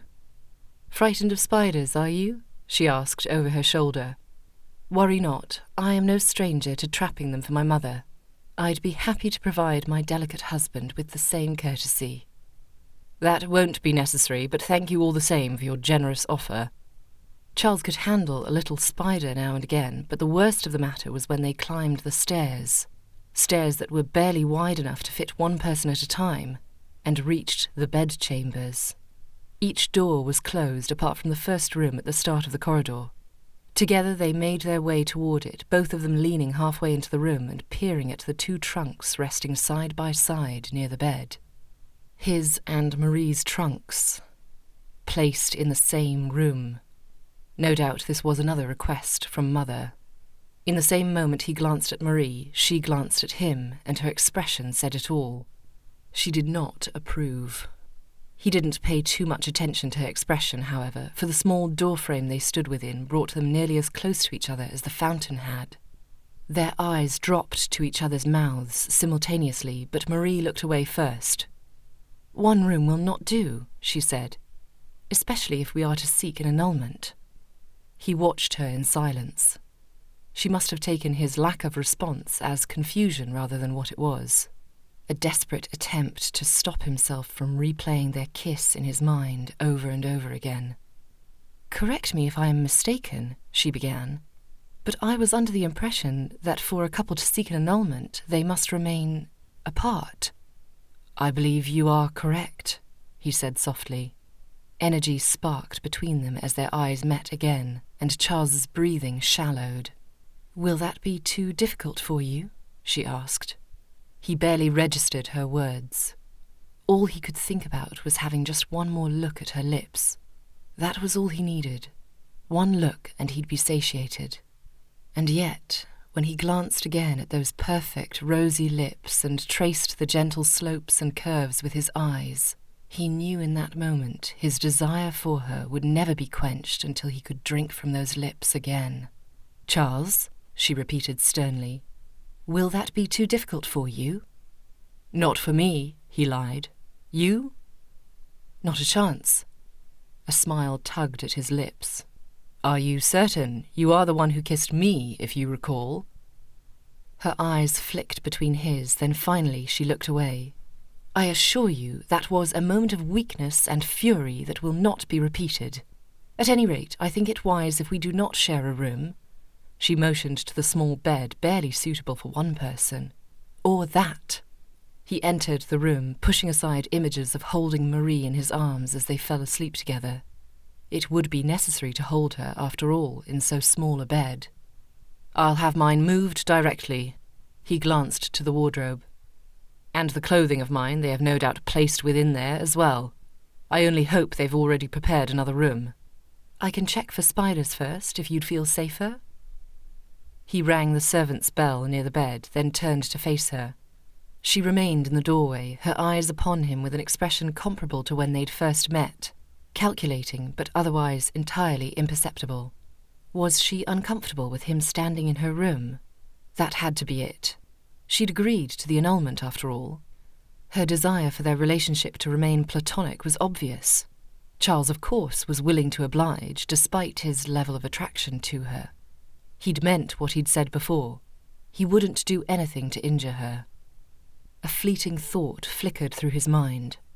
If he followed through with the annulment, would he be back in the running for losing the bet? Or was his marriage, short as it was, enough to secure a win? He was fine either way, but he knew alerting his friends of any marriage would put them into a frenzy. Perhaps Charles would pull a page out of Mother's book and do a little matchmaking himself then. Thomas and Andrew might already be married, and Rowan was promised to another. But Ambrose Hartley, good old over-planning Rosie, might find Marie humorous. Perhaps even sullen Leonard would enjoy her company. And yet the mere thought of Marie being wrapped in the arms of any of his school friends, sharing her kisses with them and bestowing warm smiles upon them, filled his stomach with that same jealous frustration that had encompassed him at the ball. "I ought to be out of here soon enough," he reassured her, and himself, as he moved to stand beside his trunk. She made no response, her petite figure remaining resolutely in the doorframe. Her form and posture were always flawless, but in her dark blue travelling clothes she was regality itself. A few dark curls had come loose during their carriage ride and now trailed down one of her shoulders. He fought the urge to close the distance between them to see if the strands were as smooth as they appeared. An awkward silence filled the space between them, and the absence of any servant's footsteps became more and more obvious. "Does the bell not work?" she asked, motioning to the strip of fabric draped near the wall. He tried again, but after no response he sighed. Marie obviously wished for him to leave the intimacy of her room and would not relax until he did so. But who knew how long they'd be waiting? "I'll just take care of it myself," he muttered, moving to the trunks again as he removed his jacket and rolled up his shirt sleeves. Finally, he hoisted his trunk onto his shoulder, then made to leave the room, but Marie was still standing in the doorway, her eyes on his forearms. For the first time since he'd met her, he could read her expression. Clear as the skies that morning, approval and admiration shone in her eyes as she watched him handle the trunk. His chest opened and his shoulders straightened of their own accord. That same feeling that stirred within him during their kiss returned, and suddenly the weight of the trunk was insignificant. These sorts of feelings were not entirely unexpected. After all, he'd already admitted to finding Marie attractive. But if they were to seek an annulment, if he was truly wishing to end their union, he certainly shouldn't be dwelling on them, or wishing for more. "Pardon," he said, motioning to the door. She blinked once, then stepped aside with reddened cheeks. All Charles could do was hide his smile as he left the room. Marie, once again, did not sleep well that night, or the night after that. This was, in part, due to the flimsy nature of her bed, as she feared one sudden roll might render her flat on the floor. What made matters worse, however, were the veritably paper-thin walls within the cottage. Charles had found the room next to Marie's prepared, so he'd settled there, but with every movement he made she could hear his footsteps, the whining of the chair near his desk, and the creaking of his bed. She never heard voices, however, only his movements, but it made matters very difficult to not imagine him pacing about his room, dressing for bed, and climbing beneath his covers. Their first full day at Wowood, she only left her room to join him for church. The two of them slipped in at the back, then left before a word could be spoken to either of them. When they returned, Marie retreated directly to her room, and there she remained for the entirety of the day, not having the energy or desire to deal with her husband, or the constant reminder of how attracted to him she was. After sunrise on the second day, she heard him roll out of his bed and watched him leave the cottage on what she could only assume was a morning walk. Hoping to eat without him and anxious for a view beyond her 4 walls, she dressed and slipped from her room to take her breakfast downstairs at a leisurely pace. She didn't need to rush. Charles would remain out of doors for as long as possible, no doubt attempting to rid himself of his seemingly endless energy by bounding across fields like a young buck or scaling trees like a feral tomcat. However, as she scooped a generous helping of apricot preserve onto her piece of toast and brought it to her mouth, Charles walked into the kitchen. With the toast just before her lips and her mouth hanging open, she froze. She had never seen a person less prepared for breakfast than Charles as he entered the dining area. Father had always dressed appropriately, fully clothed and ready to eat, but not Charles. He wore no cravat nor jacket, and his waistcoat was fully unbuttoned, hanging open to reveal his flowing white shirt that hung open at the top. Truthfully, she should have expected nothing less than complete indecorum from the man. Anyway, what was he doing home so early? She would have thought he'd taken a much longer walk. "Morning," he said casually, pulling out a seat across from her and helping himself to his own toast and poached egg. Marie still stared. The ridges in his forearm shifted as he reached for the preserves she'd just used but had yet to enjoy. He took a bite, chewed it heartily, then swallowed. She stared at his throat bobbing up and down, then her eyes trailed down to the curves of his chest. Charles remained entirely unaware of her stares until he reached for his teacup and paused. He glanced over his shoulder, then back at her. "Something the matter?" She averted her gaze with a raised chin. "I am unaccustomed to eating breakfast with someone in such a state of undress, that is all." He peered down at his open shirt as if unaware of what he wore until that moment. "My apologies. I grew rather overheated on a quick walk this morning and forgot to button again." She stared hard at her toast, then finally managed a bite. The apricots weren't as satisfying as she'd hoped. Not when all she wanted to do was stare longer at Charles's gaping shirt. Her eyes flicked back to him, trailing down the ridges of his neck. "I will change if you wish me to," he said through chews of his toast, "seeing as how I appear to be distracting you." A spark of humour glinted in his eyes, but she refused to be embarrassed, standing from the table. "There is no need. I am finished anyway." He eyed her full plate. "Returning to your room?" Marie paused at the door. "I was considering it." "I suppose I won't see you again until morning." Did he miss her? Had he felt as lonely as Marie had?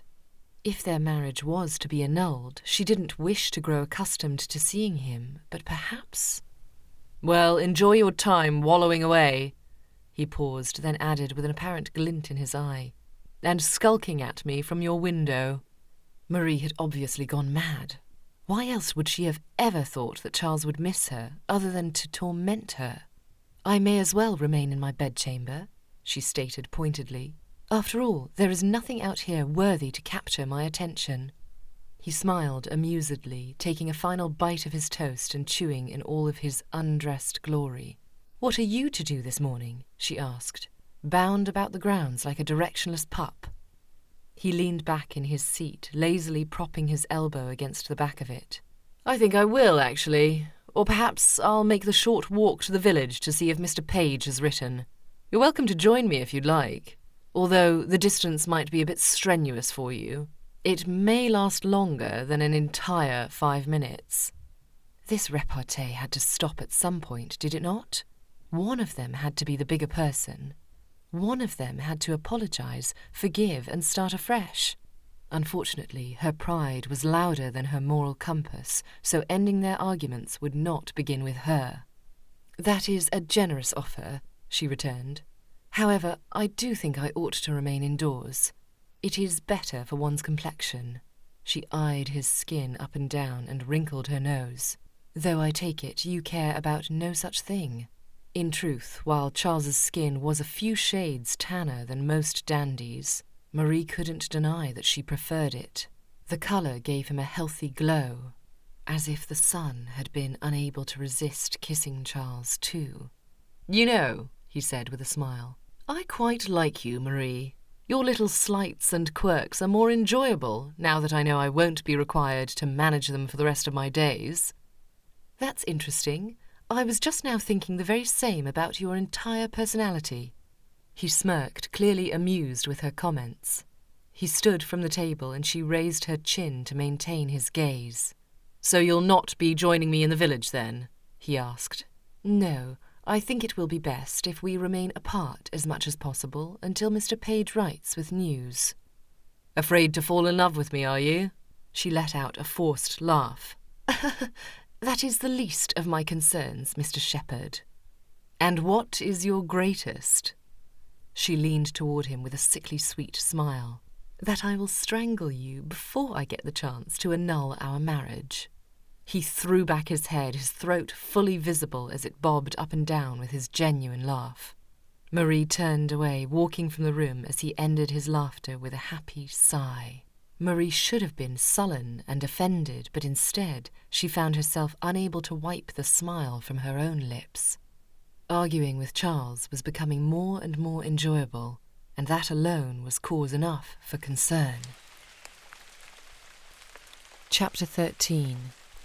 The next afternoon, Charles walked away from the post office in Orpington, once again empty-handed as he crossed the cobbled streets and headed back in the direction of Wowood Cottage.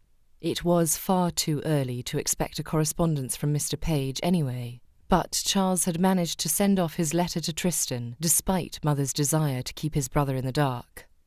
Tristan, I'm sorry to begin this letter with terrible news, but our hunting trip must be postponed indefinitely, as I am presently occupied with my new wife. I'm certain you read that word again just to be sure, so let me settle your astonishment by confirming that I am indeed married. If you have any questions, ask Mother. I'm certain she will be more than happy to fill you in on all the details, though she may or may not be honest with you. As such, you may already have a guess as to how this union came about, especially when you discover that my wife is the one and only Marie Oakley. You will remember her as the woman Mother has tried to force upon me for the last year. All I shall say presently is that Mother was doing what Mother does best, meddling. At any rate, I have reason to suspect that circumstances between me and my new bride will change soon enough, so worry yourself not with the details. I will explain all when we next see one another, though I have no notion as to when that will be. I do hope London is treating you well. Give Thomas, Andrew, Ambrose and Leonard my best, though might I suggest not telling them about my marriage quite yet? I should hate to worry the rest of you unattached gentlemen needlessly concerning the bet, if this is all going to come to an end anyway, unless an ended marriage still counts toward the wager. That being said, I do hope you are spending plenty of time in finding a wife. If this farce does proceed, 3 of us will be out of the running. Do try not to waste your money needlessly. You may rest assured that if you are not actively searching for a bride, Mother may already be plotting. Charles. Despite his parents' wishes, Charles had never been one to keep secrets from Tristan, so he had no remorse whatsoever in informing his brother as to what had occurred. Charles had, however, stopped himself from sending off the letter he'd written to Mother, in which he'd laid out his plans to annul his marriage with Marie. Delivering the news in a correspondence seemed rather cowardly, though, so he had tucked the letter away instead, deciding to speak with her in person just as soon as Mr. Page provided him a way forward, if Mr. Page provided him a way forward. Bracing himself for that familiar tightening of his chest that always came at the thought of remaining married, Charles furrowed his brow when, to his great surprise, that tightness did not appear. Instead, the image of Marie watching him carry his trunk flickered in his mind's eye, and the approval he'd seen caused his heart to trip. The reaction was concerning, to say the least. Was he actually developing an attraction toward the woman? An attraction that stretched beyond physicality? He'd said himself he was beginning to find her enjoyable. Was that why he'd known a degree of disappointment when she'd refused to join him in the village? This would certainly put a damper on his attempt to seek an annulment, falling for the woman he was determined to no longer be with. Or worse, falling for the woman who no longer wished to be with him. His thoughts continued whizzing busily about his mind as he left the village behind and walked along the lane that led back to the cottage. He tipped his hat to a few ladies headed in the opposite direction, their eyes lingering on him a moment longer than necessary before they whispered and giggled quietly to one another the moment he passed. Typically, Charles enjoyed the boost of confidence such looks gave him, but this time his mind remained on Marie. Would she have noticed the girls staring? Would she have become jealous, as he had when she'd danced with half the men at the ball? No, she would feel no such thing, because she wanted out of this marriage. Just as he did. He was still upset about not being able to choose his own future. He simply needed the reminder. Creating a mental list, he rehearsed his grievances against her, and yet his mind continuously rebutted each item he'd once complained about. Her shifting personality had been due to her fear of rejection. Her lifeless behaviour had entirely vanished, and her staunch propriety had been thrown promptly out the window when she'd kissed him in the gardens that night. The only one that stood firm, however, was her lack of adventurous spirit. She remained in her room yesterday after breakfast, just as he'd guessed, and he had yet to see her today. What did she do in there all day, besides dwell in her own thoughts? Being with someone like that would cause Charles to lose his mind before long. Then again, knowing Marie, she might encourage him to leave. She was fiercely independent, after all, having yet to even accept his hand upon entering a carriage. This was another reason he and Marie did not suit. Charles had always received a great deal of value in the knowledge that he was needed, whether that was by Tristan when they were children, in fistfights against larger, older boys, or when their friends had needed a laugh or a simple distraction to help calm them during their tour around Europe. He'd seen Andrew Langford's wife, Sophie, rely on her husband to keep her reputation safe. Mother depended on father to keep her entertained and cared for. With no wife to aid in such a way, no wife to need him in such a way, what value could Charles ever provide to his own marriage? His footsteps slowed, weighed down by his heavy thoughts as he passed by the lich gate of the local church. He glanced through the small, roofed archway, spotting the stone chapel a good distance from it and a bench that was occupied by a woman. He looked away, only to return a moment later as he recognized Marie. She wore a light blue pelisse that matched the ribbons in her hair, and her straw bonnet rested on her lap. She sat turned away from Charles's view until she straightened, and her tear-strewn cheeks glinted in the light. Charles stiffened. He had never seen Marie exude any such emotion before. He might have even thought her incapable of crying. And yet, as she reached up with gloveless hands to dab at her tears with a wrinkled handkerchief, the evidence was undeniable, and he had no idea what to do about it.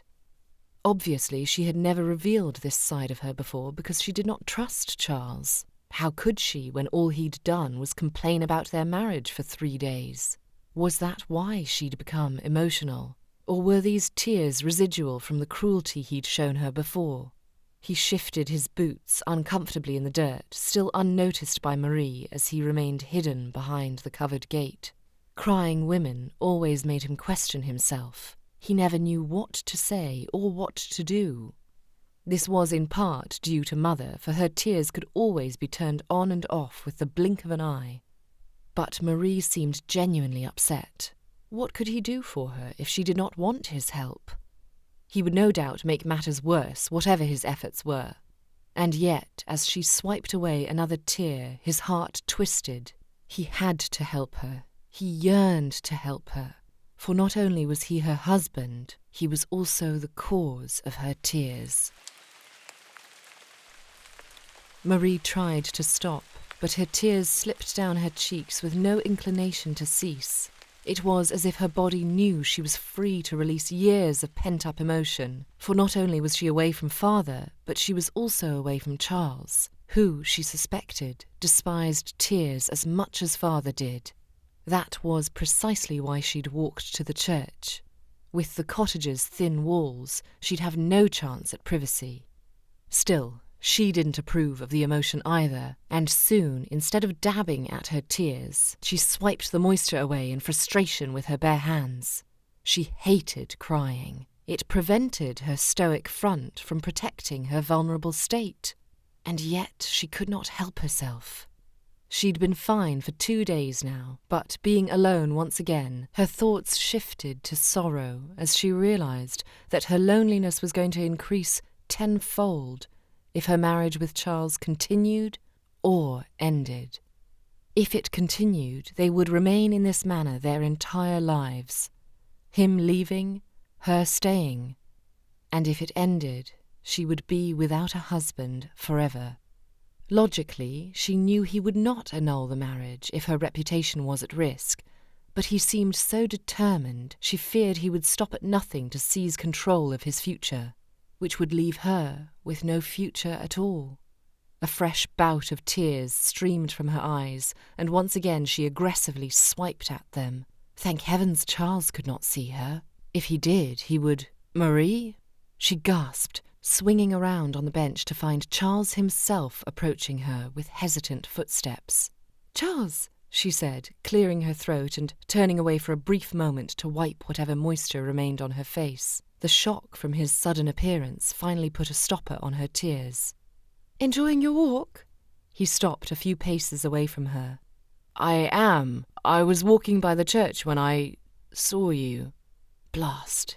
He'd seen her crying in all her state then. She drew a settling breath. "Yes, I wished to enjoy a small walk." He was silent for a moment. "I thought you didn't like being out of doors." "I never said that," she stated. "I merely said I prefer to be indoors." Although, now that she thought about it, perhaps that was because Mother and Father preferred to be indoors, and she simply did not wish to be alone when she ventured outside. They always complained about the heat or the rain or the sunshine or the clouds, when in reality Marie might not have minded being out of doors if she was with someone who enjoyed it, like Charles. "May I sit with you for a moment?" he asked, still standing a few steps away. "If you wish." He sat down beside her, the wood creaking as he settled a foot's length away. Silence fell when he removed his hat and circled the rim around his hands.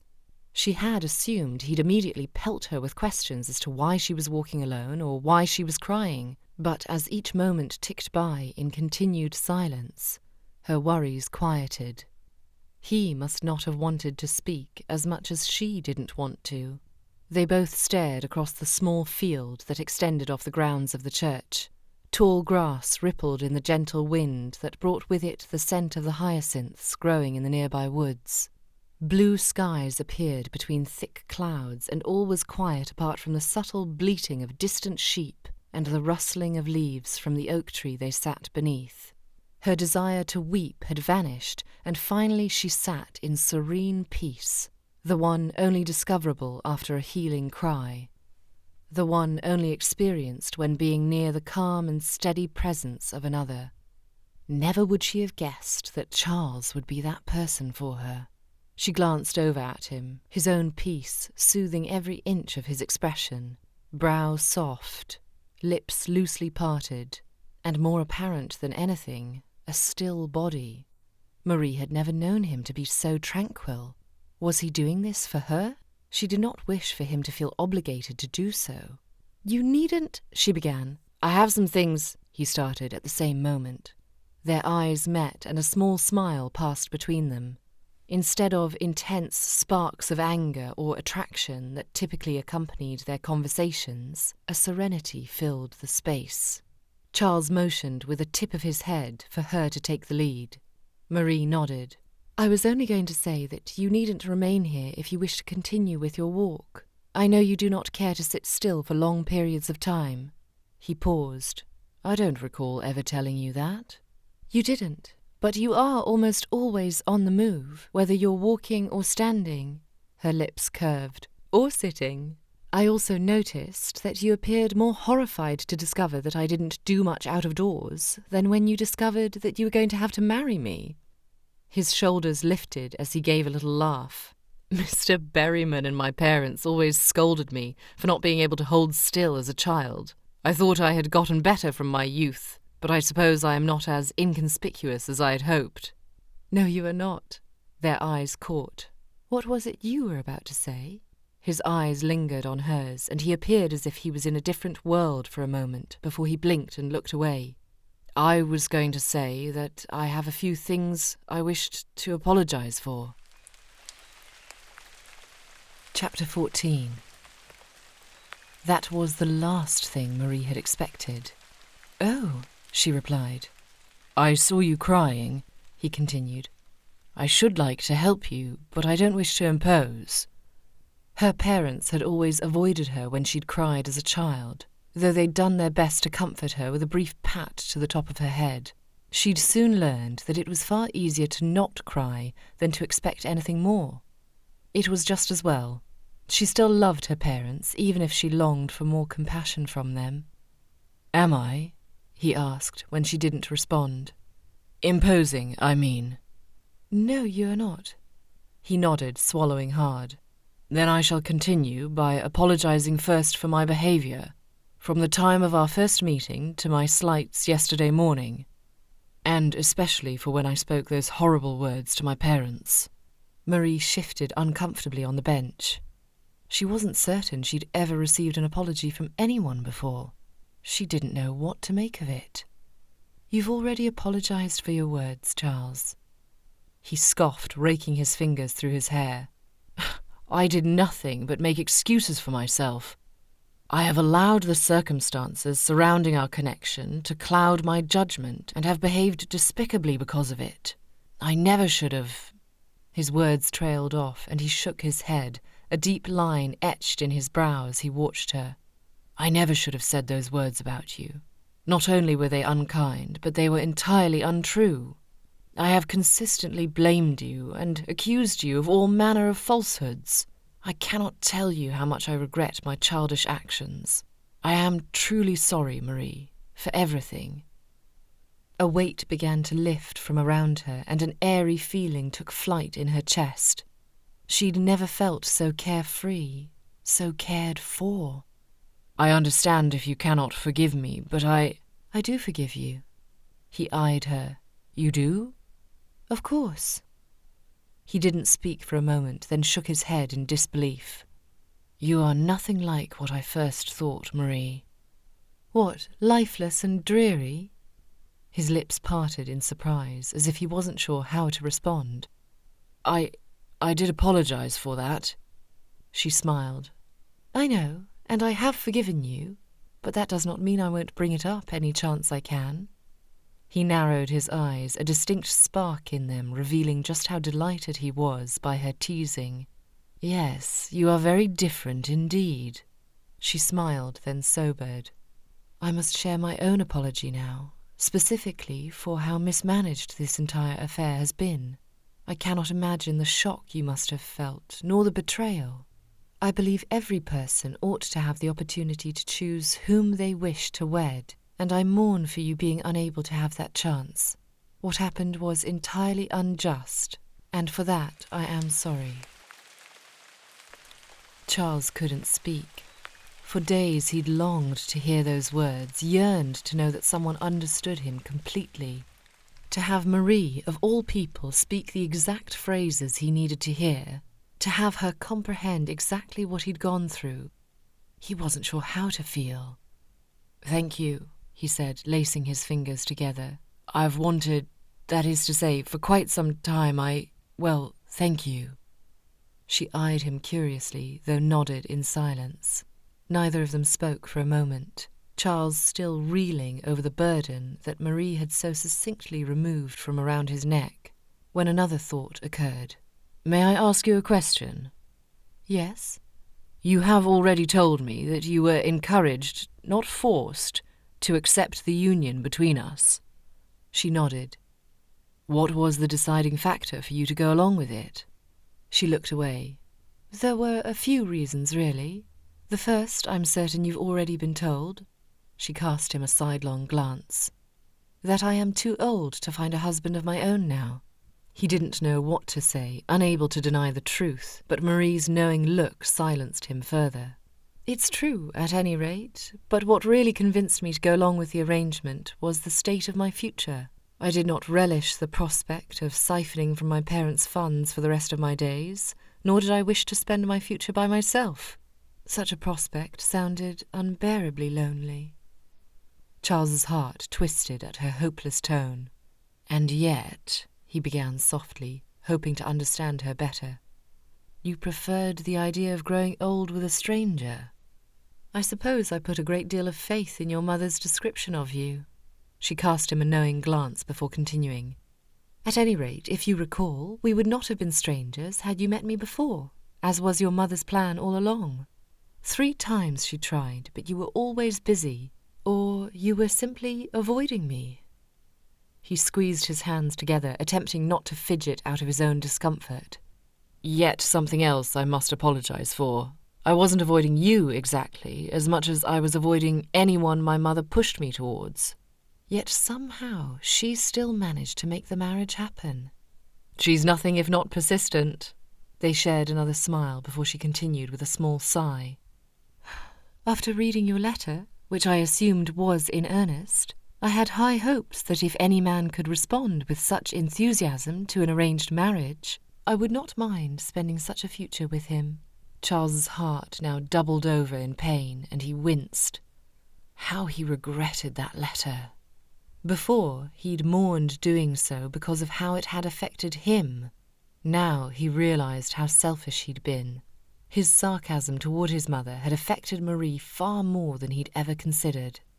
"Do not begin feeling guilty about that now, too," Marie said, apparently reading his mind. "It is difficult not to." "I understand your regret," she stated.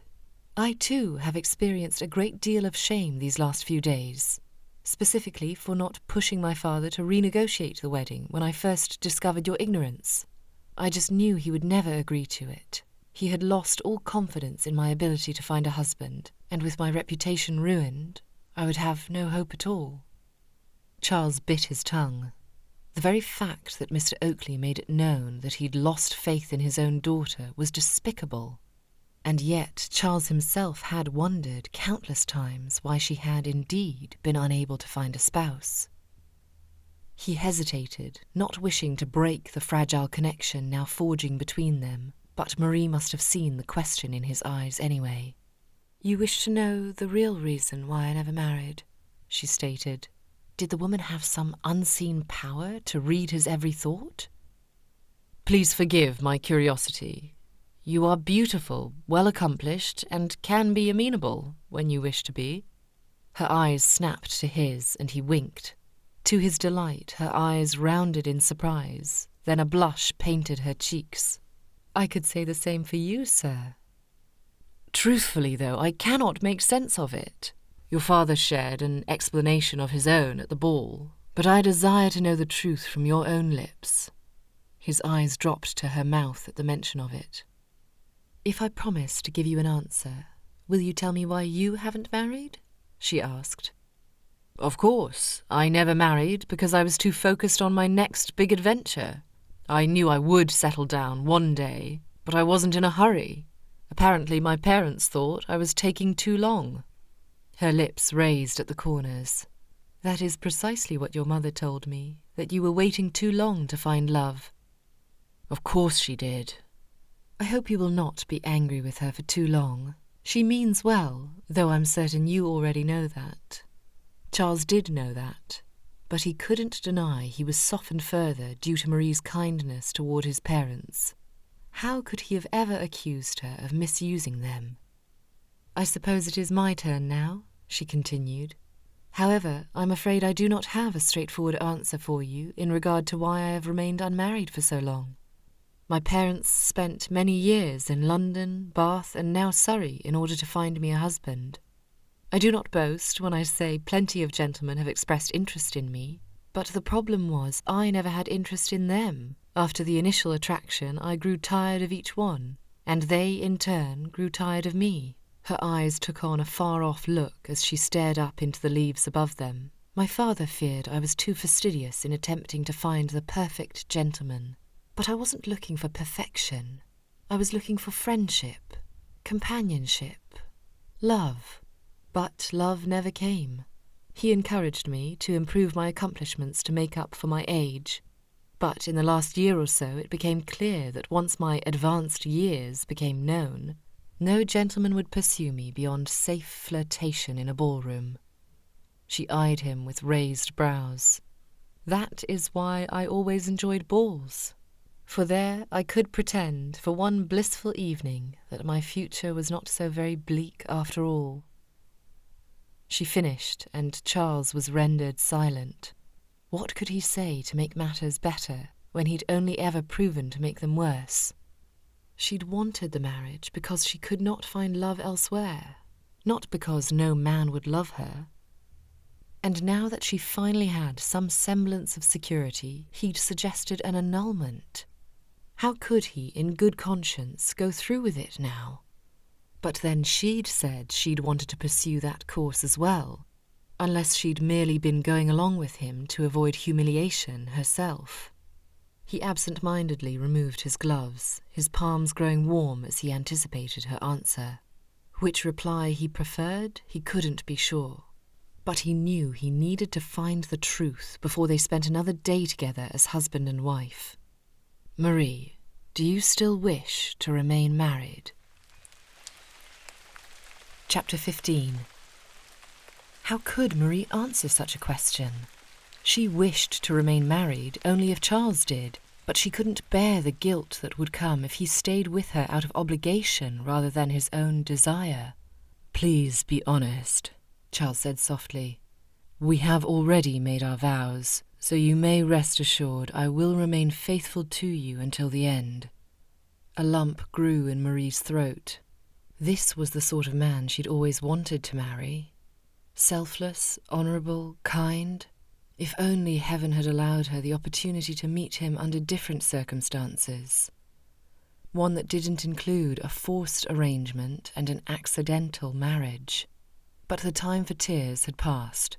She cleared her throat and pulled on that stoic personality of which father so approved. I am certain we can both agree that neither of us wish to shackle the other in this marriage. He nodded. Yes, that is just how I feel. Then, she continued, perhaps we might agree to maintain true to our vows and try a little harder to become friends until Mr. Page writes to you and reveals whatever future awaits us. Charles appeared to mull over the information. I suppose that is the most logical solution, but do you think we are capable of that? Being friends, I mean. She tipped her head from side to side as if weighing the options. Only time will tell. If I were a gambling woman, which I am not, I would say we are far less likely to drive each other mad now. Speak for yourself. He winked at her again, and her stomach dipped with pleasure.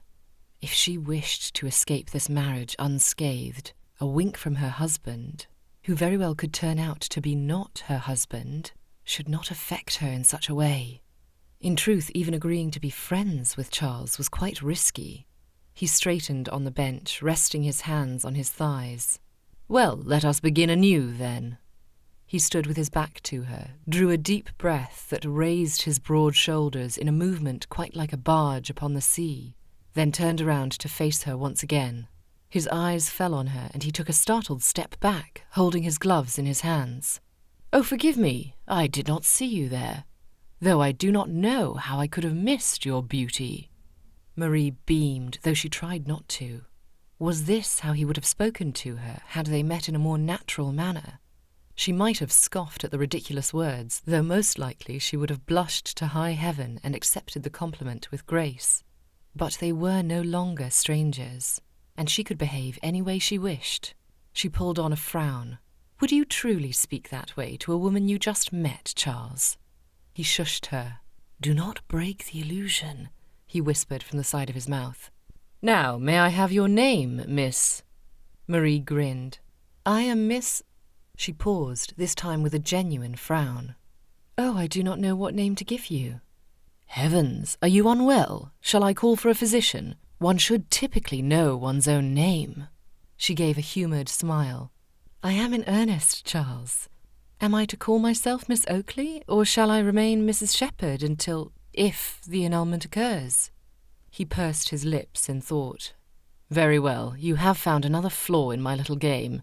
Let us simply pick up from where we are right now, yes?" "That will be far easier," she agreed. A stronger wind rustled the trees above them, holding a distinct chill that had not been there before.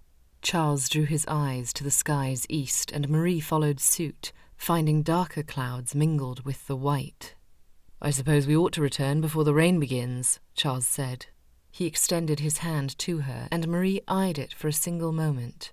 She had never accepted his help before. Her pride had always prevented her, but seeing as how they were friends now... She reached forward, sliding her fingers into his hand, and instantly regretting her decision to do so. She had kissed the man already, for heaven's sake. And yet, in some ways, this moment felt more intimate. Perhaps it was due to the fact that she could see his features clearer than she had the night of the ball, or because of the way he now watched her, with warmth and a softness of which she didn't know he was capable. His brown eyes were slightly lighter than she'd first thought, like the colour of freshly turned dirt. He helped her to stand, his thumb resting gently on her knuckles before he tucked her fingers in the crook of his arm. The fabric was warm beneath her hand, though she didn't rest fully upon him. Any further touch would do untold things to her already stuttering heart. "So, Marie," Charles began as they left the church behind and crossed beneath the lich gate. "You have a lovely name. French, is it not?" The crisp scent of his cologne drifted beneath her nose. "Yes, my great-grandmother was French. Mother adored her, so she'd always wished to call her own daughter by the name." He nodded.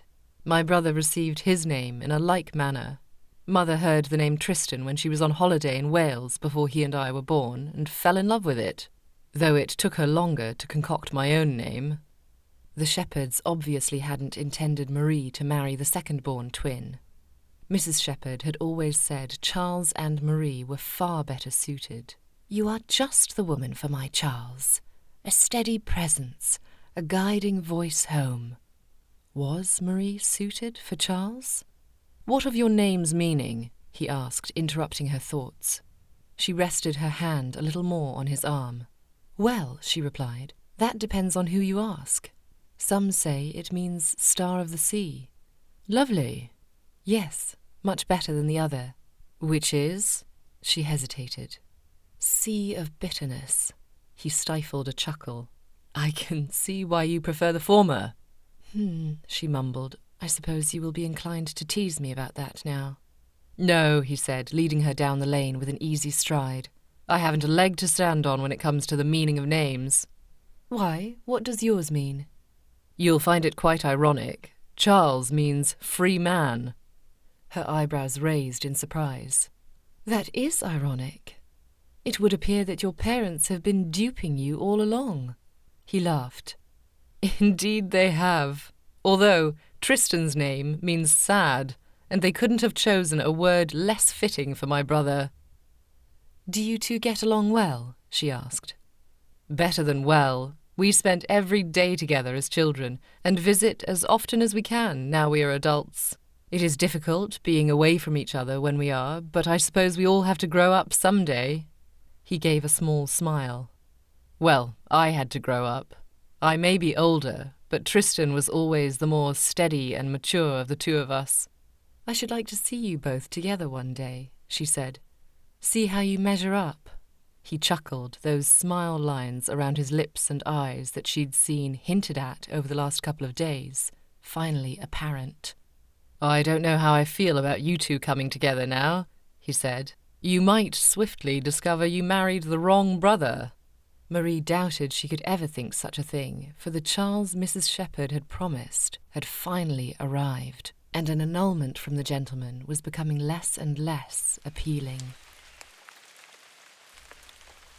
The following morning, instead of lingering in her room or gawking at Charles from the window, again, Marie made the deliberate decision to leave her room for breakfast. She knew very likely that Charles would not be there, as he would no doubt be on his usual morning walk, But when she arrived in the dining area, she spotted him already seated at the breakfast table, and fully dressed, which she found only marginally disappointing. Had he chosen to remain indoors due to their conversation yesterday? Warmth stirred in her centre.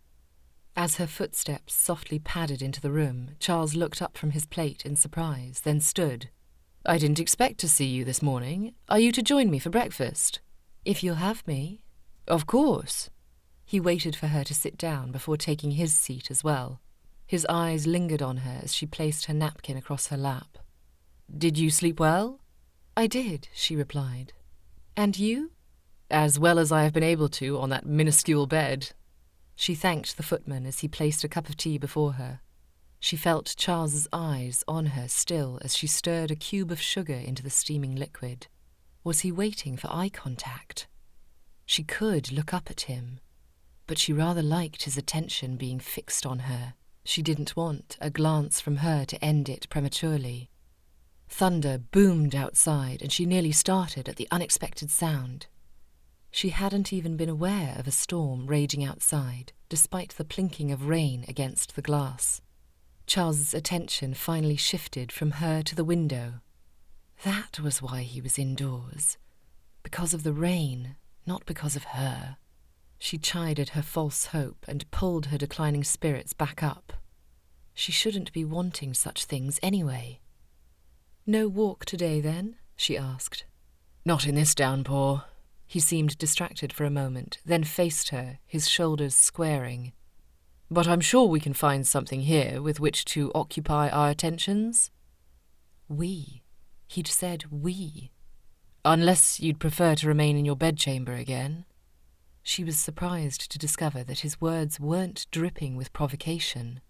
Instead, vulnerability draped over them, as if he was worried she would stay in her room all day. "I'll stay down here," she said as calmly as possible, though her insides buzzed with joy. "If you can behave yourself." He took a bite of his toast and winked as he chewed. "I'll do my best, Mrs. Shepherd." Chapter 16. Later that afternoon, with the rain still pouring from the skies, Marie retired to the sitting room and was happy to discover that Charles joined her. She chose a book from the shelves near the hearth, then sat down in one of the chairs near the small fire. Her mind refused to focus on the words, however, her attention arrested by Charles. From the corner of her eye, she watched his every move. He stared at her for a moment, peered at the rain against the window, then stalked to the shelves himself before finding a book and sitting directly across from her. From there, he shifted in his seat over and over again, turned the pages far too swiftly to have read a word, then yawned more times than she could count. She stifled a smile. He really was trying, but he very clearly could not sit still at the moment.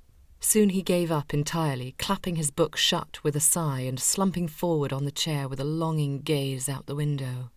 Marie kept her eyes on the pages of her book when Charles looked at her again, then back out the window, then around the room. Poor man. Perhaps there was something she could do to help distract him from his obvious need to expel his energy. Before she could think of anything, however, Charles twisted around in his seat to face her. "Do I recall you mentioning you play the pianoforte?" Finally, Marie looked up from the same page she'd been on for the last quarter of an hour. "I do play, yes." He motioned over his shoulder to where the small pianoforte resided in the far corner of the room. "Care to display one of your many talents for me?" Marie hesitated. "Oh, I don't know. The instrument does not look as if it has received much playing of late. It would surely need tuning." He stood, dropping his book on his chair and crossing to the pianoforte. "Could not a talent like you make it sound better?" "I doubt it." He glanced over his shoulder. "Now it sounds like you're making excuses. Perhaps you can't even play at all." She knew he was challenging her, and she had every ability to withstand it. But she was drawn to that twinkle in his eye like a moth to the flame, and longed to see it spark even brighter. Setting her book down in a like manner, she joined him at the pianoforte. She swiped a finger across one of the keys and lifted the layer of dust for Charles to see. "It will absolutely need tuning," she said. "Let us see what you can do with it anyway." He withdrew a handkerchief from his pocket and swiped at the dust, then motioned for her to take her place with a flourish. "Your seat, my lady." She gave him an exaggerated curtsy, then sat down before the pianoforte. She'd expected Charles to return to his seat, but instead he remained close to the instrument's side, his hand resting on top of the wood. Trying to focus on the task at hand instead of Charles's tall, imposing figure, she placed her fingers on the keys and plunked out a little tune, though she winced at every note. She pulled back, shaking her head at once. "No, this is unplayable." "Go on, give it another chance." She played another few notes. "You won't even be able to recognize the tune." "Then it shall be a game." She sighed. "Very well." She wiggled her fingers, then dove into the song, wincing at each terribly untuned note. At first she cringed, then the humour of the sound rushed over her and she laughed. "This is terrible," she said. "I disagree. I've never heard the song before, but it sounds wonderful." She laughed again. "It is fur Elise, Charles. That goes to show how terrible it is if you can't even recognise it." He chuckled too, and her giggling picked up, though she continued playing. She couldn't remember the last time she'd laughed like this. She felt light, whole, even healed. To have Charles's laughter mingled with her own made her feel even better.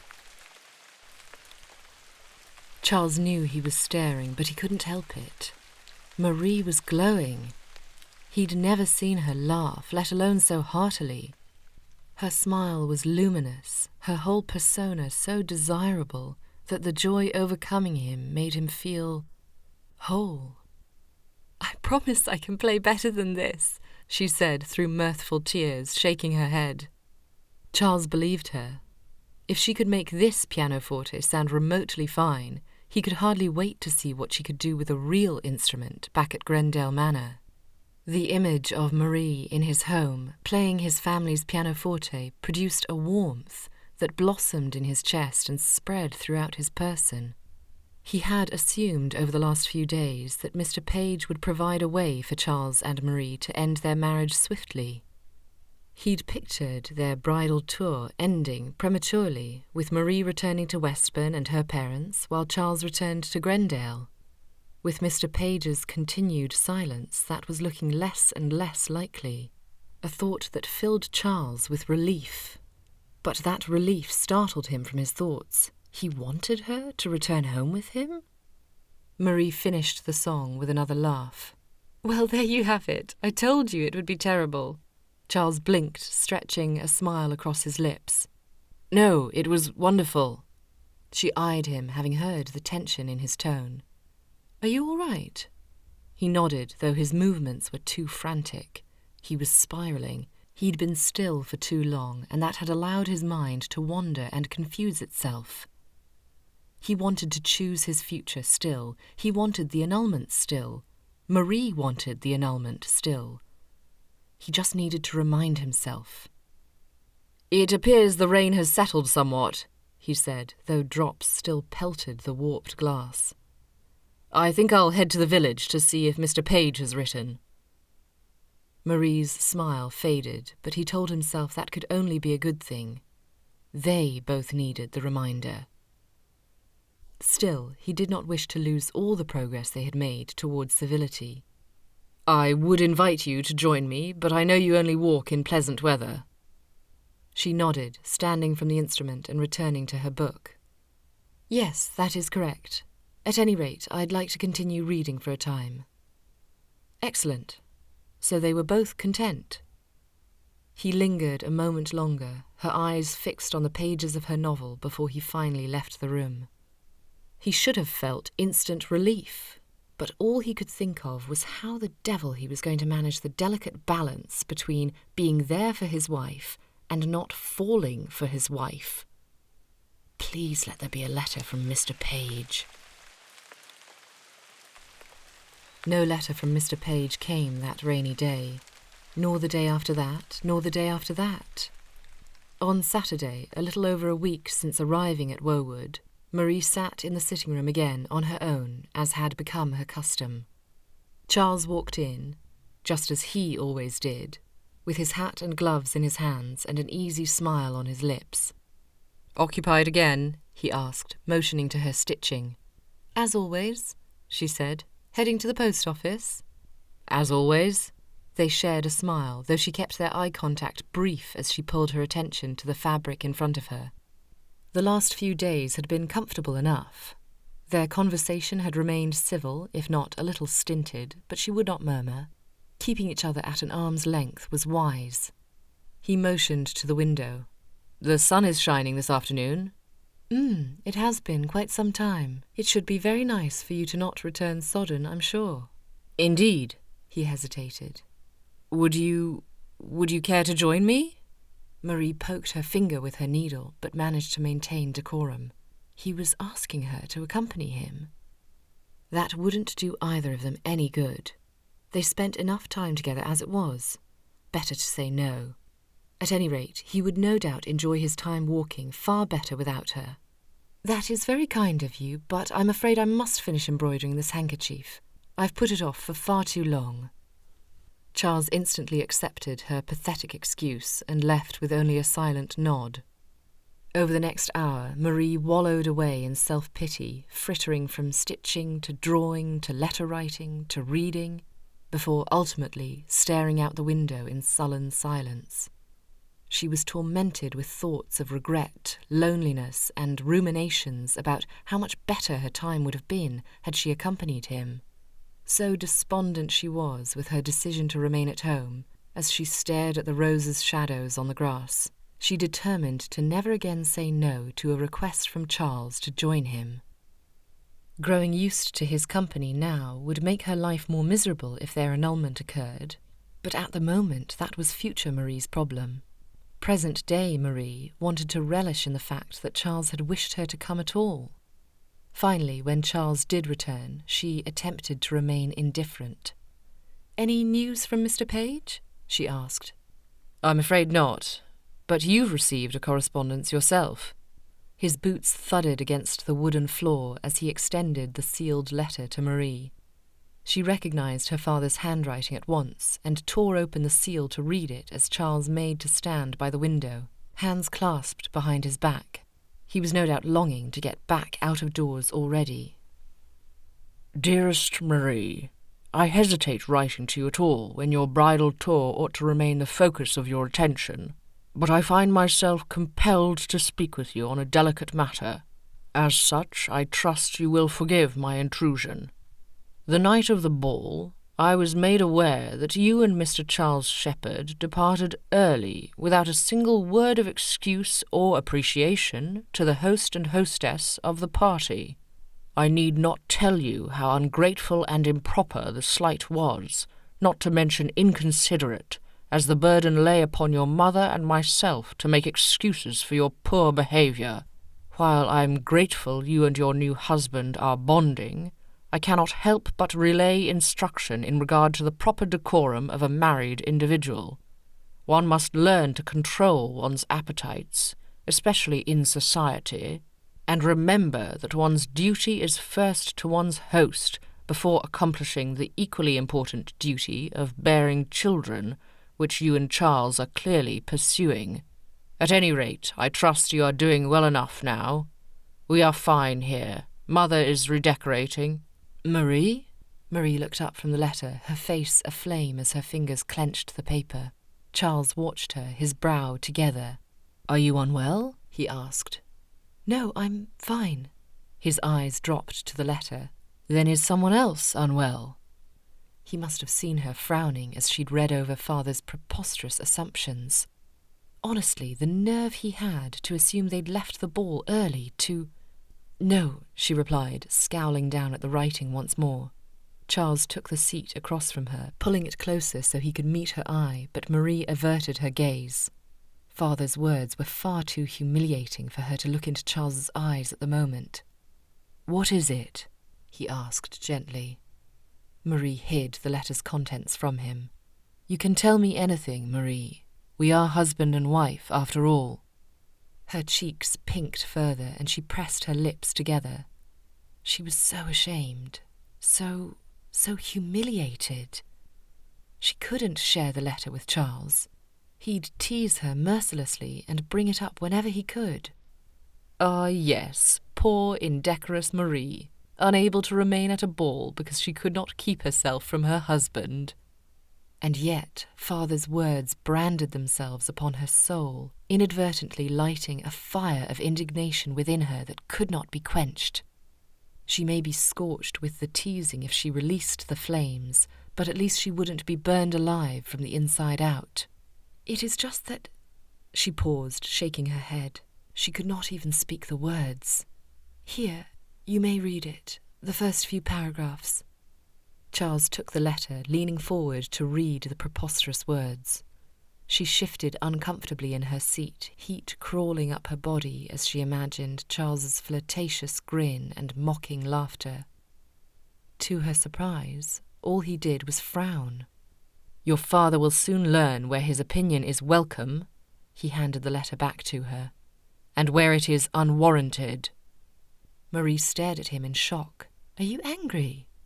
He appeared exactly as he had when he'd first met with Father on their wedding day, with scowl lines and rigid lips.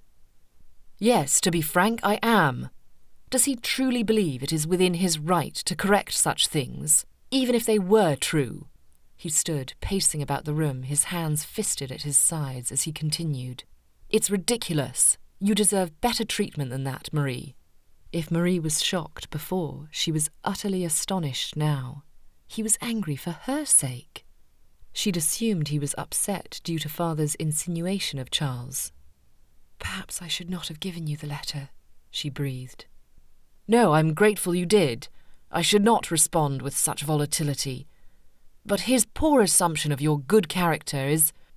He broke off with a gruff sigh. A father should treat his daughter better than this. He should assume the very best of her. Marie's mind raced. It is fine. I am used to such words, really. If he didn't believe me capable of finding my own husband, of course he'd think me incapable of bridling my actions. Charles stopped his pacing. You are used to such words, he repeated. He shook his head, running his hand against his jawline. The nerve of the man. Marie loved Father, though she had always thought him to be far too opinionated and a degree too controlling. Still, she did not wish for Charles to lose any sleep over the man. Really, I'm quite well, she pressed. I was merely frustrated, that is all, she added with a mumble, and embarrassed. Charles eyed her warily. Then he sighed, his great shoulders slumping forward. Slowly he walked toward her, sitting across from her seat and taking both of her hands in his as his dark eyes bore into hers. Promise me, Marie, he began. His rumbling voice reverberated from where his fingers grasped hers, straight to her heart, thumping against her chest. Promise me that you will not spend one more moment fretting over your father's shameful dishonouring of you. You have nothing to be ashamed of or embarrassed about. My mother and father gave our excuses to the host of the ball, so there was no shame extended toward your parents for our leaving early. This is just your father's way to keep you under his thumb. You do not deserve to be scolded. You deserve to be praised for the noble way you carried yourself through our wedding day. Despite everything I put you through, you are a good and honourable woman. Do not let anyone ever convince you otherwise. Tears sprang to Marie's eyes. She'd been hoping for a bit of understanding, perhaps a pebble of compassion. This staunch defence of who she was as a person was the last thing she'd expected, and the very thing she'd needed. She blinked several times, attempting to swallow the discomfort in her throat at her welling emotion. He maintained his look, though his voice softened. And you needn't stop yourself from crying. Tears are the purest form of emotion when produced from the heart. A tear fled her eyes, and before she could flick it away, Charles reached forward with his thumb and gently brushed her cheek until the moisture was gone. Their eyes met, and Marie's breath caught in her throat. "Thank you, Charles," she whispered. He didn't respond for a moment, his gaze lingering on her lips before he cleared his throat and leaned back in his chair.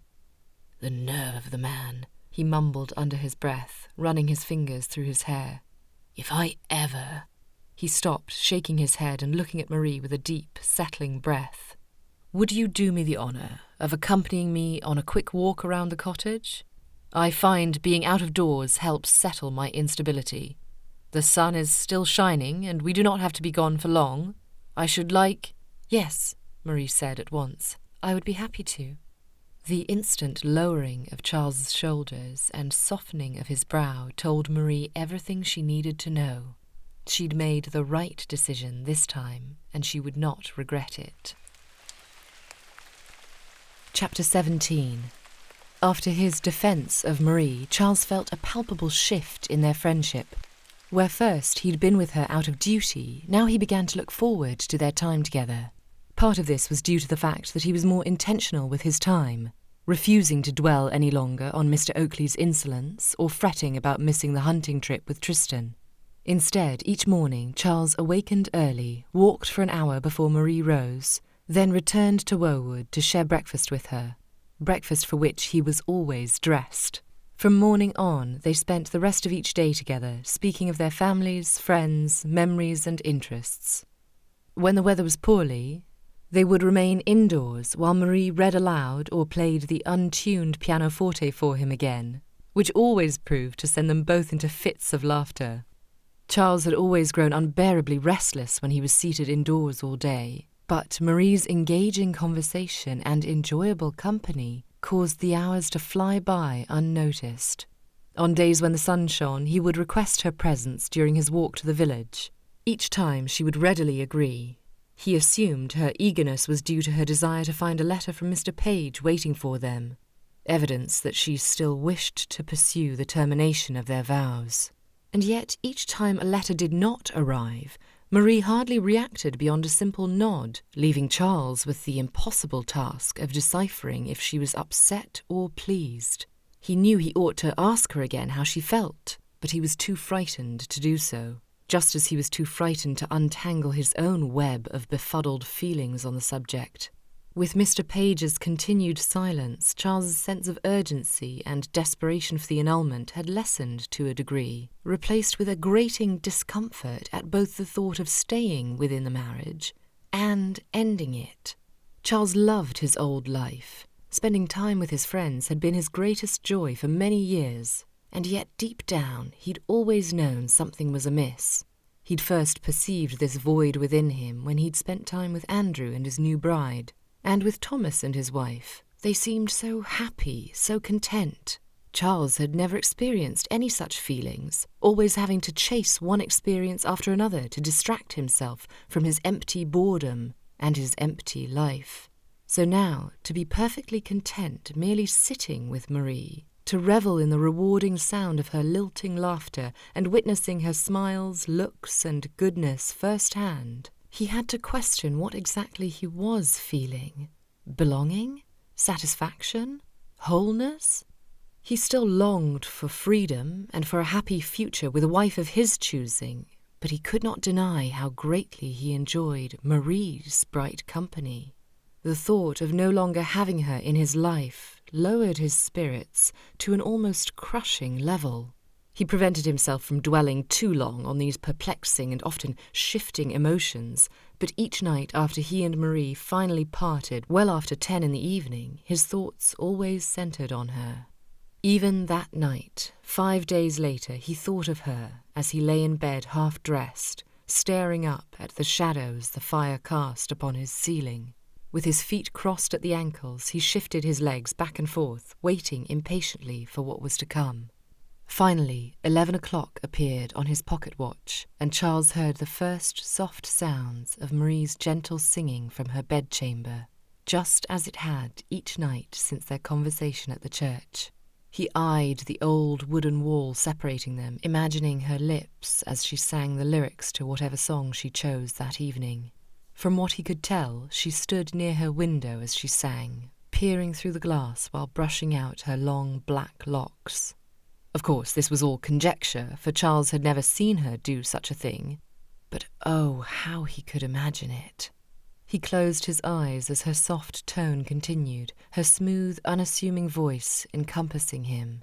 The muted brushing continued, and he could almost see her silken tresses draping like a dark waterfall over the shoulder of her dressing gown. How long did her hair flow? Past her waist? Did it feel as smooth as it always appeared? Thinking of a woman in this manner was hardly gentlemanly, and yet did not a husband have permission to think of his wife in such a way? Perhaps if she was to remain his wife. He frowned. The thought had come in tandem with listening to Marie singing each night. It was moments like these, in the late hour, where his will weakened and his mind wavered enough for him to dare to think the impossible. That living with Marie as his wife might not be as terrible as he'd first thought. He attempted to push the notion aside, but her voice continued to wrap around his heart. How he longed to actually see her singing. "Father said I am far more accomplished in playing pianoforte," she'd said to him after Charles requested her to sing along as she played. His heart ached at the thought of Mr. Oakley not approving of her. She deserved a father's approval, just as she deserved a husband's approval, just as she deserved to fall in love. Dare Charles think she could ever fall in love with him? He opened his eyes, staring at the dark ceiling as the intrusive thoughts continued, for he was no longer able to ward them off. Marie was everything Mother had always promised. Accomplished, charming, thoughtful, beautiful, sensitive. Indeed, with only a few days left of their bridal tour, he found himself unready to share her once more with reality. And yet, Charles still hesitated committing his future to her. He had longed to marry someone with whom he could enjoy the outdoors, someone to take riding, to roll down fields together, to boat into the middle of a lake with. As much as he enjoyed his time with Marie indoors or their simple walks to the village, he feared that one day he would grow restless. Then what? Would he remain indoors to keep Marie company forevermore? Or was there any chance at all for her to find joy in the activities in which he partook? For years he'd had an image in his mind that involved his future family sharing in adventures together. But no matter how he tried, he could not imagine Marie fitting into the ideal portrait he had painted. As calming an effect as her presence had had on him, he knew deep down he could not change something so fundamental about himself as his desire to be out of doors, just as he knew Marie would not change who she was inside. If their marriage remained intact, he would have to give up his adventuring altogether or do so alone, all while accepting the remorse that would inevitably follow should he ever leave Marie on her own, for he knew her loneliness would be his doing. The singing stopped, and Charles waited, running his fingers through his hair with bated breath. When Marie began again, this time with a slower, more sombre song, his brow drew together at the ache that arose in his chest. He was never supposed to have fallen for her. And now, after complaining and criticizing and reneging on his promises for so long, he hardly knew what to do with himself. "Yes, you do, Charles." He pushed the niggling thought away, but the harder he pressed, the more it pestered him again and again until finally his fatigue overcame him. He knew what he needed to do, but he simply did not have the fortitude to do it. With defeated spirits, he allowed his arms to fall down at his sides.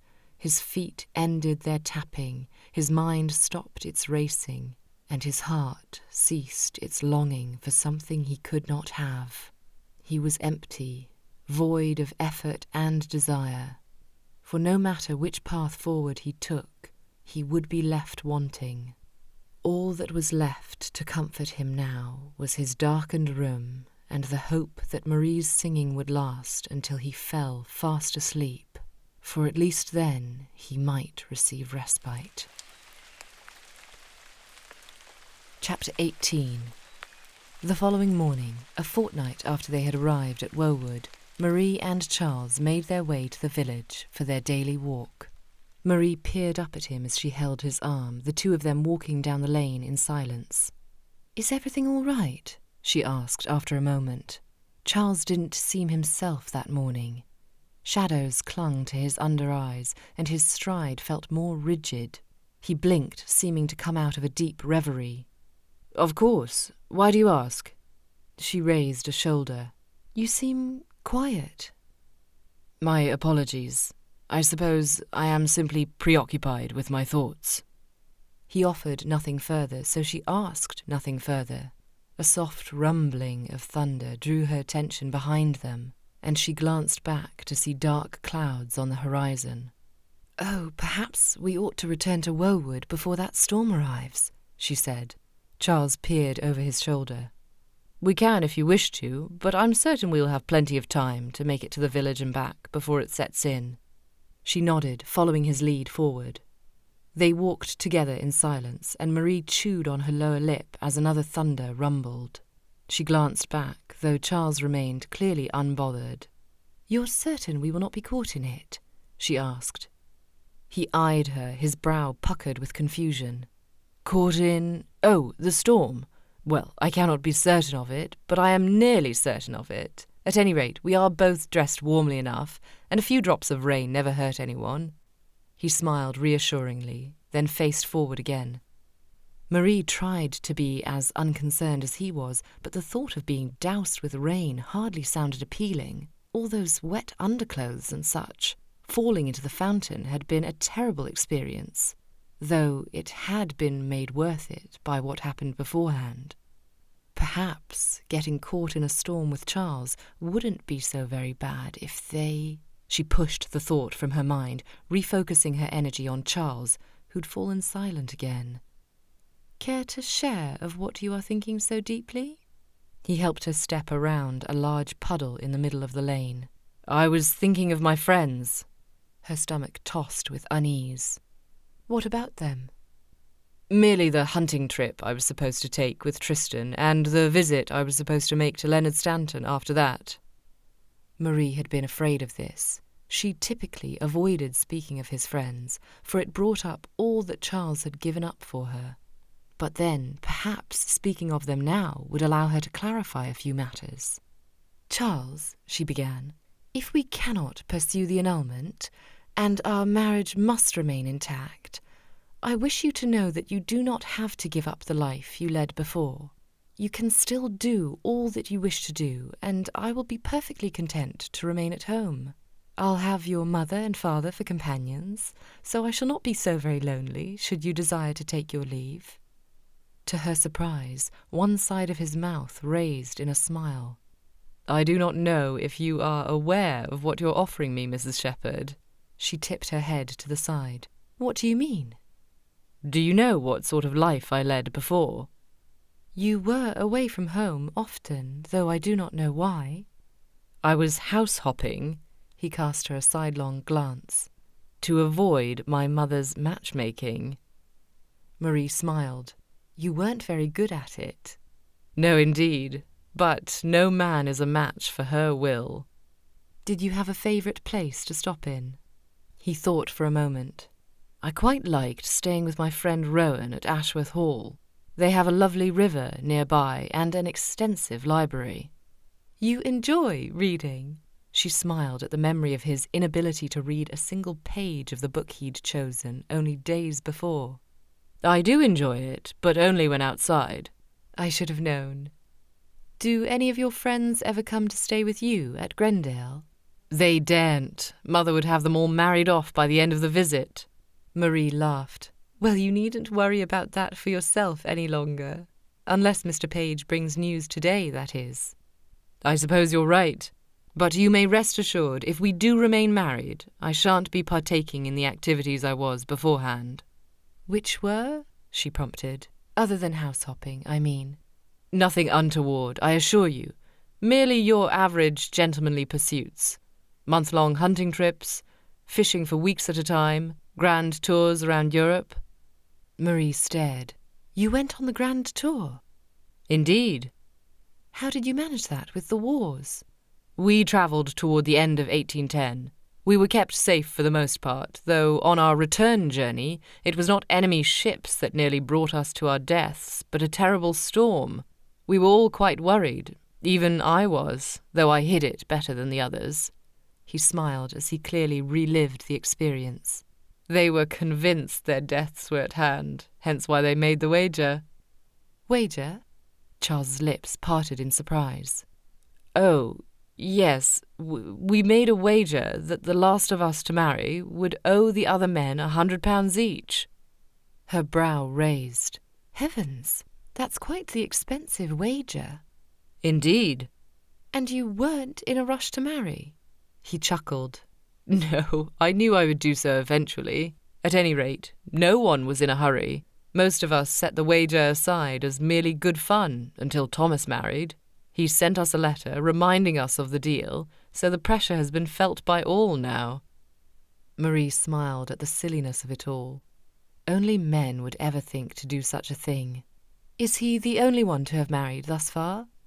No, Andrew Langford married his lifelong love only recently, though how that marriage came about is another delightful story entirely, as he practically fell into it. His wife matches him in intelligence and wit, though, which he desperately needed. I believe they are quite happily matched. Other than those two, the rest of us remain unattached. The rest of them, I should say. His smile slowly faded, and guilt racked Marie's conscience. I'm sorry, she said softly. I'm sorry you've had to give up so much for this marriage. He stopped walking to face her. I do not blame you, you know. I did in the beginning, but I was wrong to do so, for none of this is your doing. I suppose you're right. Our parents were both determined to see it through. He looked away. Just as we are determined to end it. Her heart sank, though she nodded in agreement all the same. When they reached the village, Marie spent a moment at the haberdasher's, looking through the ribbons while Charles went to the post office on his own. Despite her best efforts, she simply could not focus on trivial matters such as ribbons and bonnets and trimmings, so she left the shop behind to wait for Charles's return in the cool spring air. As she did so, she caught sight of the doorpost at the inn, an advertisement posted in thick letters standing out above the rest. Maidstone Market Day, 3rd week in March. Vendors, entertainers, animals, food. Her mind churned over the information, though it fled as she turned and spotted Charles walking in her direction through the small crowds. His eyes moved from person to person until he finally met her gaze and his features brightened. Marie's breath caught. He looked pleased to see her, a skip in his step and a smile on his lips that was finally genuine. That could mean only one thing. He'd finally received a letter. With an unpleasantly racing heart, she waited for him to reach her, pulling up her courage. You received a letter from Mr. Page, she stated before he could say a word. His features fell. Oh, yes, I have. Was he attempting to hide his joy at the mere thought of leaving her? And, she pressed, what did he say? He pulled the folded paper from his jacket pocket, then extended it to her. Mr. Charles Shepherd, I regret to inform you that my source has yet to write back with any word as to your inquiry. I suspect he has simply not understood the haste I requested. At any rate, I have been tasked to meet with Tristan while I am in London, so I will make discreet inquiries whilst there. Until then, enjoy your latest adventure, Mr. Barnabas Page. Was that it? Marie had more than expected a resolution, what with Charles's reaction upon seeing her. Unless he was pleased that there was no news yet. Well, she said, breathless at the thought. There's that, then. Charles averted his gaze. I'm sorry to say we will have to wait a few days more for our futures to be settled. I suppose we shall. He offered his arm to her, and together they left the village. Instead of maintaining his disconcerting silence, Charles seemed a degree happier. Whether that was due to renewed hope or something else she couldn't decipher. So, he said, as if they were in the middle of a conversation, we've spoken a number of times about my own adventures. Now we must speak of yours. Marie balked. My adventures? I hardly believe I need to tell you. I do not partake in any. Nonsense. Mr. Page's letter said, well, never mind that now. I believe that any experience, great or small, can be seen as an adventure, depending on how one views it. Not all journeys may look alike. My escapades may appear different than yours, but that does not mean yours are any less exciting. Marie tried to keep up with his swift words. I suppose. So, what in your life has been exciting? Pressure mounted on Marie's shoulders. I assure you I have done nothing compared to you. No, do not compare it with me. What have you done that you have found exciting? Marie racked her brain for something to impress Charles, but with every idea she fell short. Play acting before her parents? Racing across the countryside on foot when she was a child? Climbing to the top of a tree when she was a young woman? All of them seemed so very lacklustre compared to his house-hopping and grand touring. Charles remained silent as she continued thinking, though a smile lingered on his lips as he watched her expectantly. Well, she began, finally settling on one, though she still wasn't impressed with the memory herself. I once ran away from home, just for the day, mind, so that I might attend a festival at harvest time. Mother and Father found it too base, but I wished to attend, so I snuck out in the morning and danced and played and ate all day. She ended with a shrug. That was exciting to me. She braved a glance at Charles and was relieved to find complete joy written across his features. I did the very same when I was a boy, he said, his eyes bright. Tristan pretended to be me so I could escape flute lessons at home. To this day, it remains one of my fondest memories, that festival. Marie gleamed. The advertisement she'd seen in the village crossed her mind again, and her smile grew as an idea was planted in her thoughts. In the next moment, however, thunder rumbled directly above, and Marie looked up, stunned to see the storm clouds she'd been fretting about before, now directly upon them. Nearly certain we wouldn't be caught in it? She asked. Isn't that what you said? He grinned sheepishly. Well, think of it this way. You shall now have another adventure to add to your list. She looked at him with suspicion as the first drop fell. Was this your plan all along? As if I planned that far ahead, he said with a laugh. Another drop fell, then another. Worry not, we will be home before it falls too hard. And yet, in the next moment, the clouds opened and water poured forth from seemingly every inch of the skies above. Or not, he said, wincing as the rain pelted against them. Now what? She asked, her voice raised to be heard above the sheets of rain. She lifted a hand, though it did even less than her bonnet in shielding her face from the droplets. Now we make a run for it, he said. The look of excitement across his features caused her to laugh despite herself. He clasped her hand with his and barreled down the lane, his pace steady for her to keep up as she raised her skirts and ran alongside him. Are you well? He called out over his shoulder. Getting caught in the rain with Mother had always been a chore, listening to her complaints and fears of catching a cold. But getting caught in the rain with Charles? Marie smiled. Never better. The look he gave her was worth all the discomfort in the world. Within just a few minutes they arrived at the cottage, clambering beneath the small awning and the shelter it provided. They stood side by side, catching their breath and staring out at the rain. Charles removed his gloves, then hat, running his fingers through his mostly dry hair with another chuckle. That was an adventure. He peered down the length of her. You are even wetter than you were from the fountain. She laughed, feeling not 1 ounce of shame over her appearance, for Charles's look of approval was apparent. I'm certain this isn't helping my case for getting you to enjoy being out of doors, he said, but Marie shrugged. I'm beginning to learn that one's enjoyment of matters is entirely dependent upon one's company. A smile passed between them, though she ended it prematurely to remove her bonnet. Although you do know I shall now never trust your weather predictions, nor you personally should we ever again be within close proximity to a fountain. There you go again, he said, watching her every movement. Blaming me for our little dip in the fountain when it was more your fault than anyone's. He gave a shake of his head. It is a wonder you trusted me enough to get you back to Grendale safely. I thought for certain you would have left me for your parents that night. I made a vow, Charles. A simple fountain mishap and argument was not going to change that. He sobered, and only then did she realise what her words had insinuated. Until we know what comes of the annulment, she managed. Of course. His eyes searched hers, his brow soft. I think of that night, often. Rain clicked upon the stone pathway leading to the house, and droplets bounced from the pink and red rose petals beside them.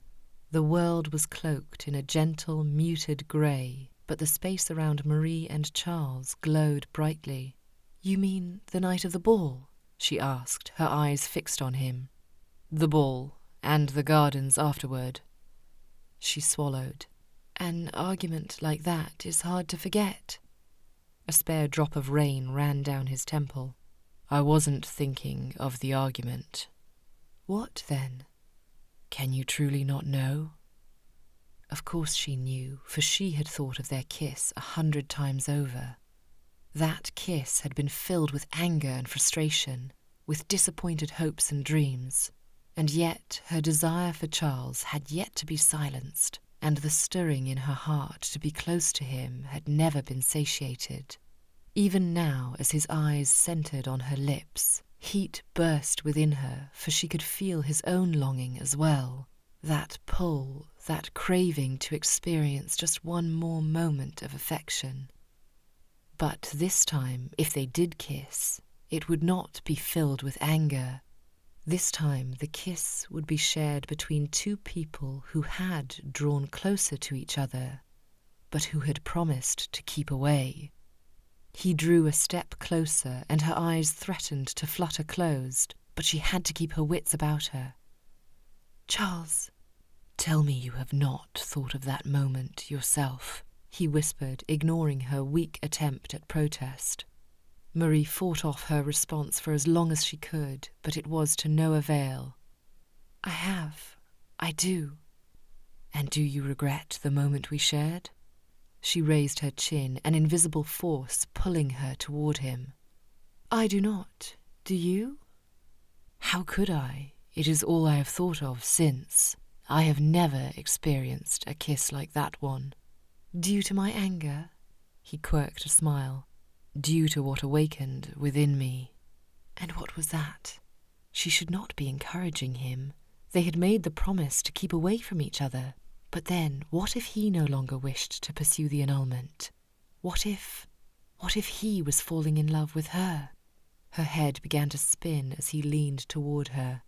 What awakened within me was the desire to see what a true kiss might feel like between us. One where both of us give it freely. Oh, how she wanted to experience the very same. But one of them had to be the voice of reason. What of the annulment? If we continue on this path, we may end up with a life neither of us has chosen. He stared down at her. What if it is a life we both choose? What was he saying? That he wanted to give their marriage a chance? She already knew that was what she wanted. They'd experienced more in their mere week of knowing one another than most couples did in a lifetime. Quarrels and kisses, tears and apologies, friendship and forgiveness. Dare she hope he might want to pursue a relationship with her where joy and love might be discovered in the end? With a deep breath, she nodded. What if it is? She stated without question. That was all Charles needed, for in the next moment he leaned toward her, and Marie closed her eyes, waiting for his kiss to once again be hers. Chapter 19. Charles's breathing grew laboured at the feel of Marie's breath on his lips. One final whisper of air before this remarkable woman and her affection would be his.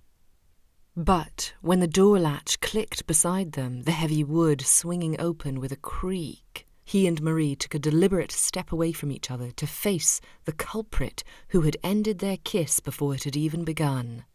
Charles stared at the interloper, ready to rage, but instead he fell into stunned silence. There, within the doorway of the cottage, stood his brother. Well, well, well, Tristan said with a broad smile. What do we have here? Tristan, Charles finally forced out. What the devil? Tristan laughed, reaching forward to clasp Charles's shoulders in an embrace. Charles returned it, though he pulled back with more confusion than ever. What are you doing here? He asked, as the three of them shuffled into the small entryway, leaving the rain and his abandoned kiss with Marie behind. Surprised? Tristan asked. Not as greatly as I am, I can assure you. His eyes fell on Marie with a studious gaze, though his smile remained bright. Charles fell silent as the situation settled upon him. Mother and father had requested that the details of the arrangement remain secret, so they might not frighten Tristan from coming home. But how could Charles lie to his own brother? And yet, if he did share with Tristan how upsetting this whole arrangement had been, would that not injure Marie? Not necessarily her reputation, but her heart. He could not put her through that again. With squared shoulders, he made his decision. I take it you received my letter, Charles said with a glance in Marie's direction. She stood still and silent, though a small smile graced her lips. Those lips he'd almost tasted of once more. Focus, Charles. Indeed I did, Tristan replied. After receiving your cancellation of our hunting trip, I knew you had to be in earnest. Nothing would make you cancel such an outing. I returned to Grendel straight away and spoke with Mother and Father first.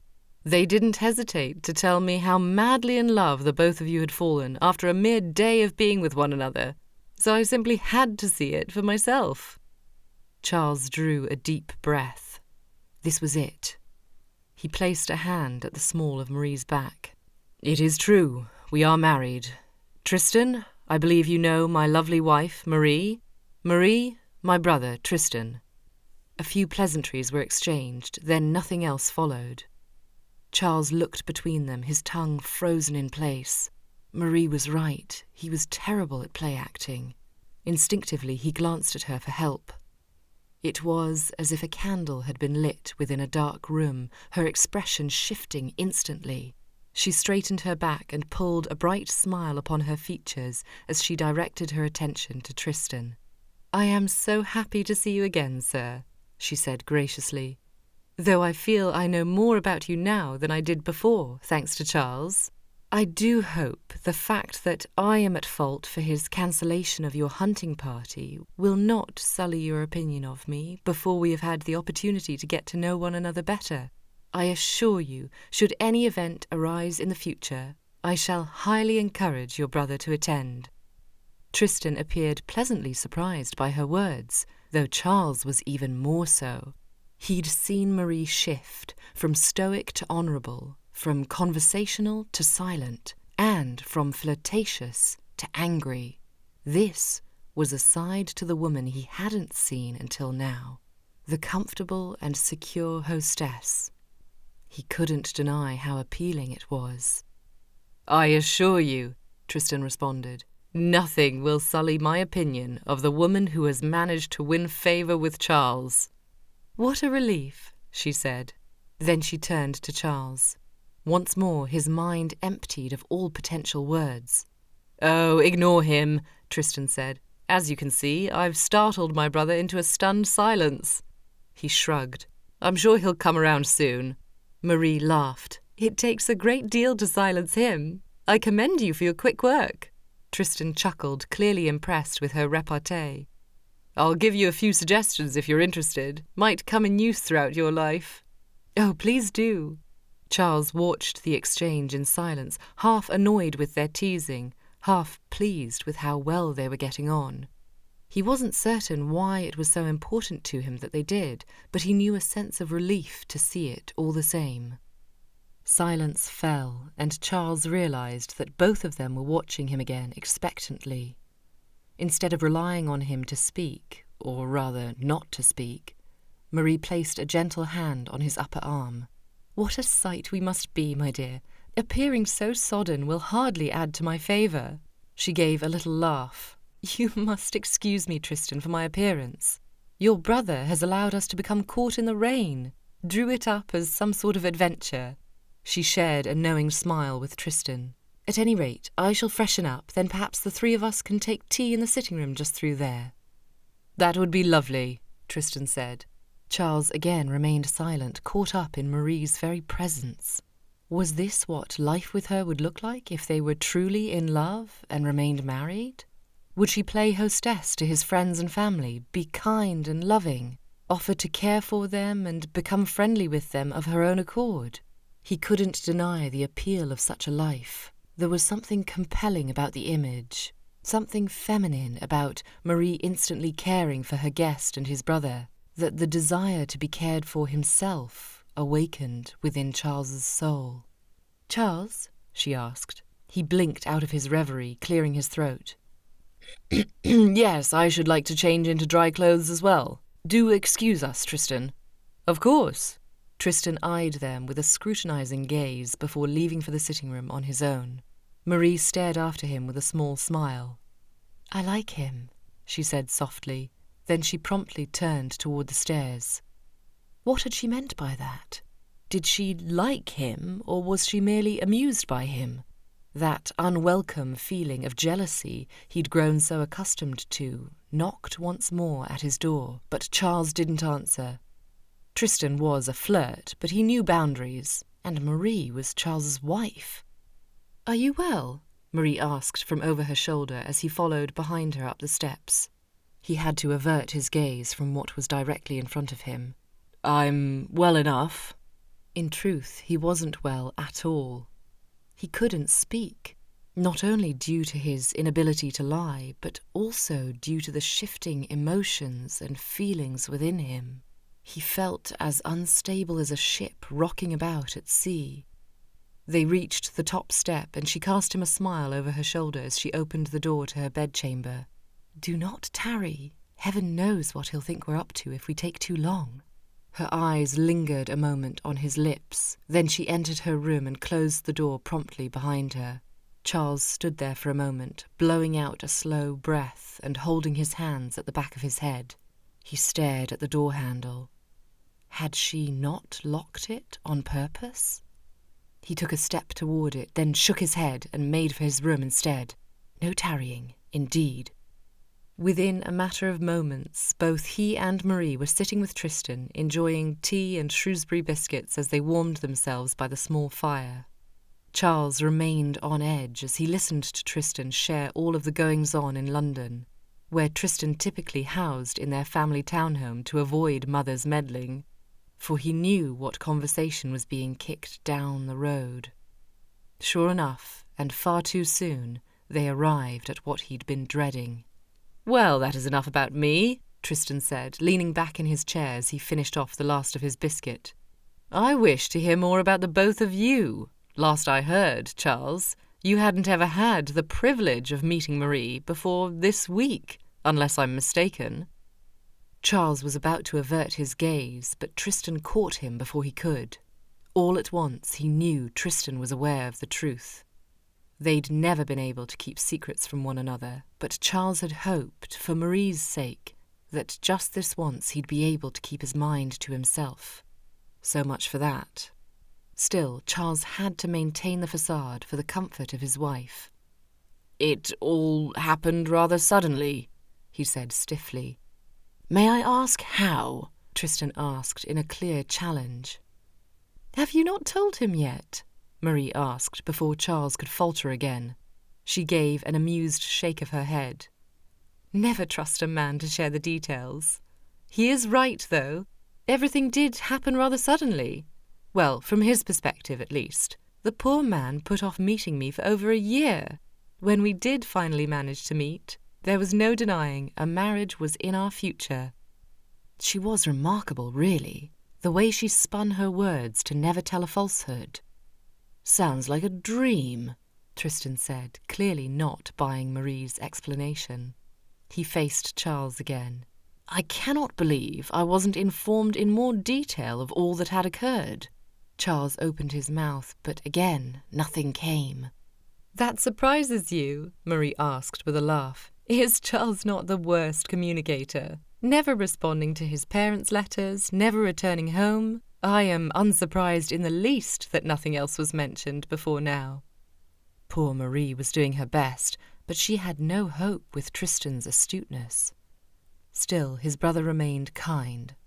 "That is true. I was surprised he even informed me of his cancelling the hunting party."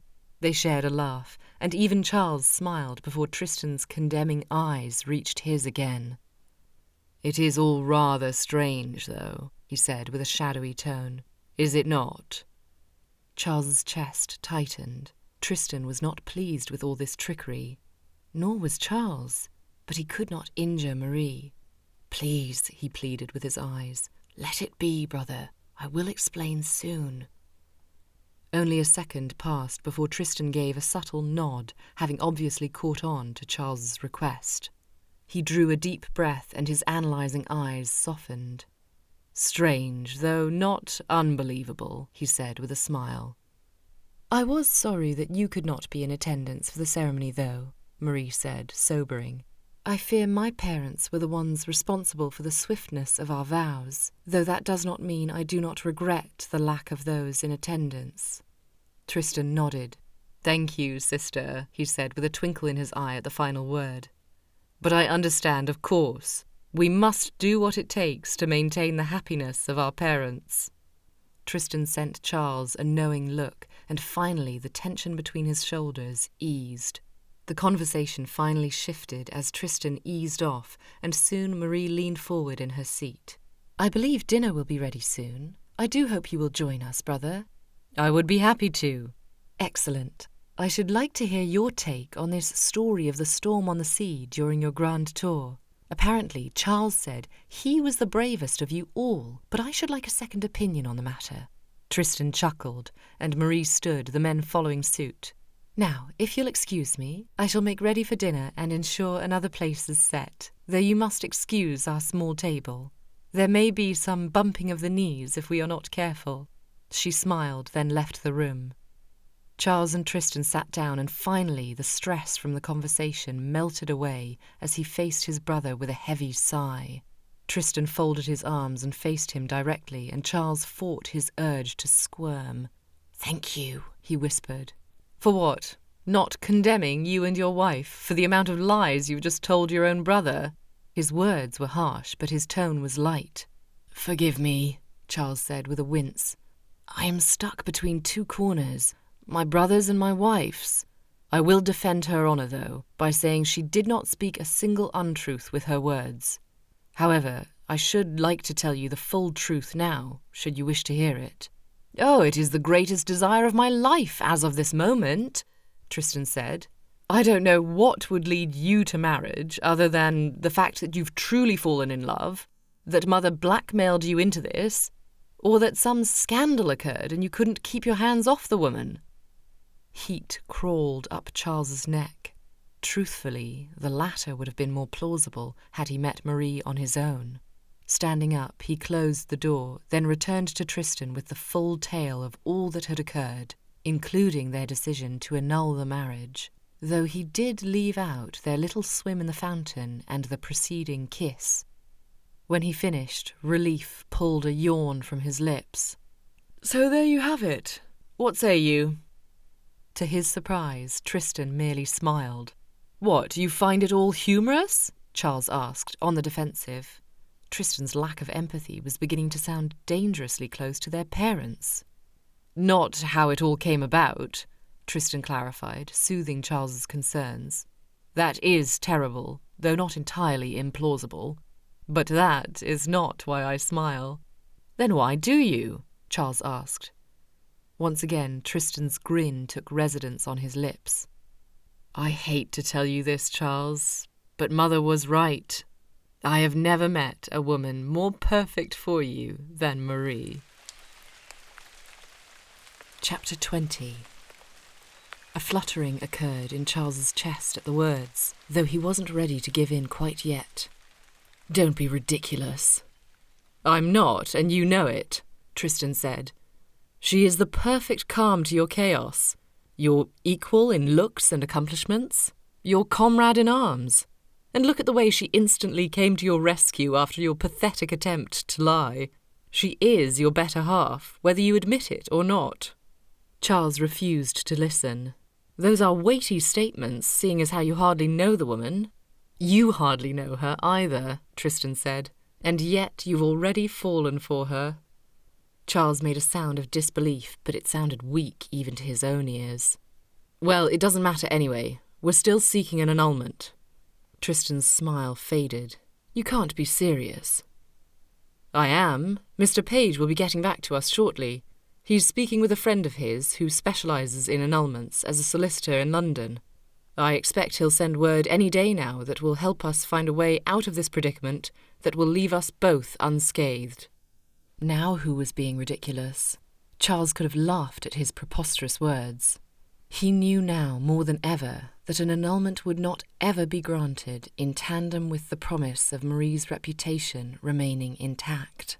But more than that, he was ridiculous in choosing to believe that he still wanted to end the marriage.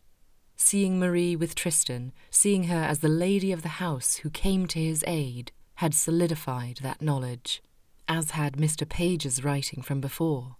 Enjoy your latest adventure. Those words had shaken loose Charles's bonds. He'd been looking at life through foggy spectacles, blinding him to reality. His marriage to Marie was an adventure, and she was standing right beside him, willing to take part in that adventure too. She was someone who could be relied upon, someone who could be a helpmeet to him, someone he could fall desperately in love with. What more could a man ask for in a wife? You're a fool, Charles. Charles averted his gaze. I know it. Then why do you still cling to the annulment? Tristan asked, his voice low. What is stopping you from jumping forward with her? Charles cursed their twin connection. Once again, Tristan could see into his very thoughts. There was something holding him back. She said she never would have chosen to marry me, he finally voiced aloud. She fully agreed to the annulment. The last thing I'd wish for is to be married to a woman who feels obligated to remain with me. She deserves more than that. She deserves... He stopped abruptly at Tristan's growing smile. What? Charles asked. Oh, nothing. It is just nice to hear you talk this way about a woman, that is all. When your letter first arrived, I thought you'd gotten married to avoid paying the rest of us. Charles gave a mirthless laugh. I'm certain that's what they'll all think. Until they see you with veritable stars in your eyes each time you speak of your wife. Charles looked away, knowing he had them in his eyes now. If I do remain married, that only means the pressure mounts for the rest of you. Unless you already have a woman you're pursuing. I have many women, you know me. But there was something in his tone that gave Charles reason to pause. Was Tristan pursuing someone? Perhaps, if you're daft enough to pursue the annulment, I'll go after Marie myself. His brother's words knocked Charles's curiosity from his brain. Tristan was teasing, but the very thought of such a union caused his stomach to revolt. Oh, he doesn't like that, Tristan goaded. Charles scoffed, then looked away to hide his growing annoyance. He was ready to be finished with this part of the conversation now. All would be easier if Mr. Page would simply respond with a firm answer, he said. Then I could know if we were to end this or not.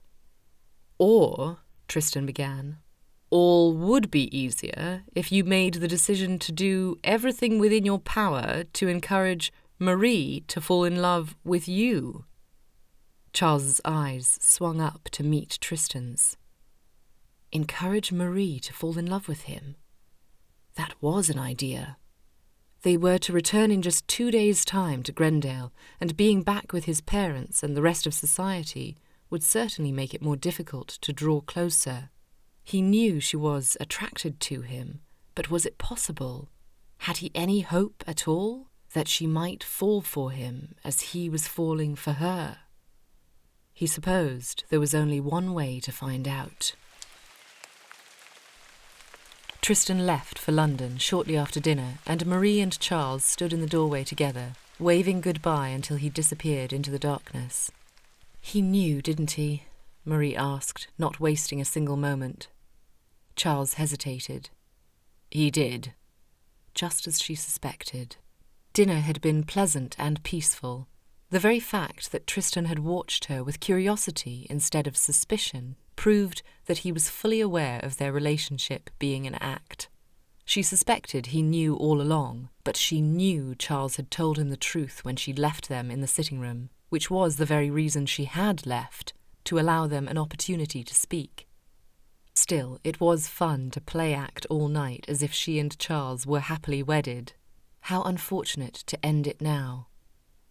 "It was nothing you did that made him aware," Charles said, turning to face her.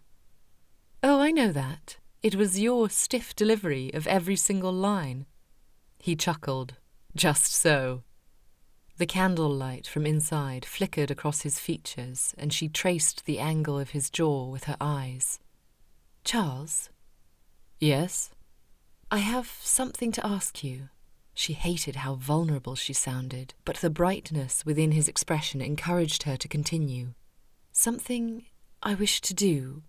His eyes searched hers, his head tipped with intrigue.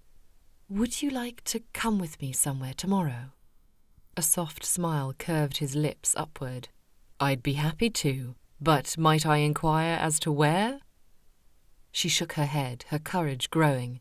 "No, it is a surprise." "A surprise? Then I absolutely will join you." "Good. We must leave tomorrow morning, early if you are up to it." "You know I am." Her heart tripped with nerves. "Excellent." Their eyes caught, lingering looks of longing hovering between them.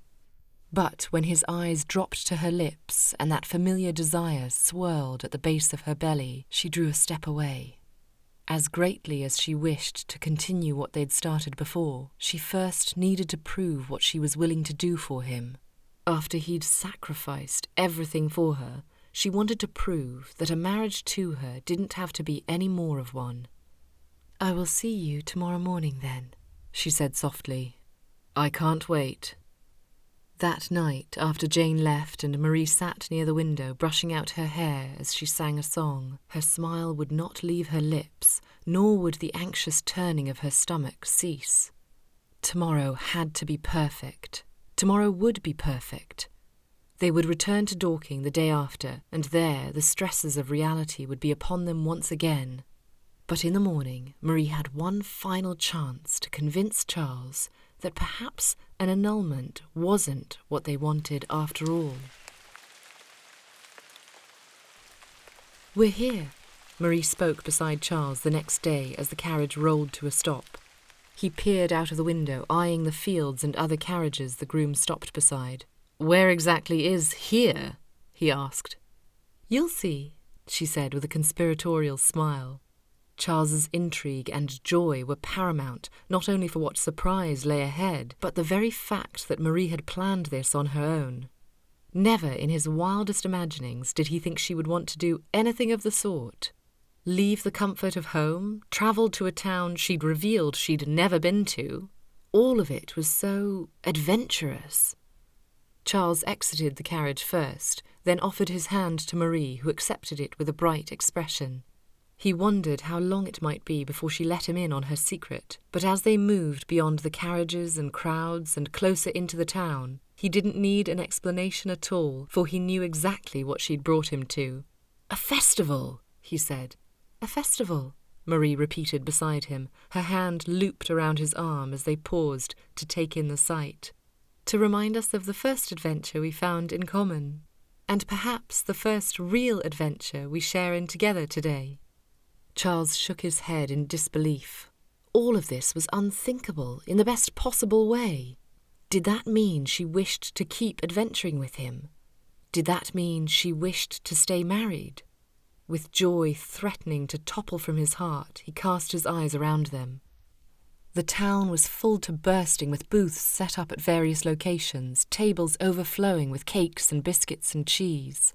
A juggler tossed colourful balls into the air as he moved down the street, and children laughed at the puppet shows popped up near shops with their doors propped open. A group of musicians played in the town square, where impromptu dancing now took place between a number of couples, and makeshift fences barred in cows, sheep, and pigs. Any smell that might have exuded from the livestock was removed promptly, due to a gentle breeze that pulled the scent of strawberries and brown sugar around the space. Excitement flapped its anxious wings within Charles's chest. Never had he experienced such a thoughtful gift, for that was precisely what this was, a gift from his incomparable wife.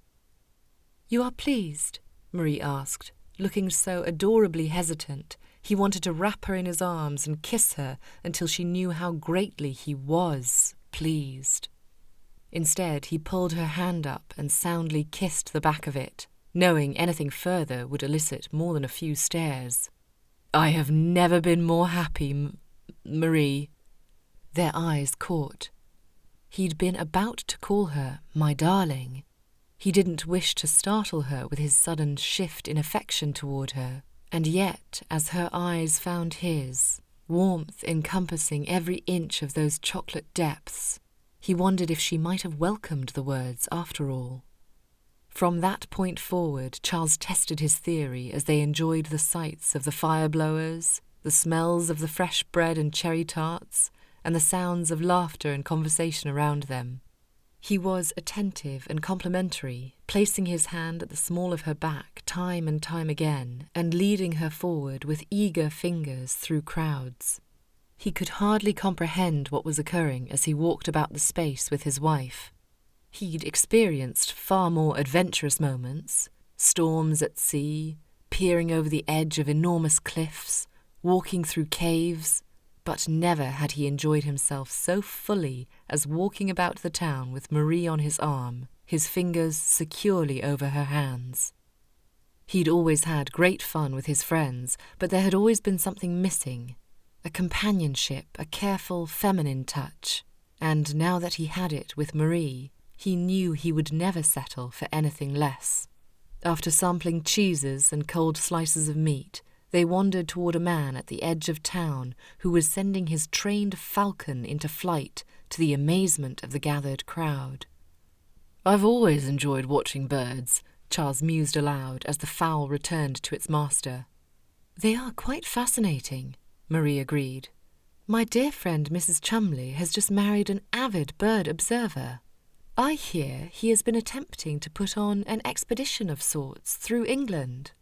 "Now that would be an adventure in its own right," Charles said, and Marie hummed in response. Next they moved on to listen to the music, a group of female singers having replaced the musicians from before. "You ought to perform," Charles said. "Oh no, I do not make it a habit to sing before others." Charles had been about to claim otherwise, but he held his tongue. He wasn't quite ready for her to know that he'd been falling asleep to her beautiful singing for a week now. After listening to the performance, they kept up their meandering past shops and booths, munching on hot pies and fresh strawberries until the sun drew close to the horizon and the day wore out. As the rest of the town dispersed, Charles and Marie reluctantly returned to their carriage and climbed in with sore feet and full hearts. Once settled within the coach's walls, Charles peered at the empty seat beside her. "Do you mind?" She gave a little shake of her head, scooting just a degree to her left as Charles settled at her right. Roses, the scent of her hair, perhaps, plumed around him, and heat blossomed through his core as their arms pressed up against each other. The carriage bumped down the road, and soon Marie fell asleep, her head bobbing up and down until Charles gently coaxed her to rest on his shoulder. She sighed, settling deeper against him as heat pooled in his chest. Charles was overcome with exhaustion as well, but he had no desire to end the day. Tomorrow would bring Grendale, his parents, and the Oakleys, and he was not quite ready to face any of them. He enjoyed Marie's company too greatly to have to share her with anyone other than himself now. More than that, he couldn't help but fear that he and Marie might fall into who they were before. He, a juvenile individual, and she, a woman who could not be herself. Would their delicate marriage stumble upon such rocky ground? These concerns and more continued to billow around him until his exhaustion finally overcame him and his eyes drooped to a close. Charles didn't know how long they'd been asleep for, when a loud clunk and a jostle launched him against the carriage wall, bringing Marie to fall right into the side of him. She yelped, and he reached out, holding her securely to keep her uninjured as the carriage tilted to its side. Chapter 21. "What the devil?" Charles exclaimed as the horses whinnied outside and men began to shout. The carriage stilled, tipped back on one side, so he and Marie were pressed firmly against the side wall and back seat. "What happened?" she asked, her voice filled with fright in the darkness. Charles looked out the window, but all was black. "The carriage must have thrown a wheel." Sure enough, a moment later the footman came in with a harried expression. "Forgive me, Mr. and Mrs. Shepherd, the carriage lost a wheel. Any chance of fixing it tonight?" Charles asked, attempting to lean forward. "Mr. Lloyd is looking into it, sir." But the groom could not fix the damage with the darkness so thick, nor could he when Charles and the footman came to help. Sorting through the options, Charles returned to Marie, who he'd encouraged to remain inside the carriage. "We cannot stay here in the darkness and cold all night, so we have two choices. We can continue attempting to fix the wheel, though there isn't much hope as none of us are particularly versed in carriage mending, or we unhitch the horse and the four of us walk back a mile to where we passed a small inn not long ago." Marie's brows knit together. "What do you prefer?" "I believe our best option is the inn. We'll be dry and warm there. Tomorrow morning we can look into finding the nearest stagecoach." "Very well," she agreed. "I should warn you, though, the inn might not be what you are used to." Charles himself had stayed in many uncleanly living quarters on his journeys around the country and throughout Europe. He was fine with such despondent circumstances, but to subject a lady to such, to subject his wife to such, was not something he wished to do. Marie looked concerned for a brief moment, then brushed it aside with a smile. "Our next adventure, I suppose." Charles had never been more attracted to her. He took her hand, and together they walked through the darkness toward the inn, the groom and footman leading the two horses behind. Upon arrival at the Blind Goose, the groom and footman found a place for the horses in the stables at the back, then took seats with a pint each. Charles, however, had hoped to give Marie some rest. Of course, no such rest was had. As the barman told them, the only room available was shared, with only one bed remaining. He chewed on his lower lip. He wouldn't allow Marie to be alone in a shared room with who knew what sort of men, nor would he wish her to sleep upright all night with drunken men down here. So what was he to do? His nerves were settled when she reached forward and placed a comforting hand on his arm, addressing the barman first. "We'll take the bed, thank you." Charles's gaze whipped toward her. "We are married, Charles," she whispered. "We shan't cause a scandal if we share a bed."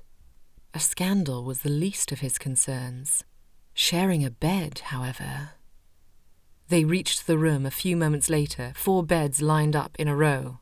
The first 3 were occupied, large lumps under dark blankets, so they made their way to the final one, tucked beneath a window with a large crack in it that allowed a heavy draught to blow about the room. "Now we know why there was one left," Charles muttered under his breath. A snorting occurred in the bed next to them, and a lump tossed back and forth before settling again. Marie watched them warily as well.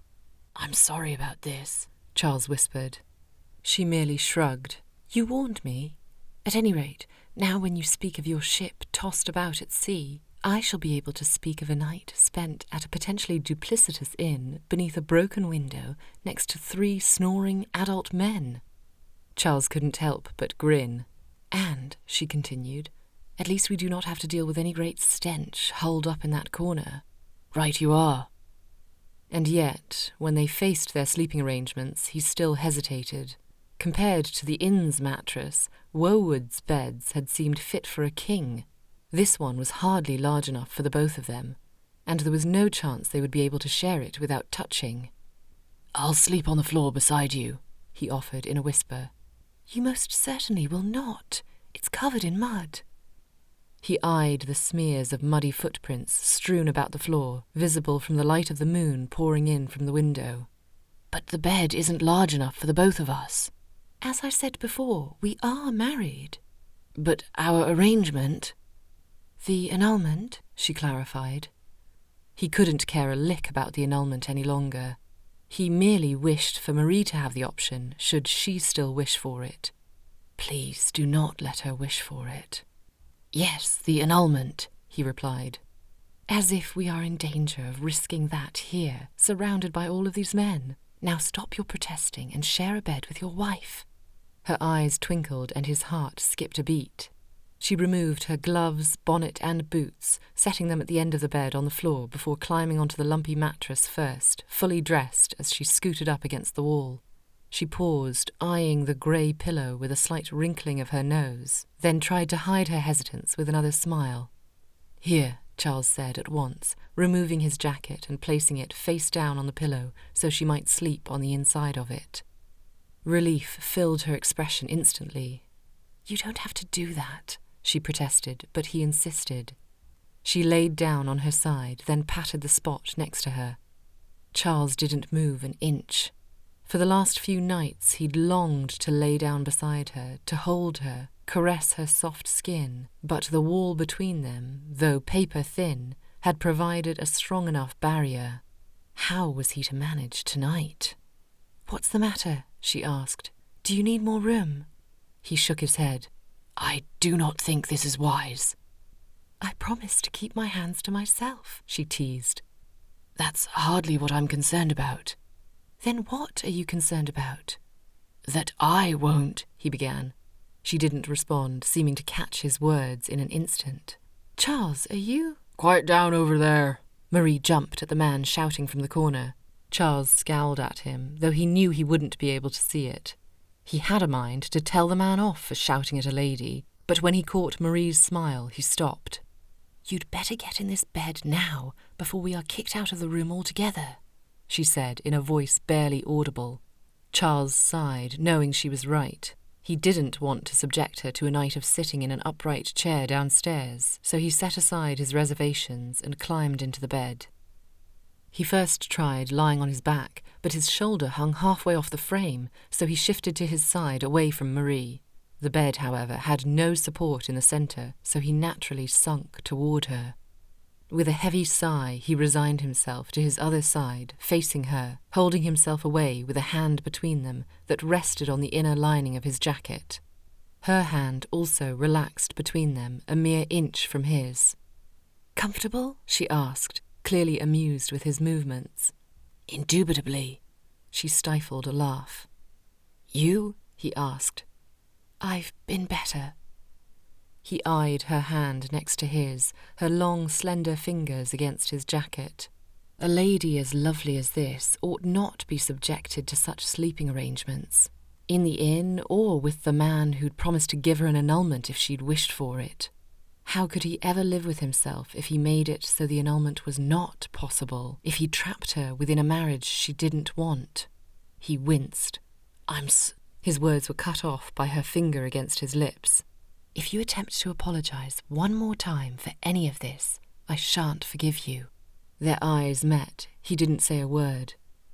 Her eyes focused on his mouth until she gently slid her finger away, caressing his bottom lip in the motion. His breathing shallowed. Think of something else. Anything else besides those lips so close to your own. Think of the 3 men in the room with you, of seeing your mother tomorrow, of Marie wanting an annulment. Please, heaven, do not let her want the annulment. How did you know I was going to apologize? He asked, their voices far softer now. You have this look in your eye, she explained. Regret, I believe. It came when I mentioned that I overheard your conversation with your parents, and that day at the church. Charles had no idea he was so expressive. Well, at the risk of offending you, I am sorry. A lady like you ought not be subjected to sleeping like this. I thought you said I needed adventure. I'm far too opinionated. Surely you know that. That is the first thing I learned about you. Her eyes swept across his features. And that you do not hesitate to take charge when something is wrong. That is why you need not apologize. With you, I do not have to worry if a carriage wheel falls off, just as I do not have to worry about sharing this bed with you now.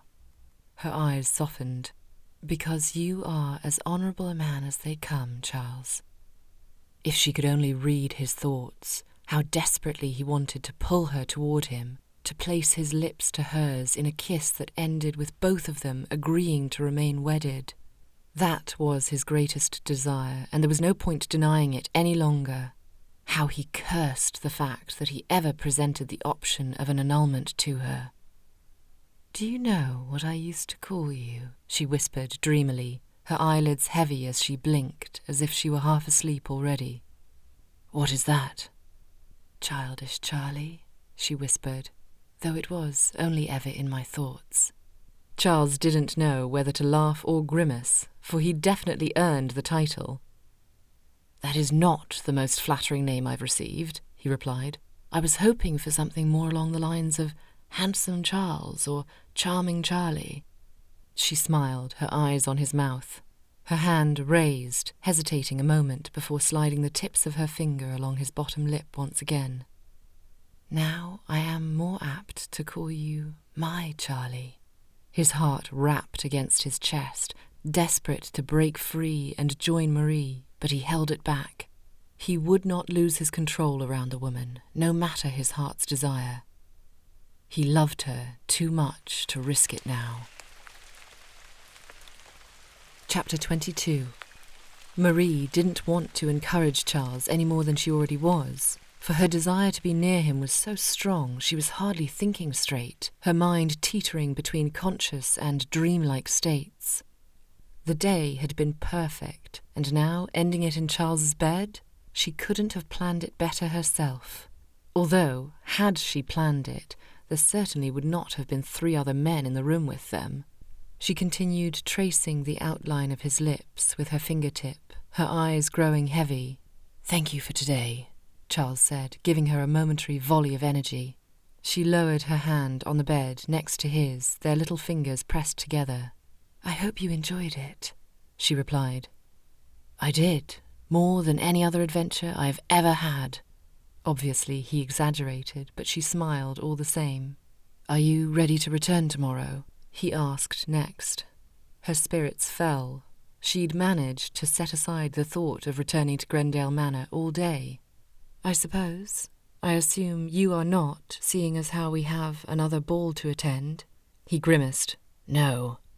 "We could always make it better for you," she offered, her eyes heavy once again. "How so?" "You could push me into a fountain again?" He smiled, though it faded swiftly away. "In truth, I dread being around others more than attending another ball." "I dread that too," she whispered. A look of understanding passed between them. Had Charles changed his mind about the annulment? The look in his eyes certainly suggested so. A cold draught sailed through the window, pulling a lock of hair across her brow, so she nuzzled further into Charles's jacket, his earthy cologne filling her nose. Would the scent linger on her until morning? Would she be fortunate to smell it again if he kissed her now? "Are you cold?" Charles asked. "A little." He reached forward, brushing her hair from her brow before eyeing her hands. "May I?"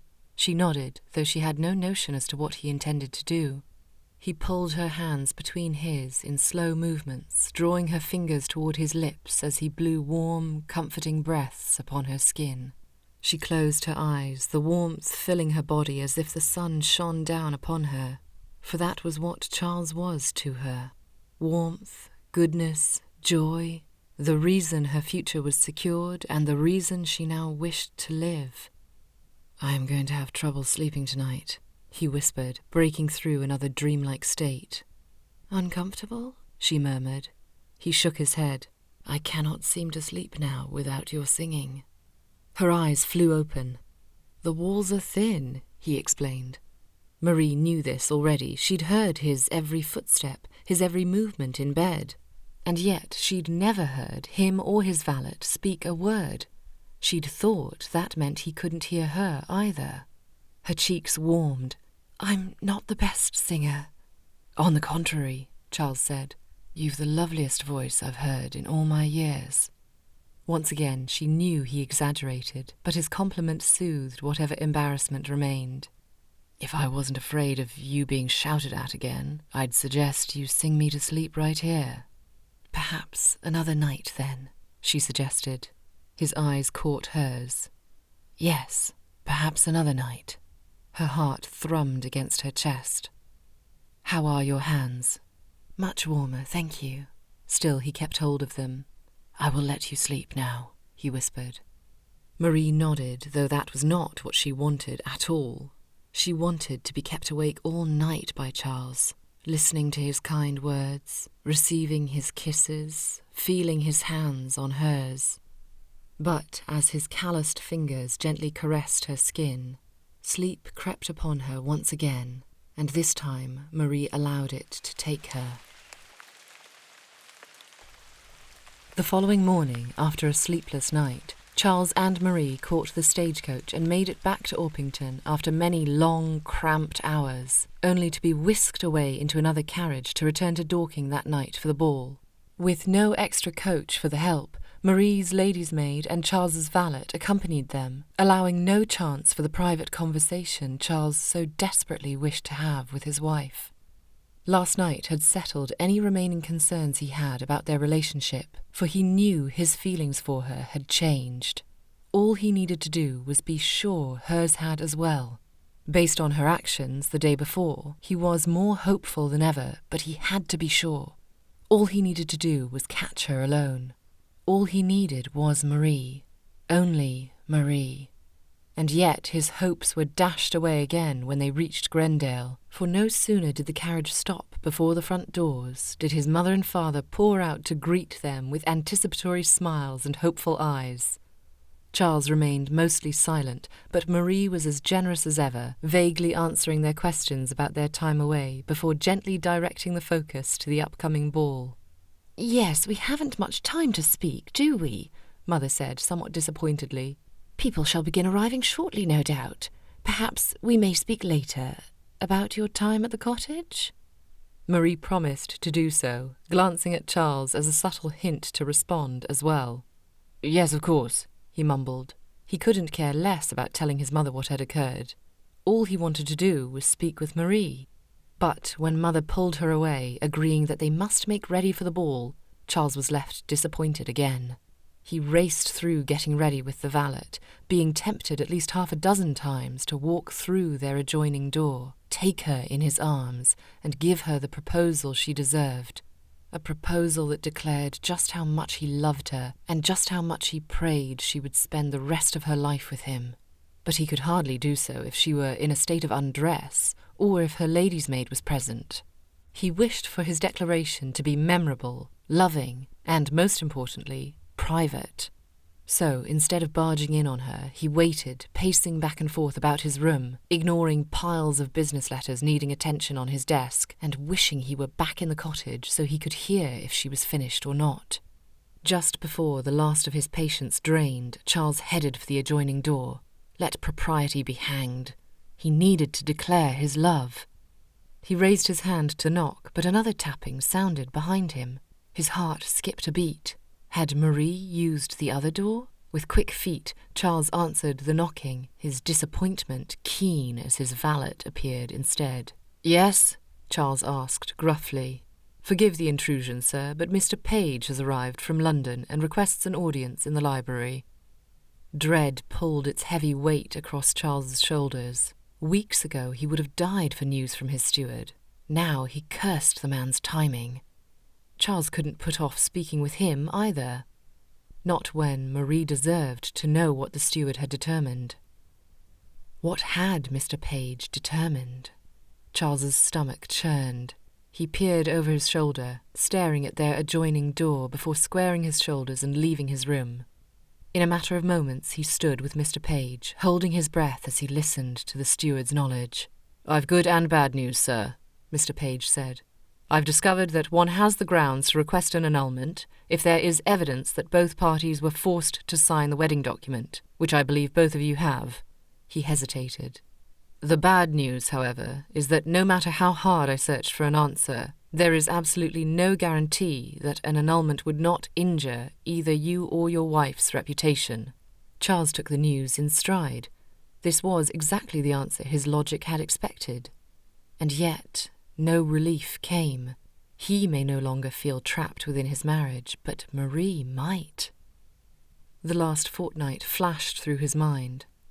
The looks she'd given him, the way she'd kissed him, how she'd brought him to the fair for their first adventure together. Then Tristan's voice rose within his mind. "You're a fool, Charles." Hope took flight in his chest. He was a fool, and often, but tonight he wouldn't be. Marie had seen Mr. Page arrive. "The guests are already here?" Jane had asked, but when they'd both peered down from the window, they'd recognised the steward instead. Marie hadn't been able to concentrate since, and the moment Jane left her room, Marie's eyes flicked to Charles's door. Was he in there, waiting to share the news with her? Or would he wait for tomorrow? Well, Charles may want to wait, but she could not. Picking up her soft pink skirts and heading toward the adjoining door, Marie forced herself to take courage. She had no hope of spending another ball in front of a crowd, pretending that all was well between her and her husband, when she did not know if all was well. Things could have changed for Charles. Being around his parents again could have reminded him of his feelings from before, how trapped he was within this choiceless marriage. She hesitated a moment before softly knocking on the door, but no answer came. Twice more she knocked, and twice more there was no reply. Was he speaking with Mr. Page downstairs, or had he perhaps fallen asleep from their rigorous journey? Slowly she opened the door a crack with another knock. "Charles?" No response came. She entered the room more fully, greeted at once by the smell of his cologne and the tidy nature of the space, aside from the mess of letters strewn about his desk. Still, there was no sign of Charles. With a sigh she made to retreat. As she turned, she brushed too closely against the desk, and a few letters fluttered to the floor. Swiftly she picked them up and stacked them together before laying them on the desk. She made to turn away, but when her eye snagged on her own name, written upon the top correspondence, she froze. "This is not yours, Marie. Do not read it." But her eyes were faster than her conscience as her gaze swept down the paper.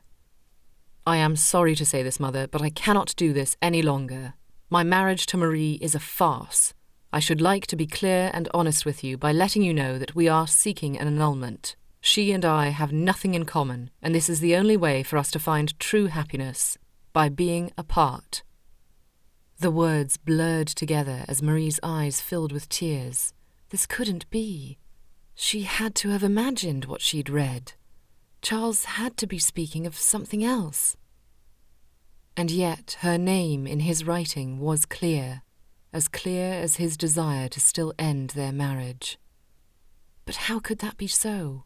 What of the moments they shared, the way he'd looked at her in bed only last night? The kind words he'd spoken and the connection they'd made? She couldn't have imagined it all.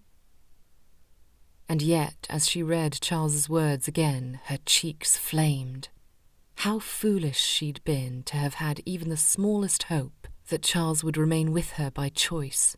Of course he would choose his freedom. What person wouldn't? Drying her eyes, she steeled herself against any remaining emotion. There would be no place for the shedding of tears this evening. She had to attend the ball and keep up appearances one final time. Tonight, she would be immovable Marie Oakley again, instead of broken-hearted Marie Shepherd.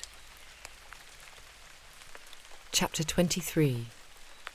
The entryway filled swiftly with guests as Charles and his parents welcomed the attendees of the ball. Though he spoke with each individual who passed him by, his attention was fixed to the top of the stairs.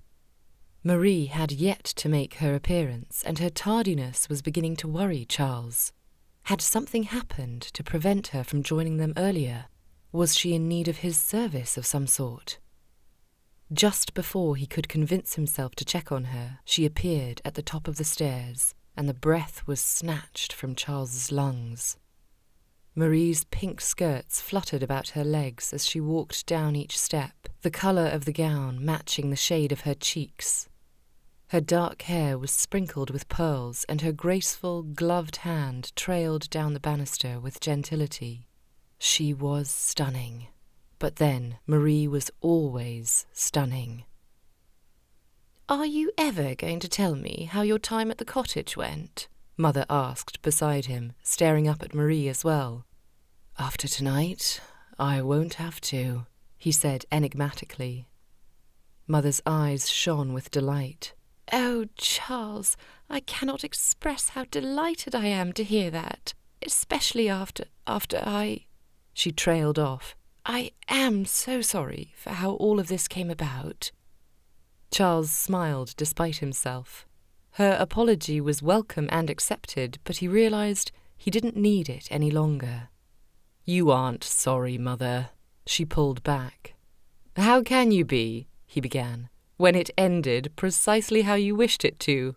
She fought off a smile for as long as possible before patting his cheek with affection. More guests arrived, but Charles slipped away from the welcoming line, making directly for Marie. Her eyes had yet to meet his as she reached the bottom step, but when he stood before her, their gazes finally met. Instantly he frowned.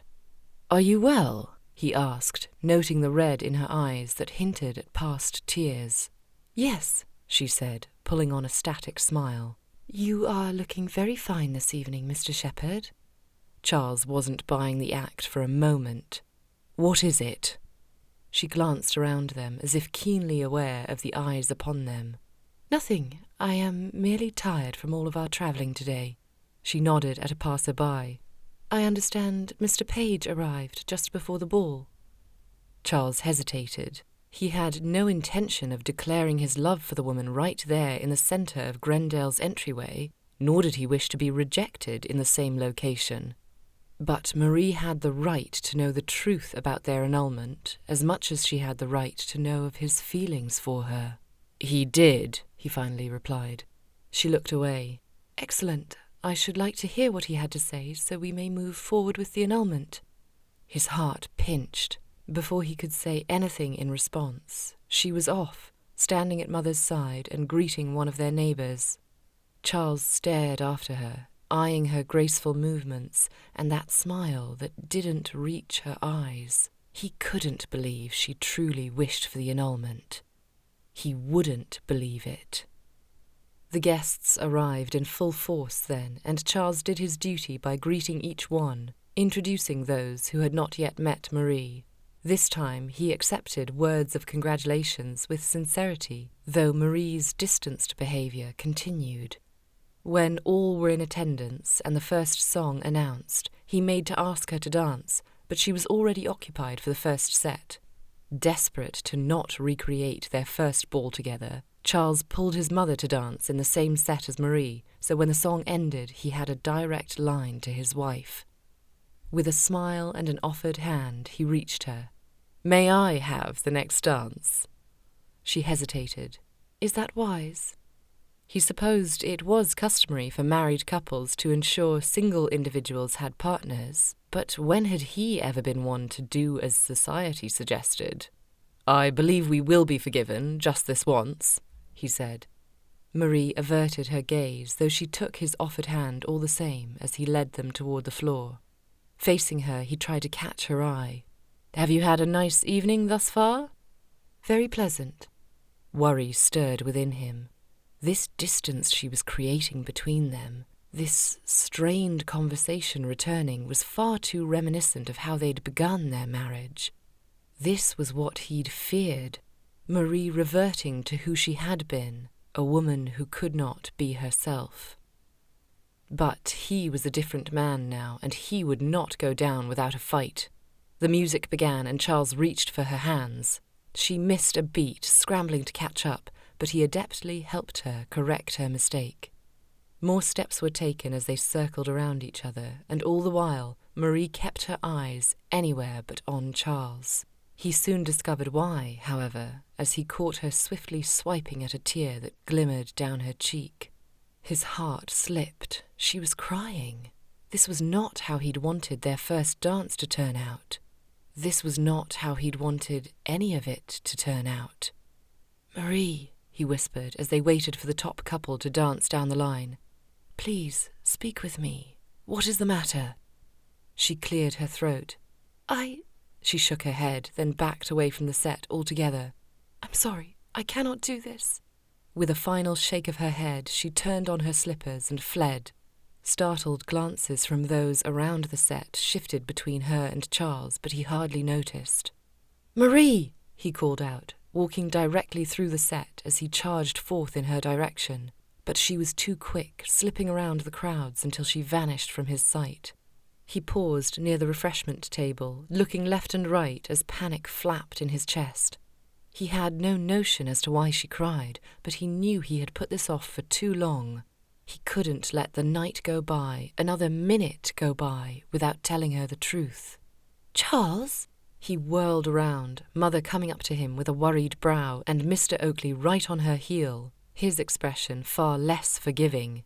"What in heaven's name is going on?" Mother continued.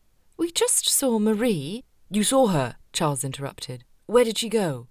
Mr. Oakley scowled. "What have you done to upset her? She was crying, and my daughter never cries." Before, Charles had very little time for the man. Now he could not even stomach seeing him. "This is none of your concern, sir." "She is my daughter," he barked out. "I have every right." "She is my wife," Charles interjected firmly.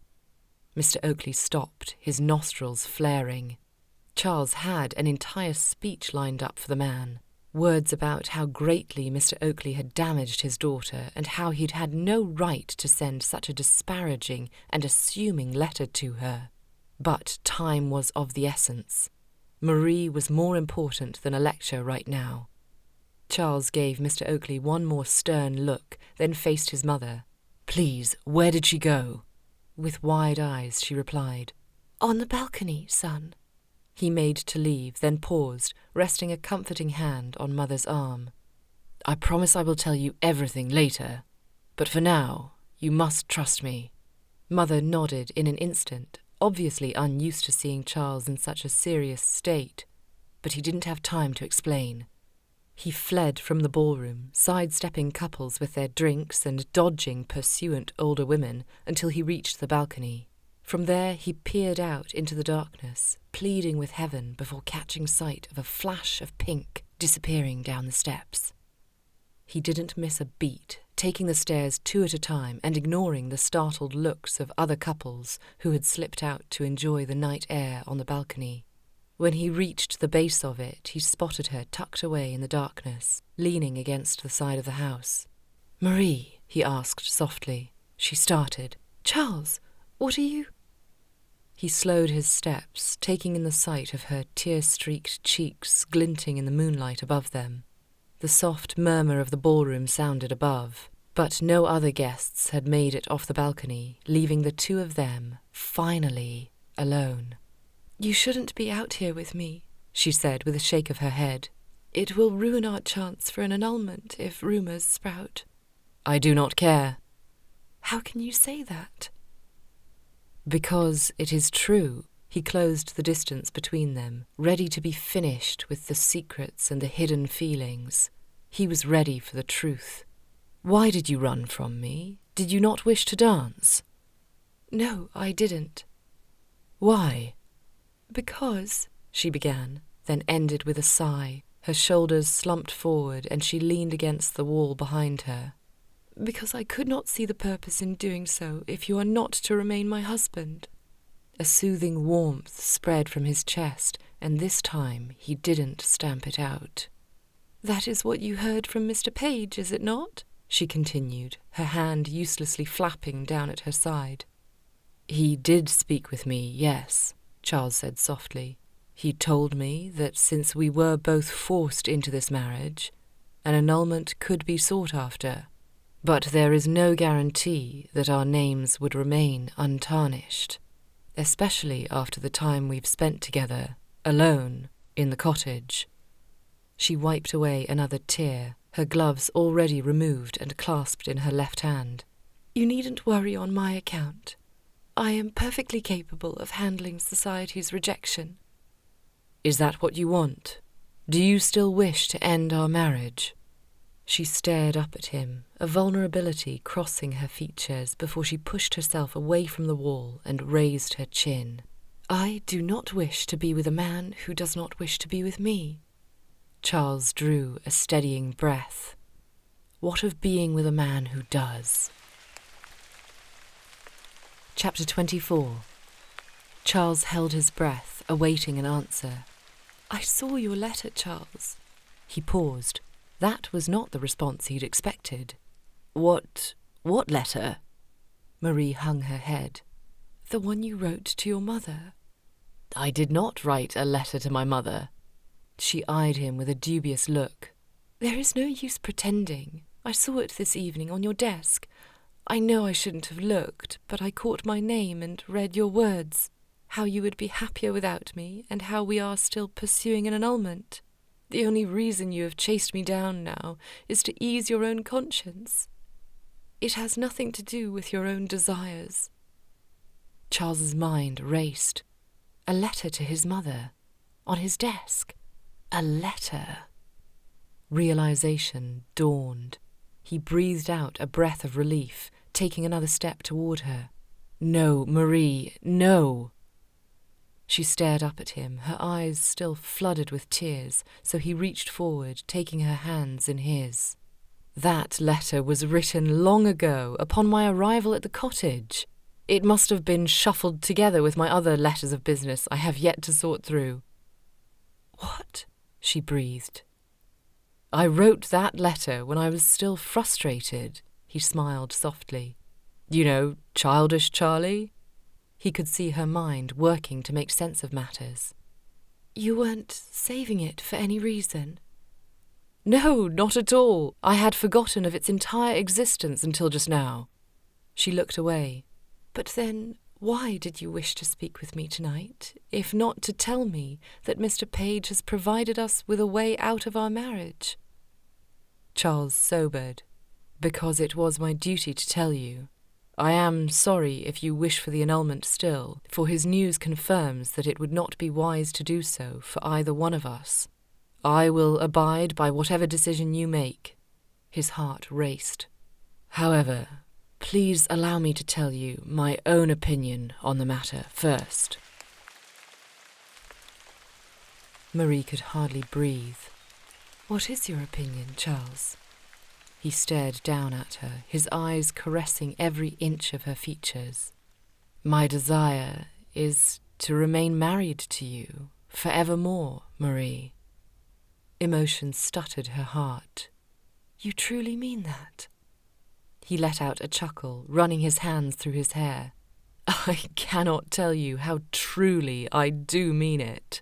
I have lived every day in agony since suggesting the annulment.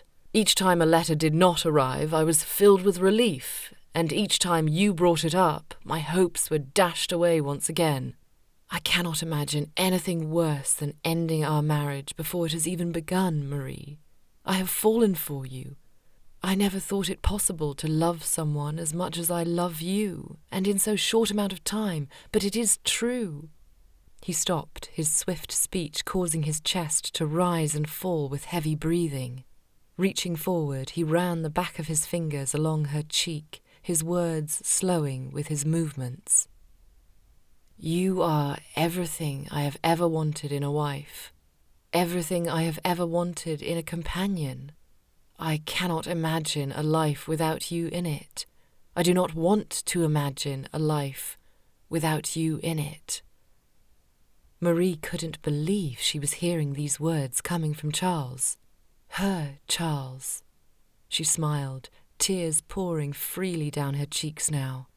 He wiped them away with a gentle thumb. "So, now you have heard my desires," he said softly. "What are yours?" "You know what I want, Charles." "I believe I do, but still I should like it spoken, so I have no further concerns or doubt, even in writing, perhaps." She laughed. "You, Charles. I want you." He blinked swiftly, and Marie suspected it was due to hide his own tears, but she couldn't be sure, for in the next moment he reached forward, cupping her face in his hands, and gently caressing her skin with his touch.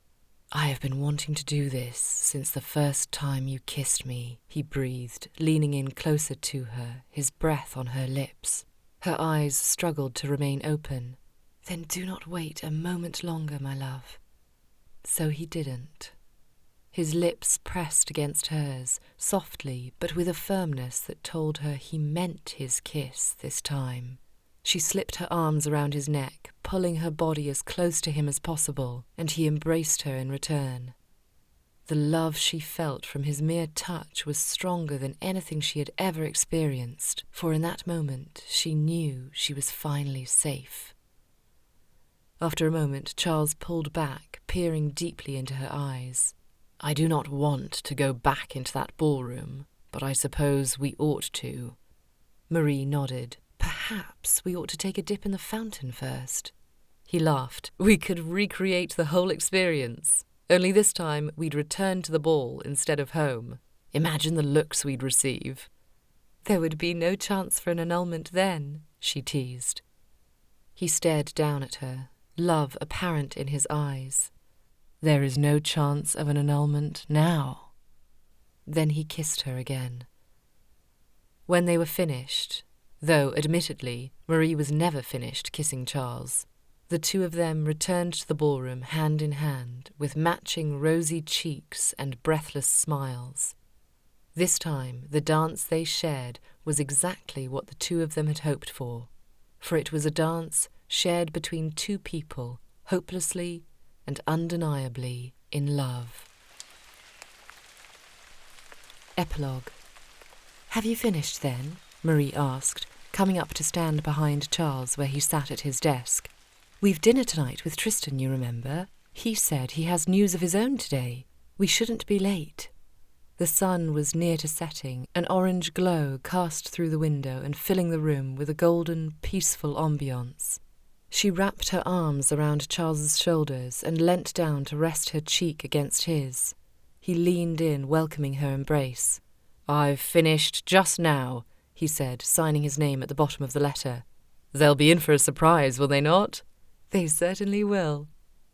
More than a month had passed by since the ball, a month filled with bliss and joy and laughter, and only now Charles had chosen to write to his friends, alerting them of his recent marriage and of his plans to host a special house party for them all to attend, so the 7 of them might come together to meet his new wife. "Do you think they will come?" Marie asked. "I know Tristan will," Charles said, standing from his seat. He wrapped his arms around her, and Marie responded in the same manner. "I imagine they'll all make an effort, though," he continued. "I'm certain they will wish to see who else has any plans to wed." "You must be relieved you don't have to pay the wager. You're welcome for that, by the way." He placed a kiss to her brow, then her temple, then her cheek. "I do appreciate your efforts in that regard, but I must say I'm more relieved to have my wife want to stay married to me." She smiled as he continued trailing kisses across her features, brushing her lips in the process. "As if I had any other choice," she said, swiftly losing focus. "The moment childish Charlie vanished, I was lost." He pulled up with an unimpressed look. "I thought we agreed not to use that name." "You did. I agreed to nothing of the sort." He grimaced. "Then might I request you do not speak it in front of my friends, particularly my brother?" "Afraid they'll take to using it too." "I'm afraid they'll see the truth in it," he stated. She laughed. "I hope you know I don't truly see you as a child." "Even though you are older than me?" She tipped her head to the side. "Does that bother you?" "Not even the smallest amount." He pulled her in closer, smoothing his thumbs up and down her back as he held her.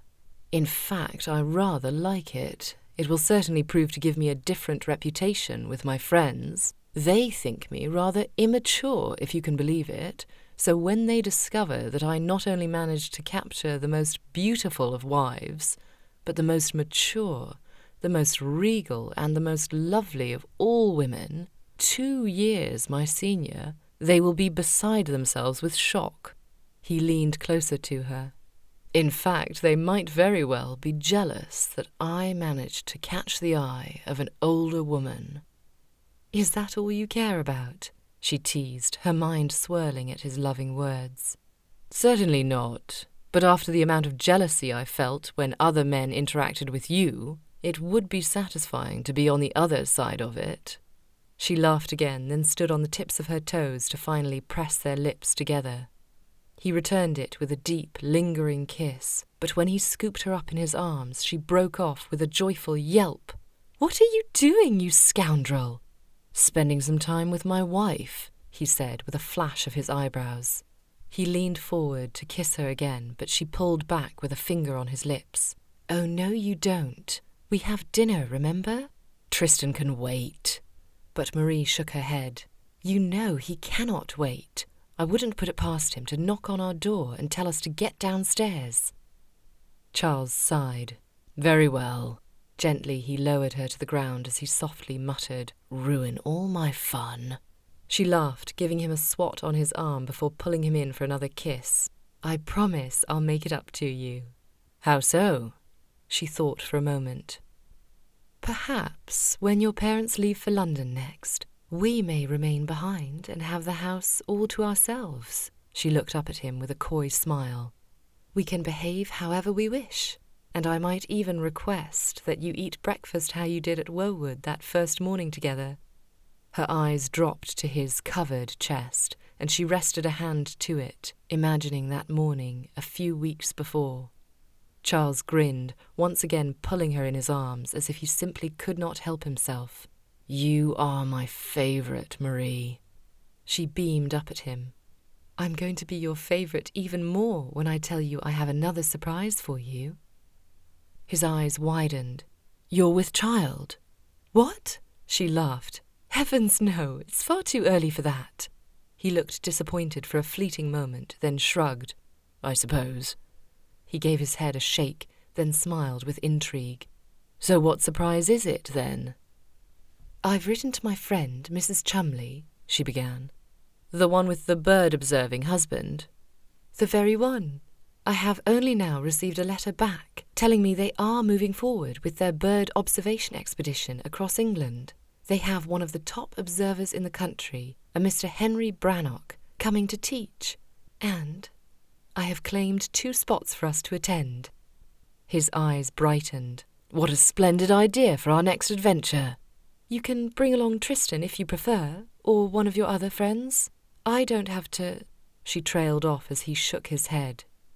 "Surely you already know," he began, his eyes searching hers. "There is no one I would rather go on an adventure with than you, my darling." And as she peered up into his eyes, she knew he spoke the truth. After another kiss, he took her hand in his and left the room. "Now, come along," he said. "You weren't wrong about Tristan. I expect he'll be on his way up here already." "What news do you think he has for us?" Charles shrugged. "I haven't the faintest." "Perhaps your mother has worked her magic and found a wife for him," Marie suggested. "It certainly wouldn't be the first time," he said with a knowing look. "Or the last." Then, with a kiss to the back of her hand, he led her down the corridor. Marie leaned into him, revelling in the comfort she felt in his mere presence, and knowing no matter what adventures lay ahead, all would be well with a man like Charles Shepherd as her husband. My Charles, indeed. The end. This has been An Accidental Marriage, The Gentleman's Gamble, Book 2, written by Deborah M. Hathaway, narrated by Nicola Ward. This is Deborah Hathaway. If you enjoyed this story, please feel free to like the video, comment, and subscribe to my channel. I've also shared some links below, including how to read more of my books and how to sign up for my newsletter so you never miss an update. Thank you so much again for your support.